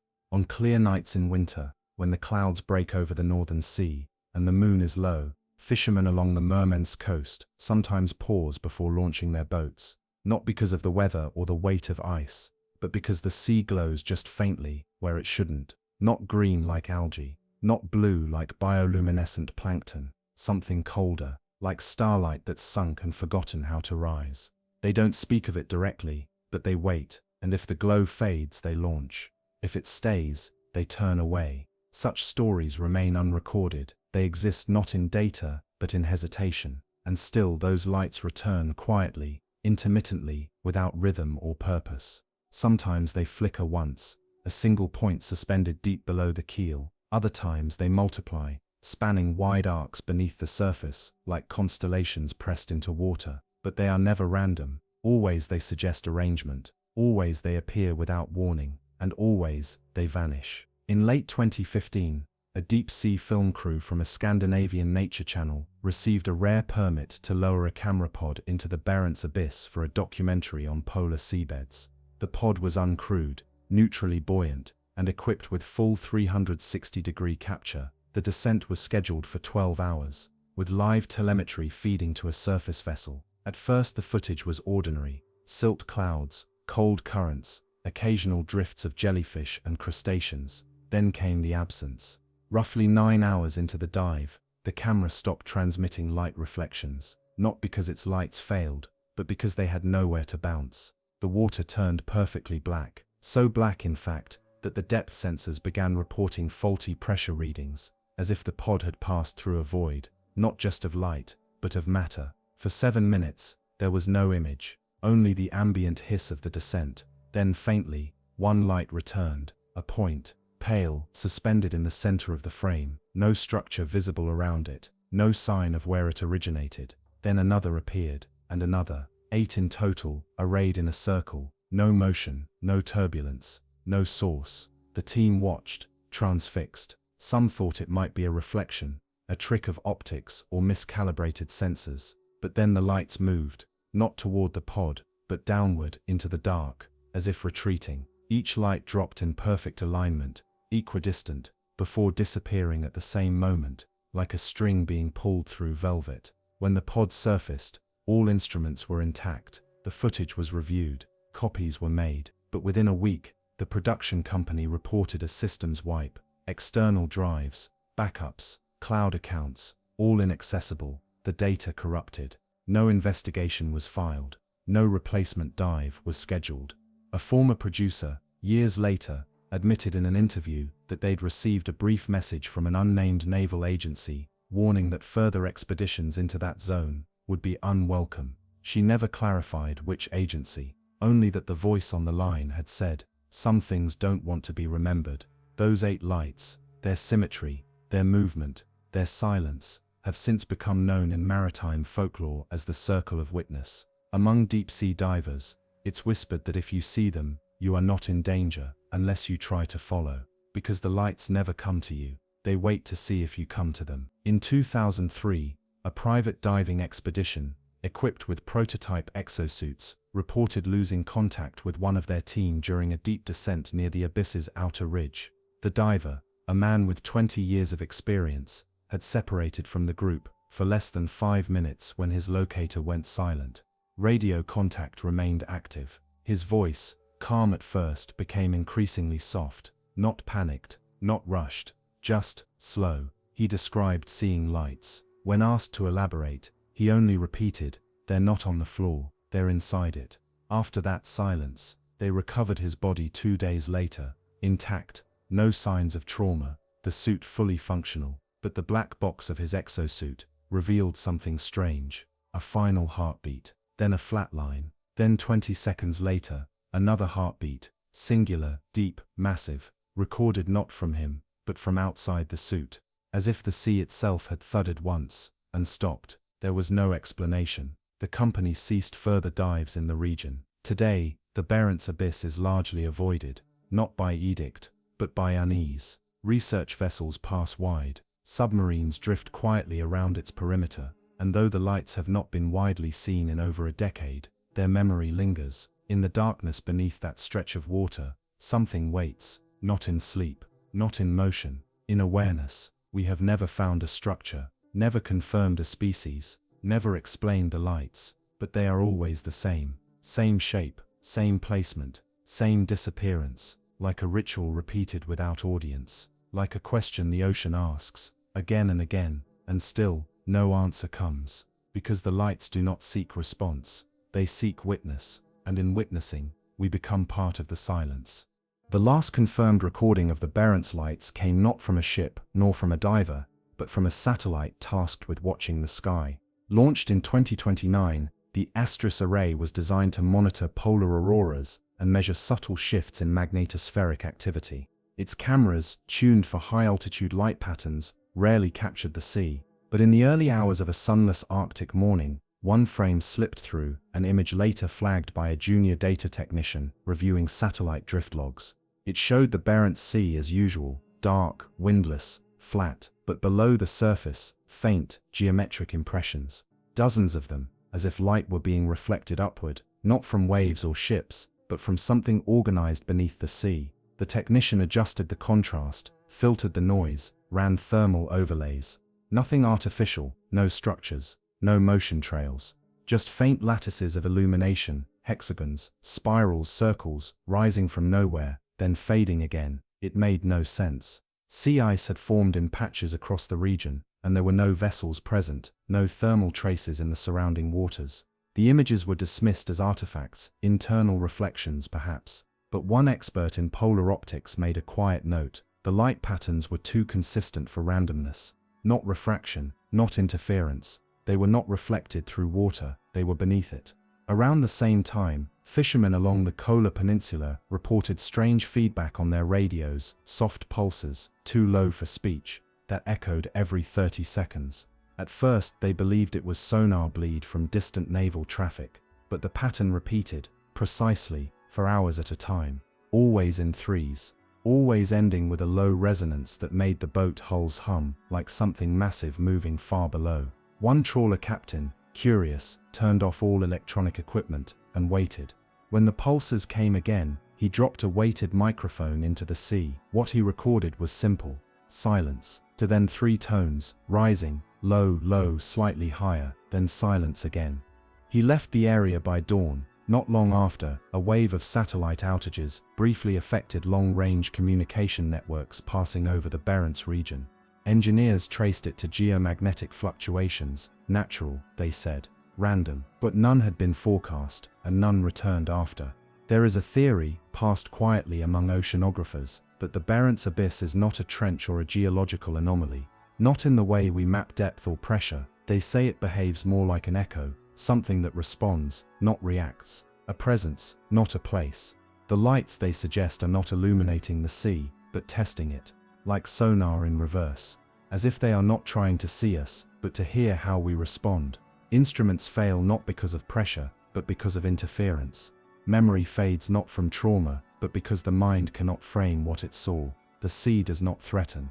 It listens, and what sleeps below the Barents Abyss listens with it. In 2031, a rare ice-free summer revealed patches of ocean floor previously hidden by centuries of frozen silt. Autonomous drones swept the area for mapping, sending back high-resolution seafloor scans. At first they saw sediment, rock, scattered biological formations. But in one quadrant, deep near the heart of the abyss, something else appeared: parallel lines. Stone, cut, aligned. Not natural, barely visible under layers of black sediment, the formation resembled steps. Not stairs, but depressions, like terraces carved into the sea floor, descending into the dark. The pattern spanned nearly half a kilometer before vanishing beneath a drop too deep to follow. The drones were scheduled to return for further imaging. They never did. Every drone sent into that quadrant failed. First the lights, then the pressure gauges, then silence. No wreckage, no pings, no final burst of data, only a final image, recovered from an emergency uplink, of silt rising in vertical spirals, as if something enormous had moved past without touching the ground. Since then, the region has remained quiet. No new expeditions have been permitted within 100 nautical miles of the abyss's center. Unofficially, survey teams still patrol its borders, but no one descends. Not anymore. Even naval exercises now avoid the zone, and when questions arise about the lights, the missing drones, the failed satellites, officials offer only silence. What remains is a gap, not just in maps, but in language. A place not forgotten, but deliberately unspoken, because to speak of it is to remember, and to remember is to return. And the Barents Abyss does not let go easily. It holds not bodies, but questions. Not wrecks, but possibilities. Not monsters, but mirrors, waiting to show us something we were never meant to see, and perhaps never meant to survive. For those lights are still there, somewhere, in the pressure and the dark, waiting for the next sound, the next signal, the next signal, the next witness, and they will return, not in warning, not in threat, but in rhythm, always in silence, until, one day we finally answer, and in that moment, whatever waits in the abyss, will know. Beneath the southern reaches of the Indian Ocean lies a plateau so vast, it could hold a small continent. Few know its name, fewer have seen it. The Kerguelen Plateau, sometimes called the submerged continent, is a sunken sprawl of rock and sediment stretching over 2 million square kilometers. But unlike other underwater landforms, it does not behave like static geology. It moves, not quickly, not violently, but gradually, persistently, as if something beneath it shifts in its sleep. Discovered in the late 19th century by passing whalers and later mapped crudely by Soviet sonar teams during the Cold War, the plateau was once thought to be volcanic rubble, a fractured shoulder of Gondwana lost to time. But as sonar imaging improved, the contours of the shelf began to raise questions: long ridges, geometric depressions, wide sweeps of unnaturally even sandbanks, hundreds of kilometers long, and then the anomalies began. In 2007, a French research vessel stationed near Heard Island deployed a network of seabed sensors to monitor tectonic pressure. What they found was not seismic activity, but rhythmic fluctuations in the seabed elevation. Every 13 hours, like clockwork, the sediment lifted, just slightly, then settled again. Not enough to register as an earthquake, but enough to stir silt, enough to displace instruments. One by one their sensors began to fail, not through power loss, but disconnection, as if something had snapped their lines, cut their data feeds, or pulled them under. The cables retrieved days later showed signs of tension, not from the current, from drag, as though the ocean floor had caught them and pulled. Curious, the team launched a towed camera array to skim just above the surface of one of the ridges. The footage returned clean for hours. Pale sand, occasional black outcrops of basalt, ripple patterns from current. Then just before sunrise the camera caught something strange. A wall, not high, not craggy, just a vertical plane of pale stone, etched with patterns, not writing, not symbols but repetition, lines, angles, worn but deliberate. like the grooves left behind by tools too massive to imagine. The camera followed it for nearly a kilometer before losing visibility in a haze of rising sediment. When the footage was reviewed, no one could agree on what it was. Some said it was a natural fold, others, an illusion of light and shadow. But the geologist on board disagreed. The rock, she claimed, was not sedimentary, and it did not belong at that depth. She left the project shortly after. Later that year, a U.S. deep-sea mining company dispatched a survey drone over the same area, its mission to scan for manganese nodules and rare earth deposits. The drone dove mapped and returned without incident, but the maps it produced did not match. Ridges that had been shallow now ran deeper. Gullies had disappeared. One sector previously mapped as flat now showed a bowl-shaped depression nearly 300 meters wide. The plateau had changed. That's when the whispers began. Among cartographers, among mariners, among those few who had passed quietly over the region and watched their instruments flicker without cause, that the Kerguelen Plateau was not simply a remnant of lost land, that it was still becoming. Some began to call it the breathing continent, not because it lived, but because it moved like something that remembered how. In 2014, a joint Indo-Australian expedition attempted a high-resolution scan using bathymetric lasers deployed from orbit. The results were beautiful, but troubling. Patterns in the sand. Not random, not natural. Wide arcs, spirals, symmetry. As if the currents had been sculpted, not formed. One satellite technician noted that the formations resembled crop circles, if crop circles spanned the length of mountain ranges and shifted with the tides. When the images were published, critics dismissed them as artifacts of interpolation, errors in the scanning software. But privately, several oceanographers admitted they had no explanation. One remarked, "If the wind shaped a desert, we'd call it natural. If something shaped the sand from below, we wouldn't know what to call it." And so they stopped publishing the maps. To this day, no one has set foot on the Kerguelen Plateau. Not truly. It lies too deep for divers, too unstable for rigs. Autonomous drones return with garbled data, or strange lens flares that don't reflect any known light source. Some display pressure anomalies far beyond what should exist at their depth, as if they're diving not into water but into something thicker. Not physically thicker, temporally. One theory suggests the plateau rests on a bubble of shifting magma. Another proposes long-term glacial rebound from ancient ice sheets. But both fail to explain the precise periodicity of the movements, or the patterns that rise and vanish, or the fact that seismographs in surrounding regions sometimes register small tremors, except they travel upward. And then there's the audio. In 2019, an Indian Ocean listening station detected a deep, repeating pulse, too slow for a whale, too low for tectonic noise. It echoed every 48 minutes.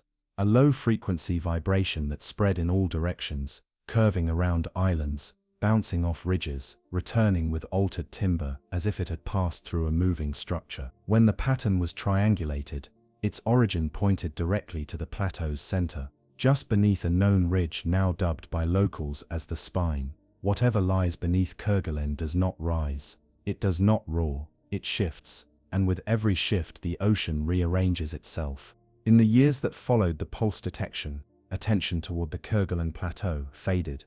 Not because the anomalies ceased, but because those few who studied it began to question the value of knowing more. What could be done with a continent-sized mass of moving sediment, so deep, so unreachable, and so unwilling to remain still? But in 2021, a Japanese oceanographic team launched Project Urei, named after the spirit ghosts of folklore, to investigate the plateau using an innovative tetherless drone.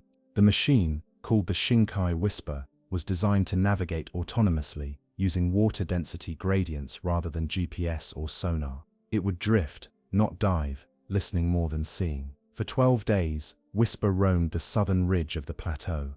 The data it returned was faint, subtle, soft rises in acoustic pressure, temperature fluctuations, measured in 10,000ths of a degree. But on the 13th day, something changed. The drone, while idle at rest on a shelf of basalt, recorded a deep thrum, not a single sound, but a layered hum. 3 frequencies, pulsing in parallel. Each had a different rhythm. Each began and ended precisely together. It was as if a massive sunken instrument had begun to play. And then came the sand. From the ridge beyond, the drone captured footage of the seafloor rising, not dramatically, just enough to pour. Sediment slid as if pushed from beneath, tumbling in long, graceful sheets. But there was no current, no quake, no force above. It moved as though released, timed, synchronized. A mechanical exhale from something buried too deep to reach. The whisper remained still, but its internal compass rotated 3 full degrees, uncommanded, as though magnetic alignment had suddenly shifted. The drone's lights flickered, not from battery loss, but from feedback interference. Something was reflecting its low-energy beams in perfect phase delay, disrupting its internal systems.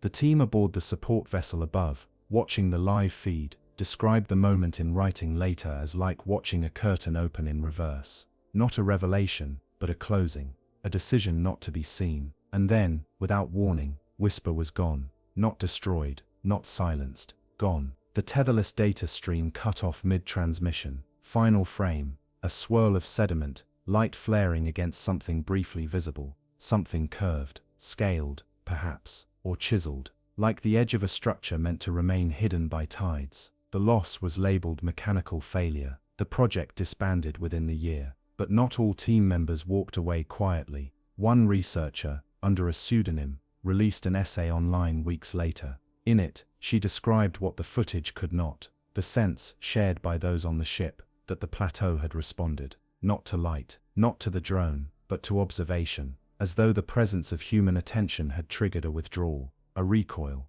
The plateau moved, she wrote, not because it is alive, but because it is aware. That word, aware, spread through the small corners of oceanography, like a quiet taboo, because it violated everything known about geology. Yet no one could deny that the Kerguelen Plateau did not behave like passive terrain. Even time seemed different there. In 2023, a commercial telecom cable was routed along the plateau's periphery. Engineers noted small but measurable delays in signal transmission, not due to equipment, but from inexplicable latency along a section of undersea span. It was as though the signals traveled slightly further than they should have, as if the ground beneath them had shifted, subtly altering the geometry of space. A recalibration was issued, but one technician refused to sign off. In her notes, she wrote, "The cable didn't move. The ocean floor did. I think we're laying infrastructure over something that breathes." Still, life carried on. The world above the waves remained distracted, but beneath, the patterns grew clearer. Data collected from long-range buoys over 2 decades revealed a peculiar trend. Drift anomalies in the area surrounding Kerguelen followed lunar cycles, but with a half-phase lag. Not when the moon pulled hardest, but when it began to release. The ocean floor responded, as if the plateau was not resisting gravity, but waiting for its retreat. Some now believe the Kerguelen Plateau is what remains of a continental mass, not lost to erosion, but hidden intentionally, drawn down by forces not yet understood.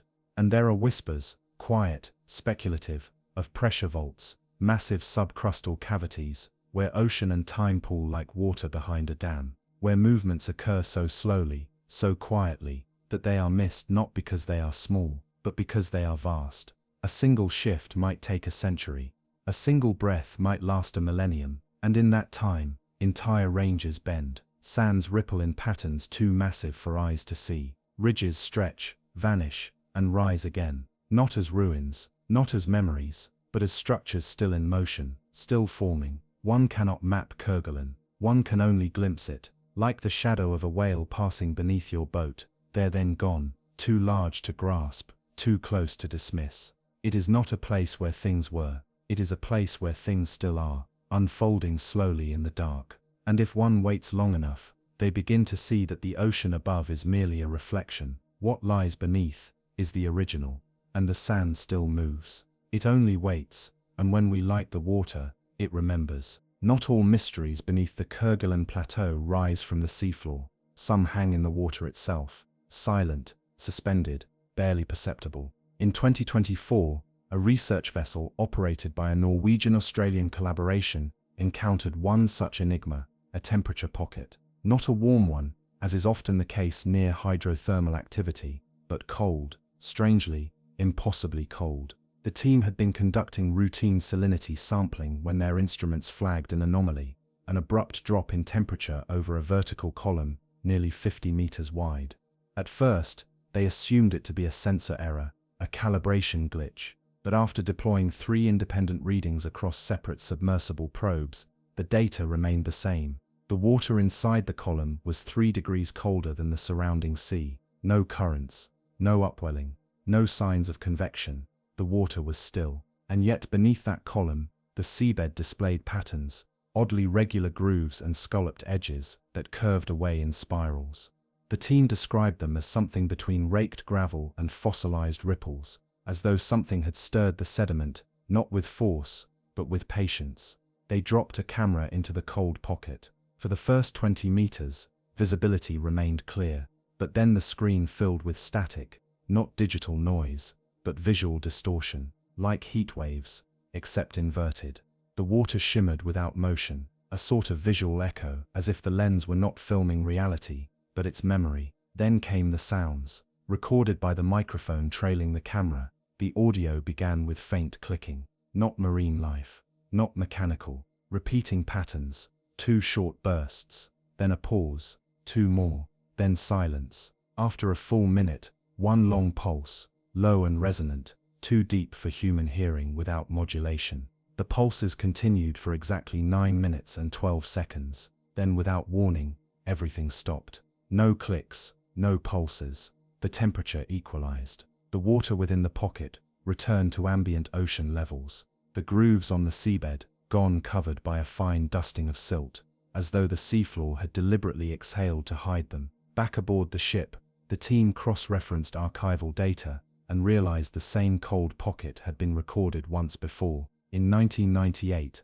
by a Russian hydroacoustic survey but never investigated. It had returned to the same coordinates, with the same dimensions, almost to the meter. One oceanographer suggested it was a leak, like a bubble of ancient water, she said. But the data didn't match.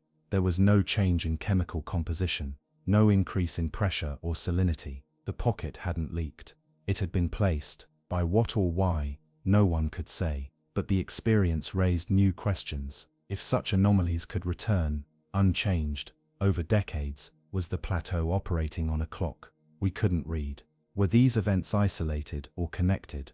Expressions of something larger, something playing out beneath the crust, hidden not by distance, but by duration. The sand, after all, doesn't just shift horizontally. It rises, it sinks, it folds, and in that folding the seabed redraws its own history. Satellite radar imaging from 2025 confirmed another anomaly. Along the edge of the plateau's southeastern ridge, what was once a shallow depression had become a ridgeline. Not over centuries, not over decades. Within 18 months, a vertical rise of nearly 20 meters, enough to shift undersea current flows, enough to reroute drifting plankton blooms observed from above. Nature doesn't move that way, but something else might. One theory, whispered only in private circles, posits that the Kerguelen Plateau is the result of a controlled collapse, a process by which ancient terrain was slowly submerged, not by cataclysm, but by will. That the land was never truly lost,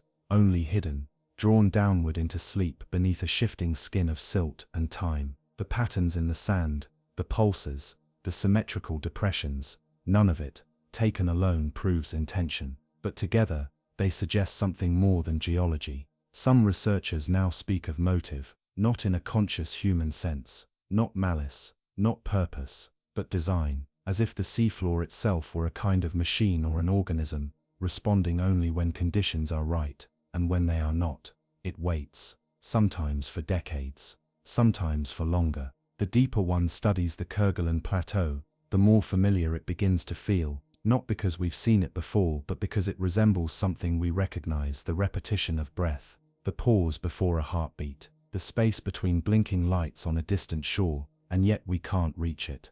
All attempts at long-term instrument placement fail within weeks. Not catastrophically, not with alarms. The devices simply stop, batteries drain inexplicably, data streams fragment, probes disappear with no trace. It's as if the seafloor quietly declines to be observed, and still it leaves clues. In 2026, an expedition reported what might be the strangest of all: a straight line etched deep into the sediment, cutting across nearly 10 kilometers of otherwise untouched seabed. The line was perfect, measured, as if drawn by a single stroke, and at each end it terminated in a spiral. No ship could have made it. No known current could have preserved it so precisely. One researcher described it as a horizon written into the earth, though no one could say what it meant. By the time a return trip was organized, the line was gone, not eroded, erased, as though the ocean had changed its mind. And so we're left with the same question we began with.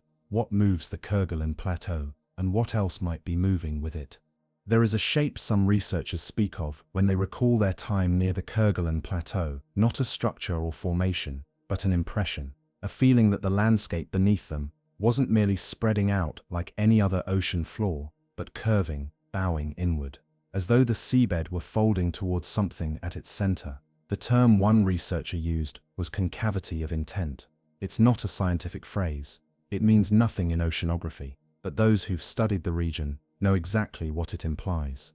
That the plateau, with all its ridges, terraces, spirals, and pulsing voids, might not be expanding as a broken landmass would.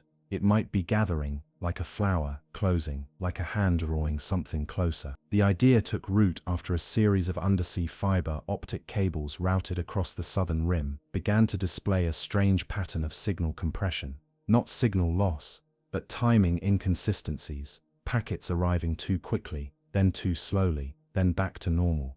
Engineers ruled out equipment error. The sea floor, they determined, had changed gradient in ways not reflected on recent bathymetric scans. When new data was gathered, it revealed something startling. One section of the plateau had dropped by nearly 40 centimeters. Another had risen. The effect was a subtle tilt, barely visible in the maps, but enough to alter the flow of sediment and compress signal timing across hundreds of kilometers. Something was warping the shape of the land.